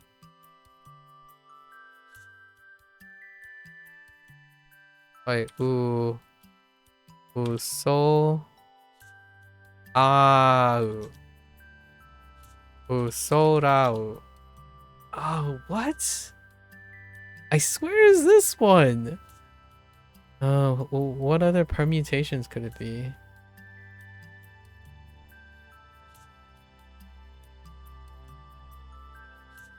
Oh no, maybe it's not. Wait. No, we gotta change this up. It's not this. So this is competition, right? What are you competing for? Oh, Iso. So, the Kiso. Okay, that's fine. And then now I lost a meaning for this. Together, pass, point. I thought it had something to do with like intersection or like coming together at a point.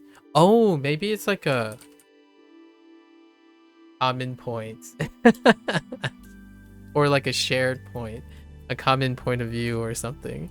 Okay, all right. We're cooking. We're cooking now. This is why you move things to the end. It's gone.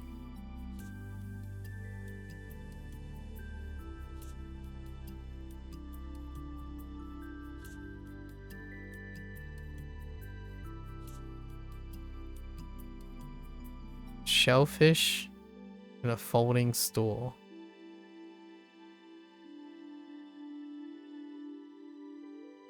Does that include the slide? I guess. So a slide, a shellfish, and a folding stool. How about YOLO? That was low effort. Sliding stool. What could you... Am I worried about this one? Yeah, I'm kind of worried. I don't remember a vocabulary word.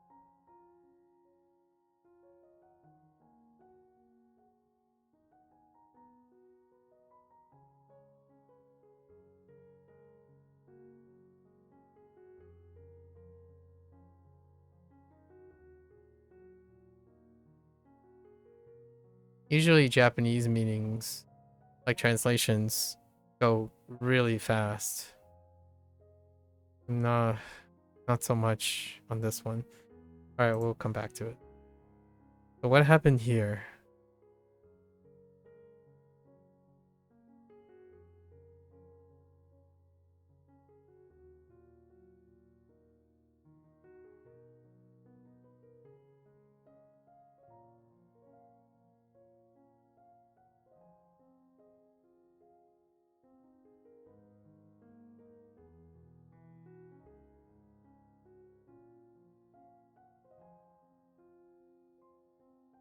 What is this? Few grains. Few grains.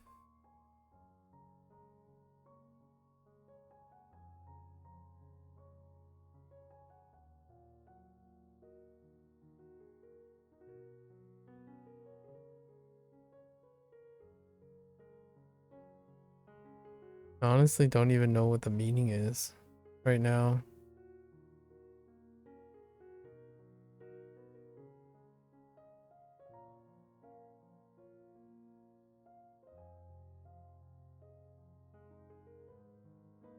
This new?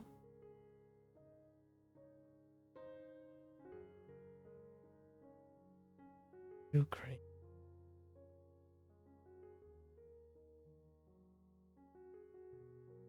Oh. Is oh whoa, is this my only example of this? No, I don't think so. Yo, oh. I swear I thought wait. What? It's not hyo? Is that not sand?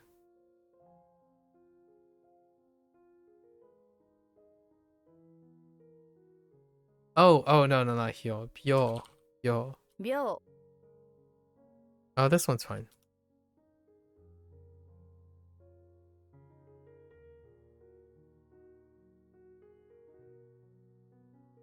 Oh, this is one of those near rhymes again.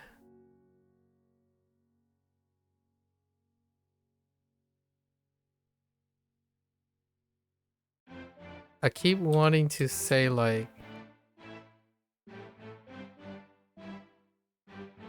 oh.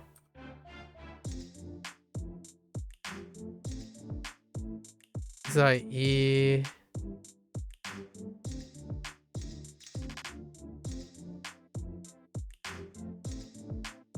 it's definitely ino.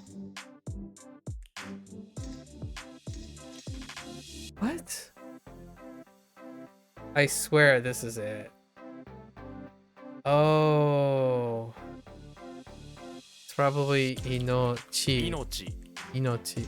Even though Enoch is Inoka or Inoku. Inochi. Okay. Oh. What? What?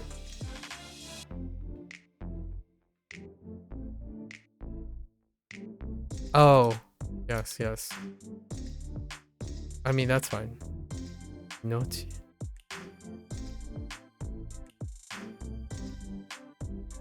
And then main or pour ideas. So you're pouring ideas into something, right?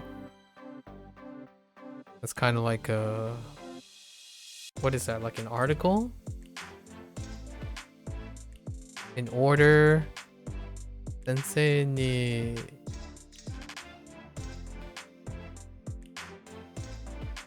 Chewy.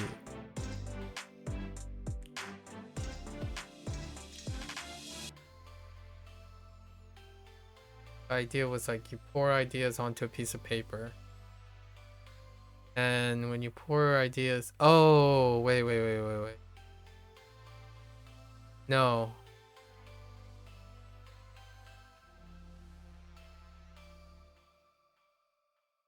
Yes. No.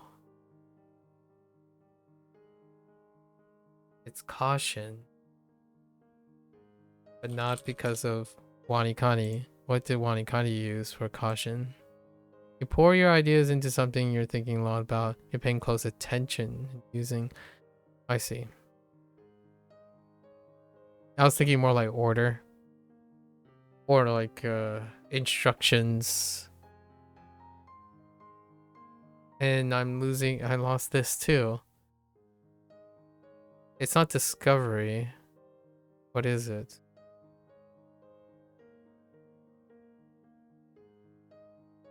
Because one is discovery, but it's not that. Emoke is like, oh no. No, no, no, I'm thinking of. And ideas, you see the idea, right? A view or an opinion. And then this is oeru? 終える I swear.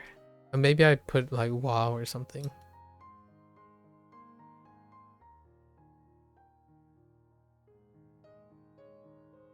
A store?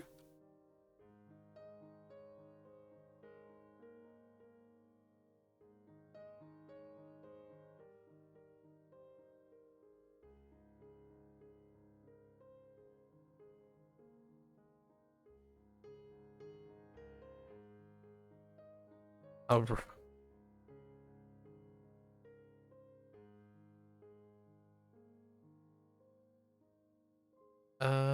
so what we have group, right? Group and room.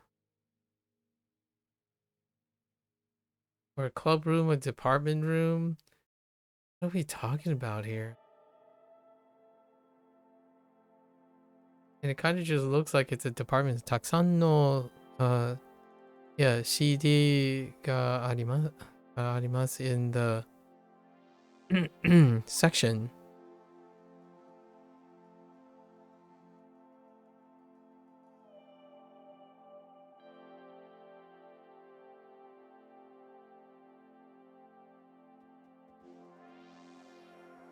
What?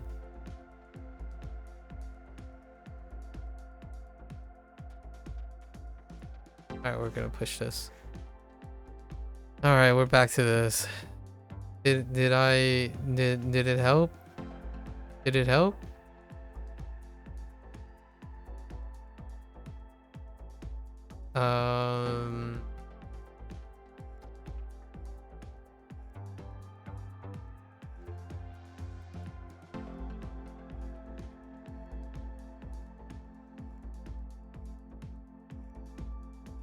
No.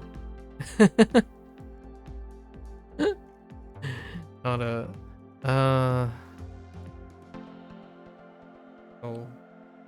This is warm, right? What is warm? That has to do with a tsunami, a plate, and a sun.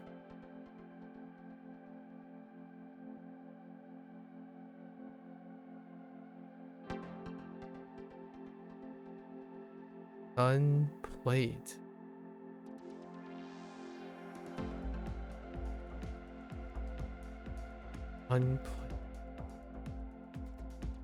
Unplate.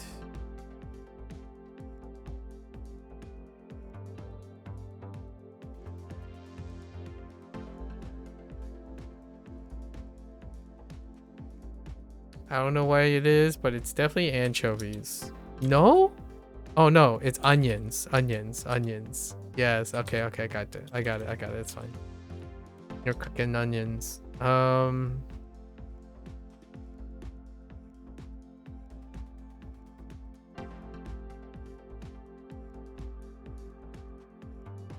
Shellfish folding stool and a slide.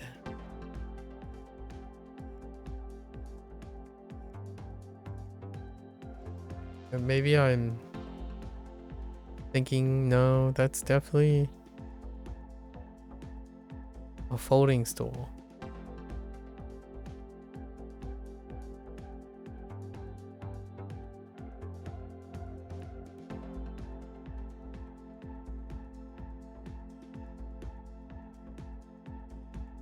What? Oh, come on.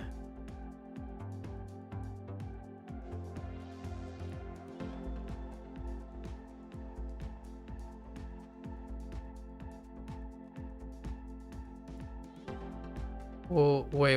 It's not. Oh, that's winter. Whoops. I don't know how to spell failure. That was winter. That's right. And then what in the world am I looking at? I don't understand. Group, section. I tried group. Group room. Section room.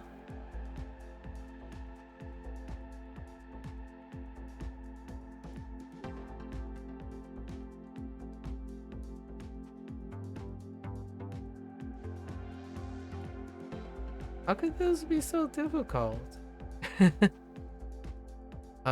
Boots.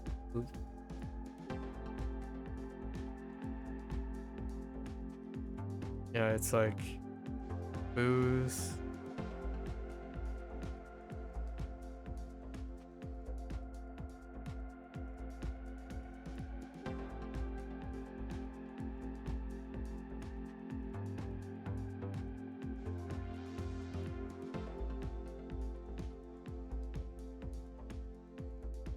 I'm about to flip the table.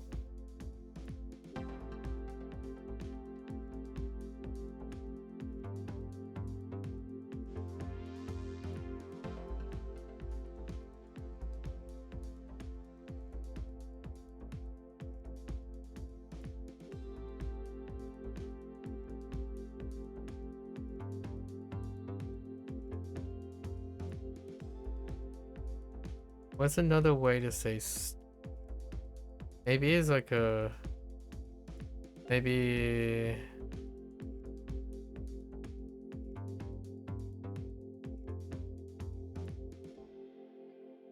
this is gonna bug me. I'm really triggered. The odds are I'm probably gonna add something.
Oh no.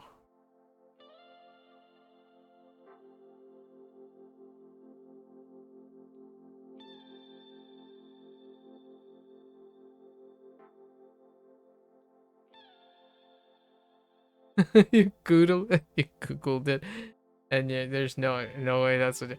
How can you go from? How can you combine these two and not get the? Like this is deceptively obvious, but at the same time, yeah. And the context clue is like not helpful, or the context sentence, or it makes you think it fits my definition, but I'm like. Obviously, I'm hyper focusing. I need to think differently. Let's think outside the.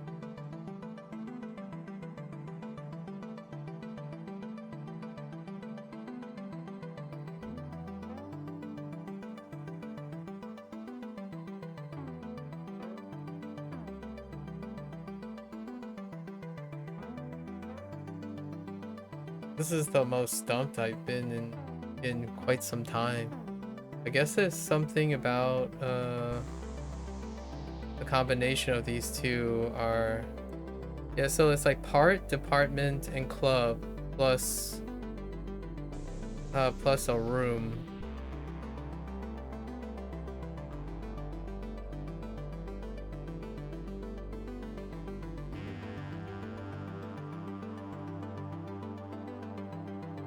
I already wrote clubhouse. What's another way to express club? plus room. I mean, club room.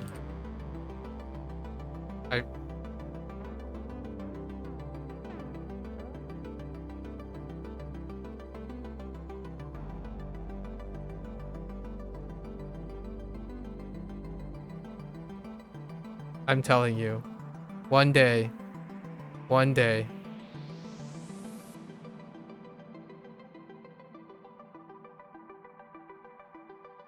I'm just one day I should have just stuck to club room as opposed to clubhouse or any of these. But actually, what is this supposed to be?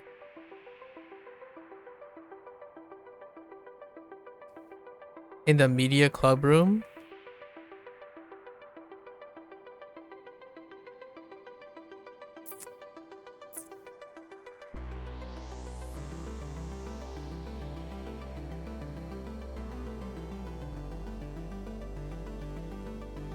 I'm not. Oh no, I forgot.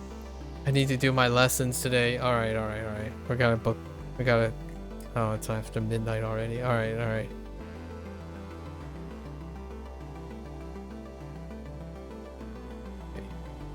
Sorry, just checking time. Oh, we gotta do our lessons today. To rejoice. I'm not gonna worry about that. It's close enough. Rejoice.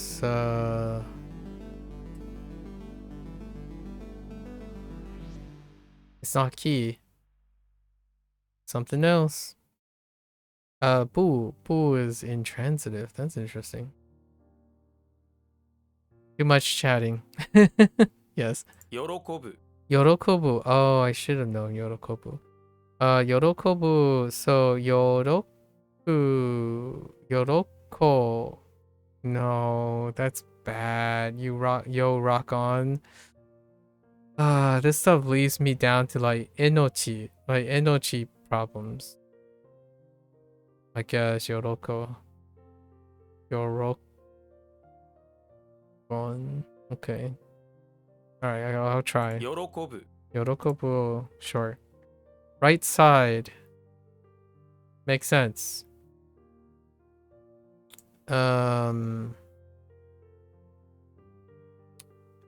Are you gonna pull a kunyomi?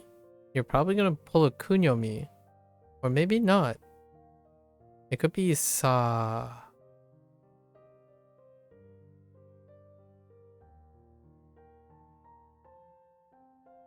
No, kunyomi. So this is miji. Yeah. So mijigawa. 右側 Mingigawa. Oh, Mingigawa. Yeah. Mingigawa. I said G. I meant to say Gi. Mingigawa. 右側 右側 Okay, that's fine. Solve. Jie? Jie? Oh, Jie? Jie?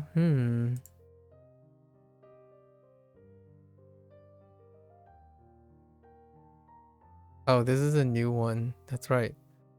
Solve. I mean, yeah. Oh, untie? Oh, okay, untie is still there. That's fine. Hi. Did I mention that you can solve this whole riddle while on a kayak? No, whoops. Wait. Angle your sword correctly at this cow to solve its riddle. Boy, howdy. The key is to untie. Okay. The riddle. Okay. Kayak. That's kind of a tough one. Actually, do we have examples? Nope. Not very helpful. Rikai is pretty okay. Rikai gets it.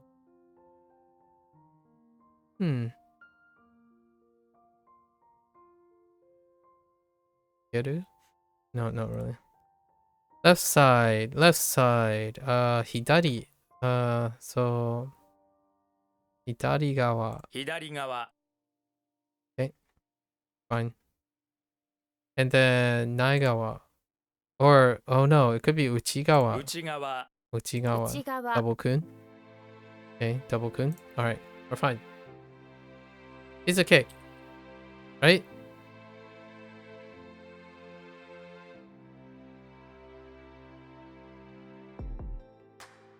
And of course, the near rhyme didn't work.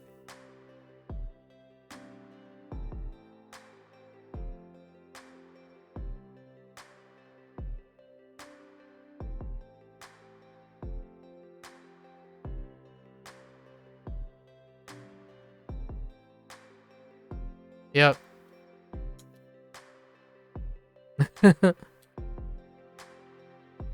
喜ぶ Yorokobu. Okay, Yorokobu.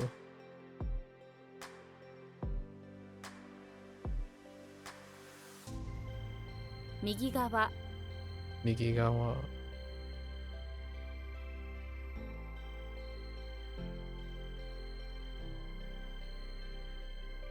I'm gonna do some jerry rigging there. 左側 Darigawa.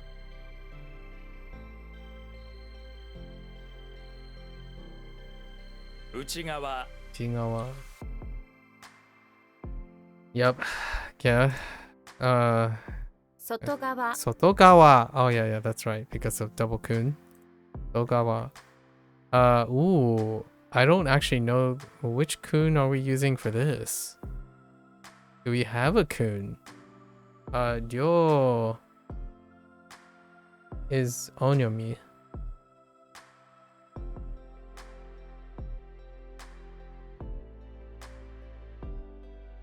I don't remember the kun. Refers to both sides in a physical sense, like saying there's a house on both sides. 両側 Ryongawa. Oh! It's just a hybrid. 両側 両側 Okay, that's fine. Oh, sad. That is sad. Very sad. Are they gonna go straight to kun? He. Nope. Yeah, kanashi. Kanashi is the kana. Interesting. He. Higeki. Tragedy. Higeki. Okay. A criminal's heart will always be sad. No one chooses a life of crime if they're happy, and even they seem like they're doing fine on the outside, deep down, they're really sad. That's really sad. That's actually quite sad. There's a deep cut in there, with a few exceptions. Rare exceptions in the rule. The sad feeling fills the criminal's heart with heat. This heat spreads and radiates out. If you walk next to them on the streets, you'll feel the sad heat floating by you. Okay. That's really sad. Okay. We're moving on. East side. Okay. Probably Kun. Right. So Nishigawa. 東側 Higashi. Oh my gosh, I thought west side. Okay. Higashigawa. 東側 That's I just said west side. I was looking down here. Yeah, this is Nishigawa. 西側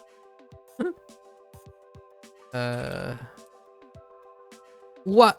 Oh, yeah, Sotogawa. 外側 Okay. 両側 Nyogawa.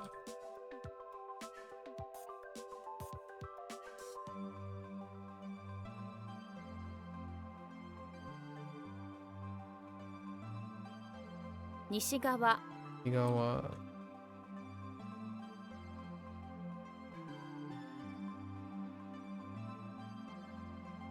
東側 Higashigawa. Military personnel. Soldier member. Okay, that makes sense. Military personnel. That checks out. Heiin.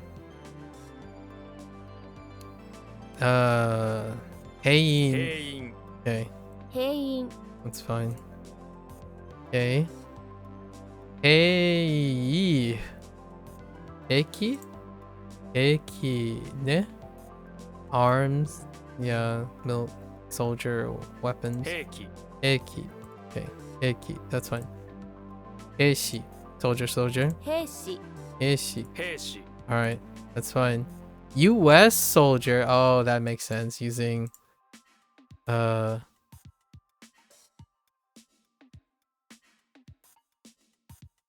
Viet. 米兵 Behe. Oh, yeah, that's Behe. 米米兵 An Adam. Original child. Oh. Oh, that's cute. Original child for Adam. Not that Adam, but interesting. The original child of everything is the atom. Is it the child from which everything is created? For it was the original child. Atoms are the building block of all things. That's kind of cute. I wonder if that's intentional. Huh. What do we have?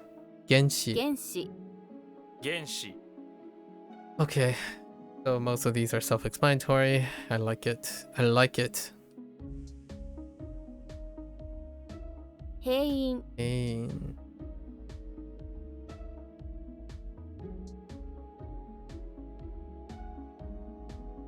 兵器 Icky. What? Okay. That's fine. 兵士 Ishi.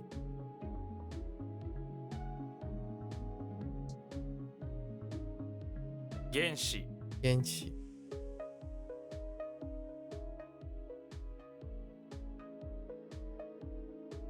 Behe. Behe. Okay, what do we got left? Oh, 28. Oh my word. Oh lordy. I'm in trouble today. Getting to the end of the thing. I might have to do it tomorrow. Oh no. Oh lordy. Do I push off the thing till tomorrow? I can push off the Neverwinter thing till tomorrow. That does mean I will space out. Yeah, I don't want to push too hard. Because Hansuhiro is gonna kick my butt. I didn't rant that long today, right? Original work? That makes sense. So original Gensaka. 原作 Gensaku. Cafeteria. That makes sense. Yeah. Shokudo. 食堂食堂 Medicine. 药。药是什么？药是 Yaku? What is it? Doryoku? Wait. Yoku? Yaku. Oh, it's Yaku, not Yoku. Yaku. Yes. That's onyomi, huh? Flowers can be used for comfort, but also for medicine. Indeed. And then the best way to transport all the medicine on land is with the yak, of course. Okay. Yaku. It's like, ooh. Yakaku. Yakaku. Yakogak. That's kind of weird. Oh, it's interesting that it's not shortened. And then kusuri, right?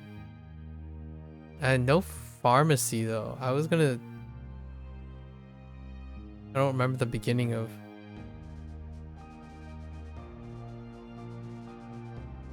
No, I don't remember the beginning of pharmacy. I would have to see it. Shio, moving right along.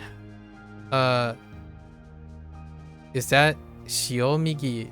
No, Shiomizu. 塩水 Oh, but it can take ensui.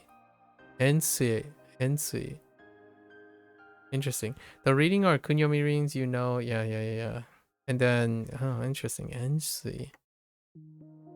Yeah, we're fine. 食堂 Rokudo. 原作 Gensaku.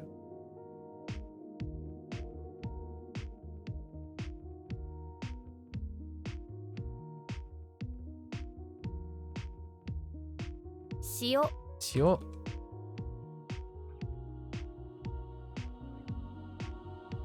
塩水 Shiomizu. Salty taste. Yeah. Shio. Shiomi. Ne? 塩味 Shioaji. Oh, yeah, that's right. Kun kun. Shioaji. Okay, that's fine. Kun kun. We're fine. Oh, Enmi and Shiomi. All of what? 塩味塩味塩味塩味 If you okay. Hold up. Someone's got if you happen to be cooking shofan, you might also hear the onyomi reading of this. Oh, Enmi. Okay. This word can also read as shiomi, which has more or less the same meaning as the prime. Okay. All right. So anything goes. All right, I got you. What else we got? Seat. That's still seki. 席 席 Okay, we're good. Injustice. Fair enough. Negative mistake. Interesting.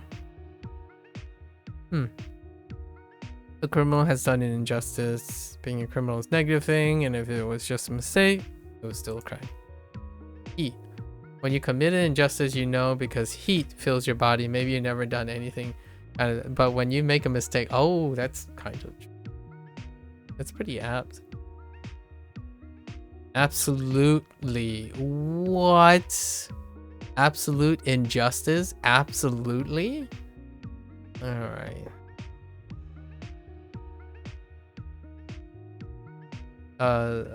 What is that? Zehi. Emergency. Injustice? Normal. I think mistake, negative, normal, mistake. What is going on with the use of injustice? I don't understand.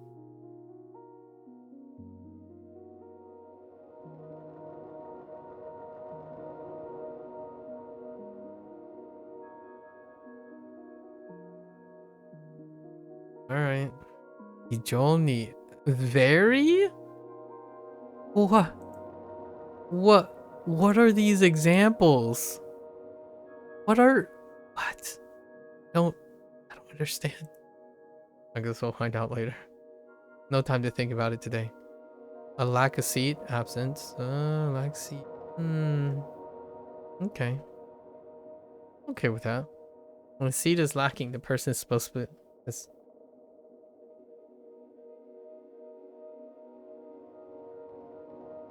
Oh, sorry. A fatigue. When a seat is lacking, the person is when it's lacking, the person is supposed to have in it. There's an absence. Okay, that's fine. Non-attendance. What is this? Ketsu. Oh, is seki? Yeah, Ketseki. Ketseki. Yeah. 欠席 Need to shorten ketsu. Ketseki.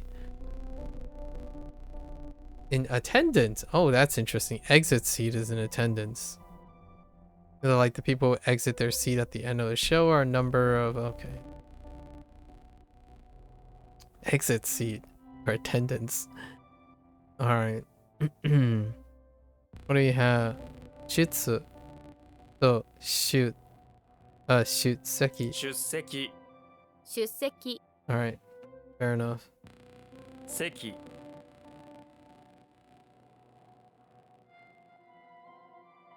I don't know where this is going with injustice. That's gonna be a problem.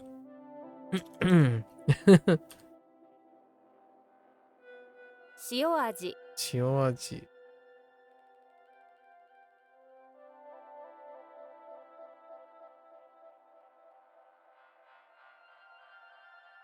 欠席欠席。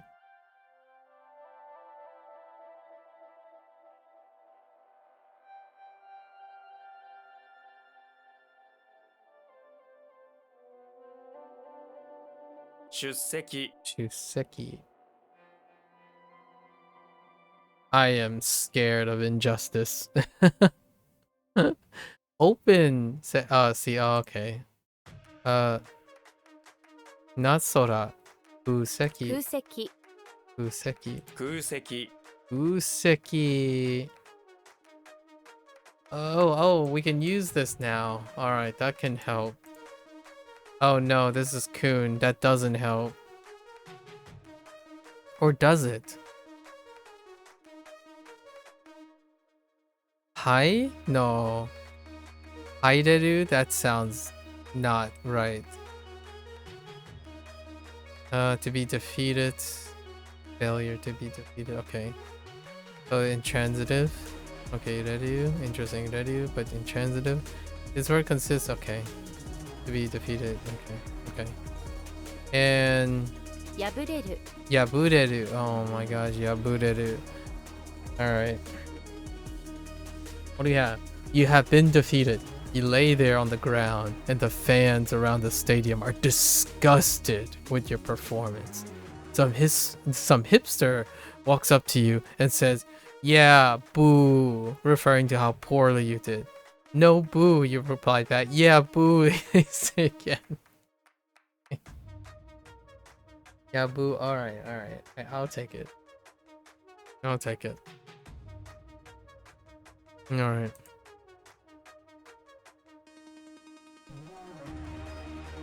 Yeah, booted. Failure. Oh, we have an example of this now. Yes.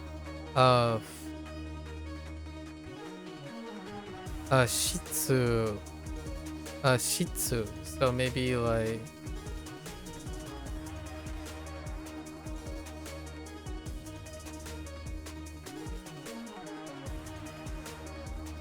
I keep losing this. Winter. Hi, right? Shihai. 失敗 Shipai. Oh yeah, that's right. The rendaku off of the. Yeah. Shipai.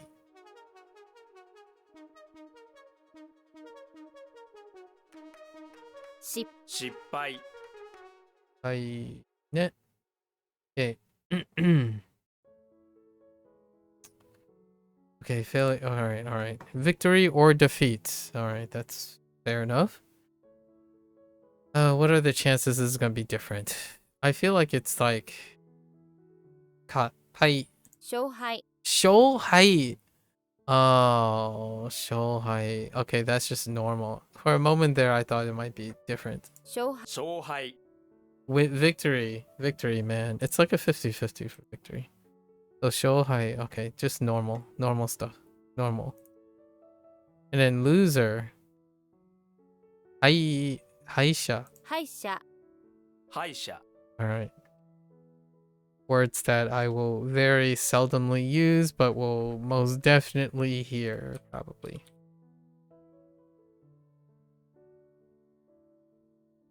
Whoops, that's not. Okay. 空席 Guseki.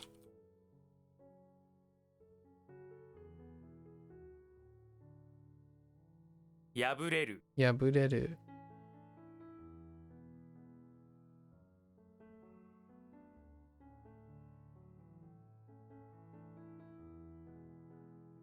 失敗 Shipai. Ne?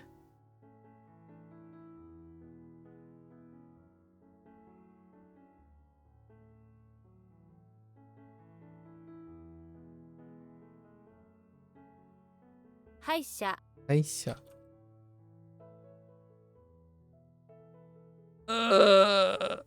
This is an help. Okay.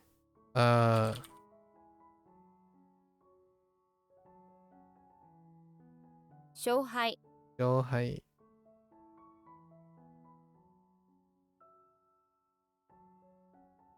Oh, kudamono. Yeah, free kudamono. Ume is free too. Ume wine? Oh wait. Is ume kun? Ume sake. Ume sake. 梅酒 Umeshu. Why? Wait. Umes? Oh wait, umes? Wait. Is ume onyomi? Oh no. It's a hybrid. Dang it. 梅酒 Why? Umeshu.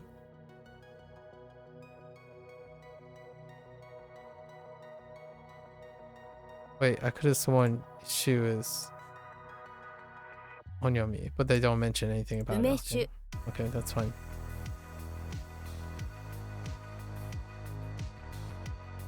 Hosoi. 細い That's fine. We're moving right along. Nose, hana. Alright. 果物 Got freebies. We got freebies. 梅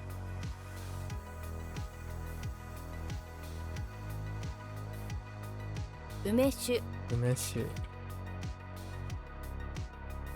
細い Osoi. Whoops. 花 Hana. Alright. Snot? That's still gotta be hana. Hanakuso. 鼻くそ Hanakuso. If you like everything else learning a new language, you learn the bad words first. This isn't a bad word, but it sort of contains one. Oh, I see. 鼻くそ 鼻くそ I don't, but that's fine. Hanakuso. Tip of the nose. Hanasaki. Ne? Hanasaki. 鼻先 鼻先 Alright, we're fine. We're fine. We're moving right along. Speeding right along. I think we have some good ones. Humming. Nose? Nose song? Yeah, okay. Sure. Interesting. Alright. Hanauta? 鼻歌 Okay, 鼻歌 that's fine. Moving right along. Oh no. What's a kun for that? For bleed. Oh, it's bleed. So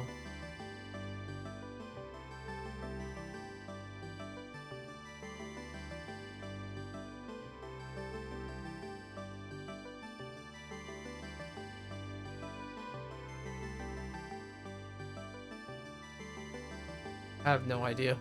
鼻血 Hanaji. Oh, chi. Oh, that's right. Oh, and then it's rendakud. Hanachi. Yeah. Oh, it also takes hanachi. Very interesting. This reading are the kuns you already know. Right. Chi from the shore. And you should know vocabulary reading of, yes. Put them together and then rendaku. Alternatively, it's possible though less common, but if it matters, turning his kanji via an ayumen anyways to write it as. Oh, okay. That's fair. Yeah, because this is not as common as this as a writing situation. Navy sailor. Oh, fine. Water soldier. 水兵. 水兵 水兵 Okay, 水兵. Okay, alright. Hana. You've never seen. Yeah, I've only seen it once. Momentarily. Oh, yeah. You knew it existed, just never seen it. Yeah, I've seen it once.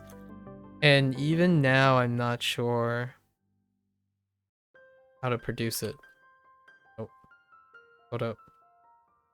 Yes, DI on IM DI instead of doing just JI. Yeah, I usually just type G in front of DI. But some things that I've played before had definitely had some of those. You just look it up and copy it. The other thing that it took me a while to understand is the X. X to make small things. Like make a small E or make a small like O. You hit X and then you can turn them into the small things if you want it manually. For the combination like yo. You don't need to type. You could type D and X yo.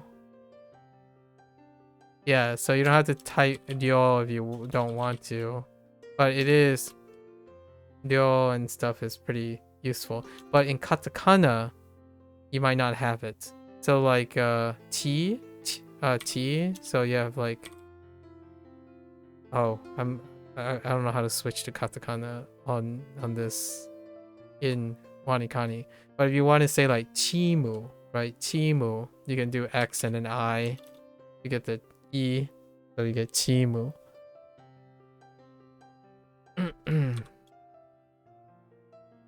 It took me a really long time, I'm telling you. Like, I sat there in Duolingo trying to type it. I'm like, I don't know how to produce this. And then it took me like 10 minutes looking at Google, like, how do you make that small I? Yeah, that was about around 100 days in when I was like, oh yeah, I should type some of these answers out. And I'm like, I have no idea. Yeah. How long did it? I pushed it off for like 150 days or something.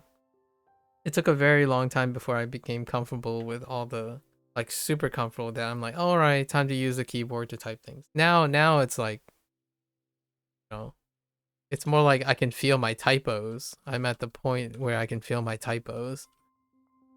Okay, hana what? Hanasaki. Hanasaki. 鼻先 What was this? Hanasaki. Oh, tip of the nose. 鼻くそ Hanakuso. Not. Hanauta. 鼻歌 Humming. Suihe. 水平 Suihe. Going down. Suihe. Suihe. Suihe.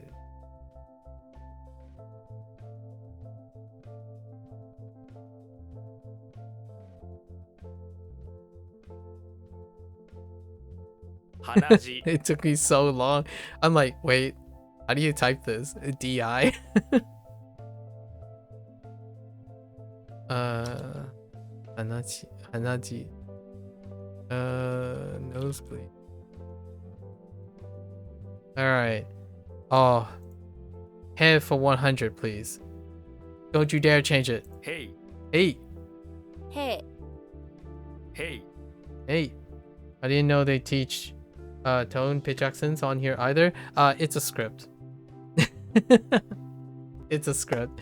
I added because I need to confirm what I'm hearing most of the time. So I'm using it. So WaniKani doesn't have it. Someone else added it. It's a reference from I've got where they pulled this. That's why having an open API is good. Like if they didn't have it, I could probably API it myself, as long as they have an open API. So that's kind of nice. That's actually one of the perks of WaniKani. The way their website is laid out, it's really jank, but because of that jank, you can do. So it's not like a proprietary thing. So pretty nice. It's a clunker though. It's a clunker. Yeah. へ Hey. Hey. It's nice seeing these things to confirm. So matching your pitch accent with what you think it is very you get to it. At first it might be slow, but then you get to it. Like you really start connecting, right? So it's nice to have these things. Other things that you could add that I thought about adding, but I don't do anymore because I already know how to write. You can switch this up for stroke order. Someone made an animation for this, but you can replace this too. Like you can replace it with a stroke order. Maybe like even do shorthand on top. You can do a reference from a database. So right, it goes this way. So 1, right, 2, 3, 4, 5, 6. Oh, I've been labeling it. I have to label the start of the strokes.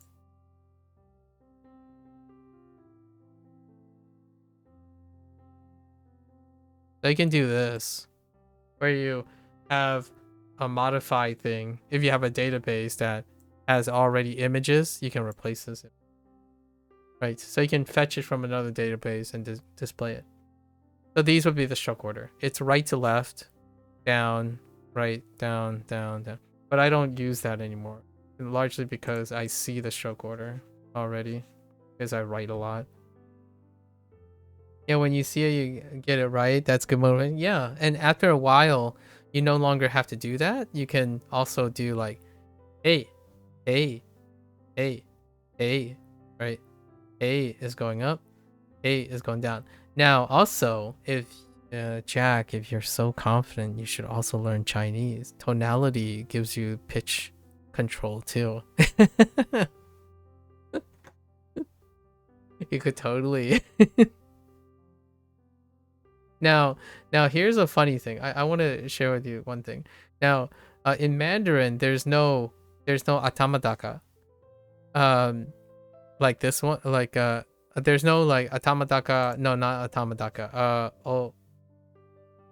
Odaka. There's no this pattern. But in my language, in my dialect that I use with my parents, this is a tonality. Like this is one of the tones. Mandarin has Mandarin has these tones. And these are relevant to pitch accent. So if you shorten things and assign them with different accent, this is pretty much Heiban. Right, Heiban. This is what is this? What is the other one? This is atamadaka from the head. So atamadaka. This is like odaka. Oh no, like not odaka. There's no odaka in this. I don't actually know. This doesn't exist. Japanese. When you go down, you just stay down most of the time. Unless this is a new particle. You can also think of this as a new particle or a word. And then this just happens to be the end of a word that can be next to it, but they don't. You kind of separate them. And then this is going up. Otaka, I don't know which one it is, but they list it here in this little tiny little thing. But yes, Mandarin is so beautiful. Now it's time. It's time to ascend, Jack. I'm kidding. No pressure. Oh, we're at the last 3 lessons, actually. Oh, God. Hey. What are the chances to stays the same? What are the chances to stays the same? We can't yap anymore. It's already after midnight. I think we're gonna do Neverwinter tomorrow. We'll push off the Duolingo thing. I've yapped way too hard. I started too late. Yeah, yesterday, I'm telling you, yesterday, I had so much fun talking to, I'm gonna call him my Hong Kong Korean representative from now on. I spent so much time talking to him. I literally went to bed 30 minutes after I turned off the stream, and that was to drink water. I skipped dinner yesterday. But yeah, I talked, so I gotta refresh before we gotta get back. Gotta get back. Call him AAA. Oh yeah, he's our AAA representative. Man, I wanna like pick his brain. And he's relatively older. He's like he has experience in multiple places. Like it isn't just, oh, I moved to Hong Kong for like a year or two. This guy is pretty experienced. So I always want to like pick his brain. When I was talking, he was like, "Oh, that's a good idea. Thanks for the insight." I'm like, "But you have insight. Like you should be telling me what it's like to be a triple Asian." a triple macro user. Like I have no reference for Korean. One of his main languages is Korean. So like what insight do I have? I barely even touched Eastern soil. What is the closest thing that I have done? Eastern soil. No, I haven't ever touched like a Asian soil. Like another country of the 3 macro languages. So it was funny because I kept asking him things, but he hasn't he hasn't explored the opportunity yet. So I'm looking forward to like asking him, "Oh, if you're not interested, could you ask for me because maybe that'll get you interested. So I was like really maybe a little too strong. But when he made his example of how he broke ice with the Japanese exchange, like a language exchange student, I'm like, this guy, I can go hard on this guy. Like I can be extreme with this guy because he breaks ice really. Like he basically made a penis joke to break the ice with a Japanese person. So I like, all right. I know you're from Korea and you're living in Hong Kong and like and whatnot, but I think we've already if you like when he explained some of the answers, I thought he could have been American. Like his name. Oh, I remember his name now. It's Kimchi. Kimchi Malk or something. So I'm guessing Malk maybe is a nickname and then Kimchi Korean, but I didn't want to assume. The way he wrote in English though, it sounds like he's Americanized. Like I even said, "Are you American by any chance?" Because when I asked him, "Oh, like how are you learning Japanese? Like how are you meeting with this language exchange?" And he said something like, "Oh nah, I'm just using the taxpayers' money, good old taxpayers' money to get educated." And I immediately thought, man, that really sounds like something that would come from like a British person or in like some English dominant speaker. But no, he's Korean. So that's cool. I didn't realize Koreans spoke like that. If you know what I mean. Like I don't know what it's like, but for real, but oftentimes I don't usually imagine the big three. They say things like that in openly, unless you're somewhat Americanized or like used to the American internet. Like when people say those things, usually if you're at least in my opinion from Korea, Japan, or China, they usually don't throw like things related to taxpayer or government or something. So, but no, he's very. It's cool because that also means that there won't be any cultural clash. And despite he's interacting with 3 of the macros, so that's a really great opportunity. Just don't tell him I said that. I can't. He works in tech. Work from home tech. So we basically just chatted for like 7 hours. My voice is kind of still feeling the rust from yesterday. All right, enough yap. What are the chances that this stays waka? What was the other one? Oh, soba. Oh, this is soba. Soba. Soba. Oh, it's this. It's a tamadaka. What was this again? Oh, this is considered heiban. Okay. So it's like gawa, and then this is soba. Yeah, different norms and such over there and other places. You would expect them to take a little differently. I genuinely thought when they translate in English, right, it would be a little bit more reserved about these things.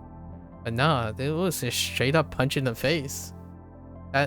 That screams Americanization. Not that I'm saying Americans are not the most direct, but when you're using English and you're suddenly like, oh, we learned 2 languages, you know, and it's not like a monocultural place.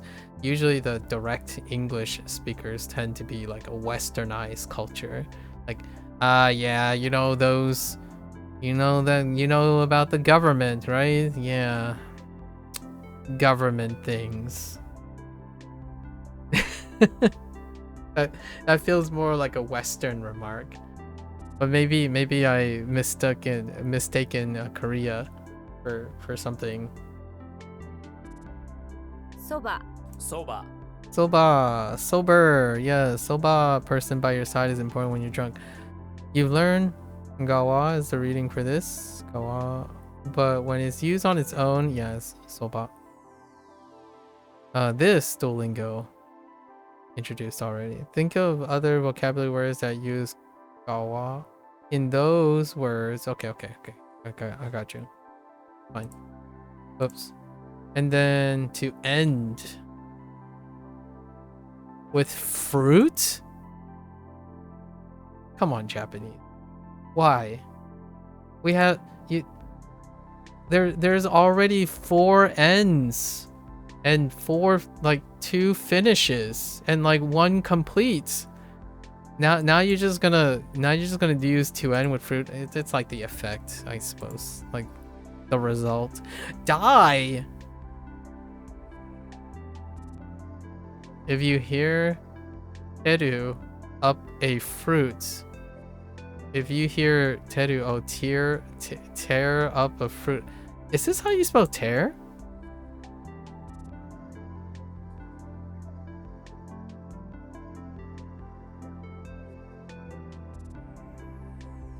The last lesson to end. Wait. That is how you spell tear. I just realized I pronounced tear and tear 2 different ways. Do you say tear in 2 different ways? Just English things, I suppose. When I read this, I'm like, tear? Because I was thinking about the end. So you tear up, it's the end. You get sappy. But they're saying tear up a fruit.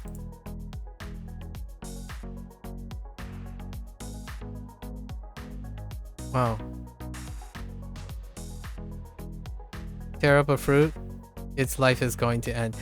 Okay, real talk, I actually do think that.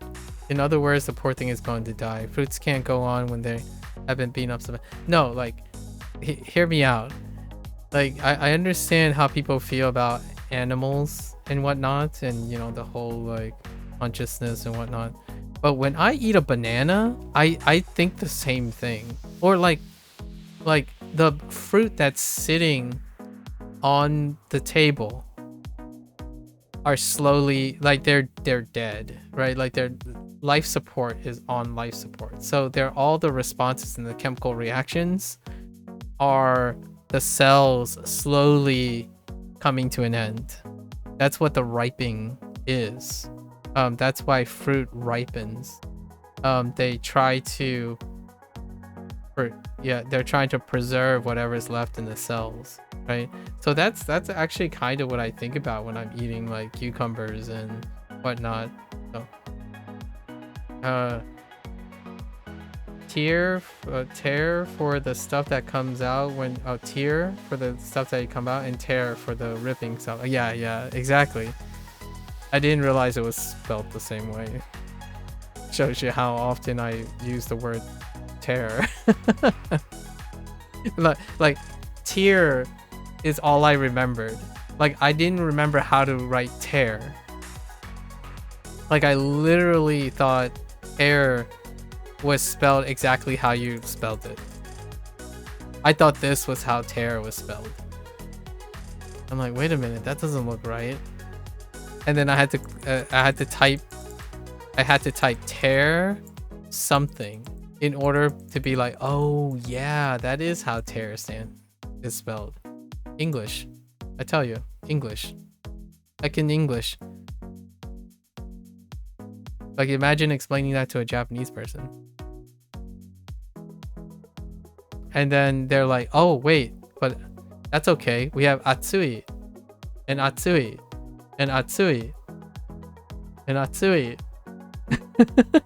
Oh, okay. That's fine too. And then it goes into what about whole and whole and whole, whole and whole. I know. Gotcha. I got you.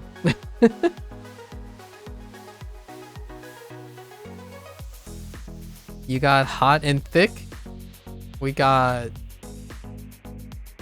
whole and whole. And a hole and the hole. Weird. Hateru. Oh no. The fruit's life is about to end and you laugh? That's not Okay, all right. And then you start and then you start tearing up at it more. Oh no, tearing up at it more. What's wrong with you, weirdo? Wait. I thought they were gonna say, and then you start tearing up, as in like getting sad, not being egregious. Okay. And all I'm thinking about is a banana. Now it's all lewd. 立てる 果てる I did it. Okay, alright, fine. Whatever. Whatever. Wait, did this say the same? I yapped so much I don't even remember this anymore. Oh, no. そば Boba.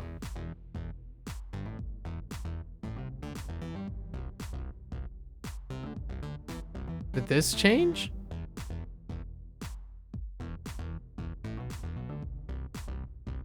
YOLO. けい Okay, it didn't change. Okay, and then hateru. 果てる Hateru. Wait, that's not it. Wait. I only remember the to die part. What was the primary? Oh, to end. Okay.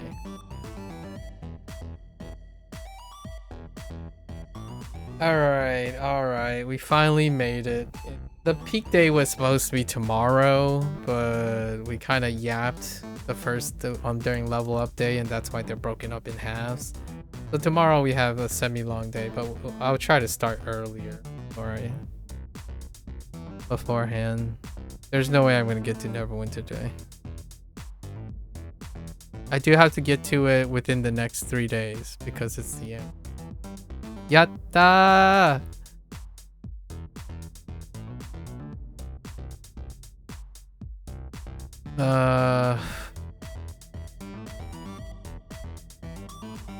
Okay, alright.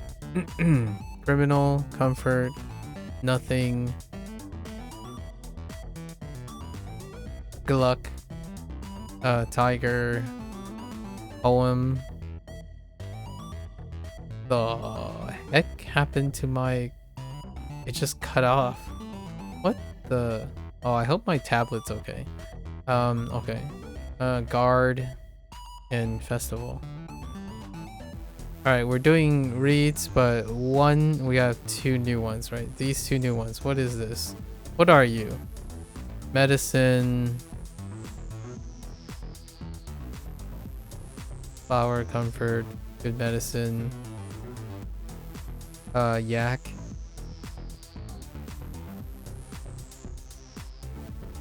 That's kind of funny. Medicine can make you yak. Get it? Instead of using yaku for yak. But it's fine. And then... Huh. Oh, here's another one too. Heat. Or heat. And... Wait. Hold.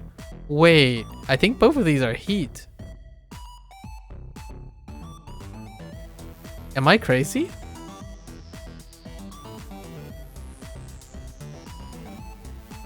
E?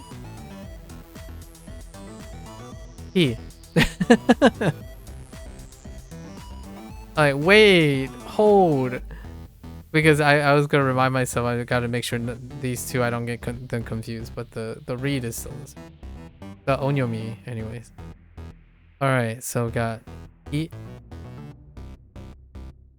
Ki. Gen. Sai. Yaku. Hana. Kawa. Soba. Soba. E and hyo. No hyo examples. E. Do. Shyo. Seki. Oh, I got stuck on this today, which was unfortunate. Winter. I'm gonna get used to this being winter. Oh, and we got a lot of vocabulary words off this too.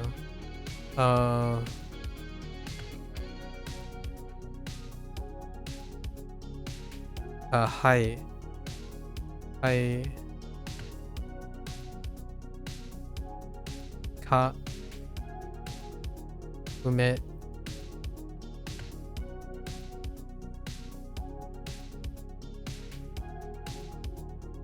In. Jo.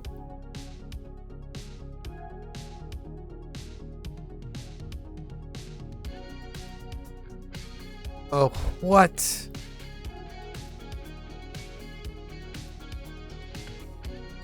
Shiki. Ki. Kan. Ze. Sho. Kan. Doko. Hai. Sho. Ren. Kaku. Gen.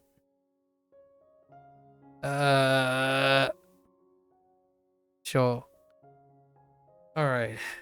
Just gonna pretend like the review wasn't tough. It was kind of tough. We had like 5 really rough ones.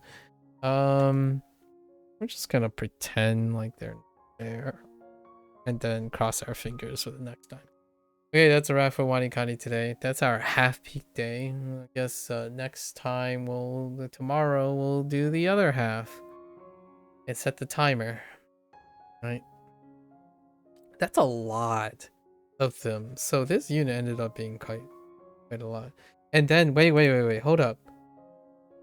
Okay, it's the day after tomorrow. It's the first burn day. So we're getting our first burn, I think. Hold up. Yes.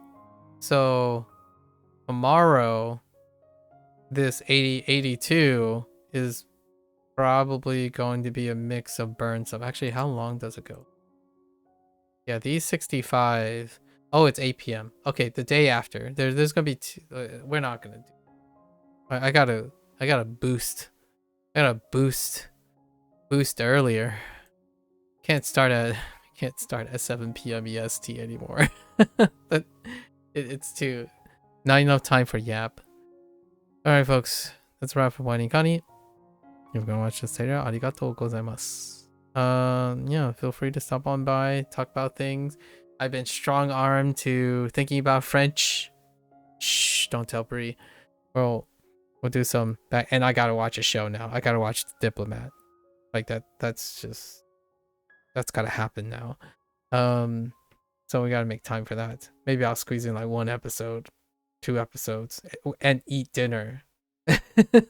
Because it's been nearly 24 hours. I did have like a tiny snack in between though. It was some time for some snackage. All right. So until then, right? For those who are only interested in WaniKani, eating is for the weak. Study only. Robot commence. Right. So for those who are only interested in WaniKani, oh yes, French.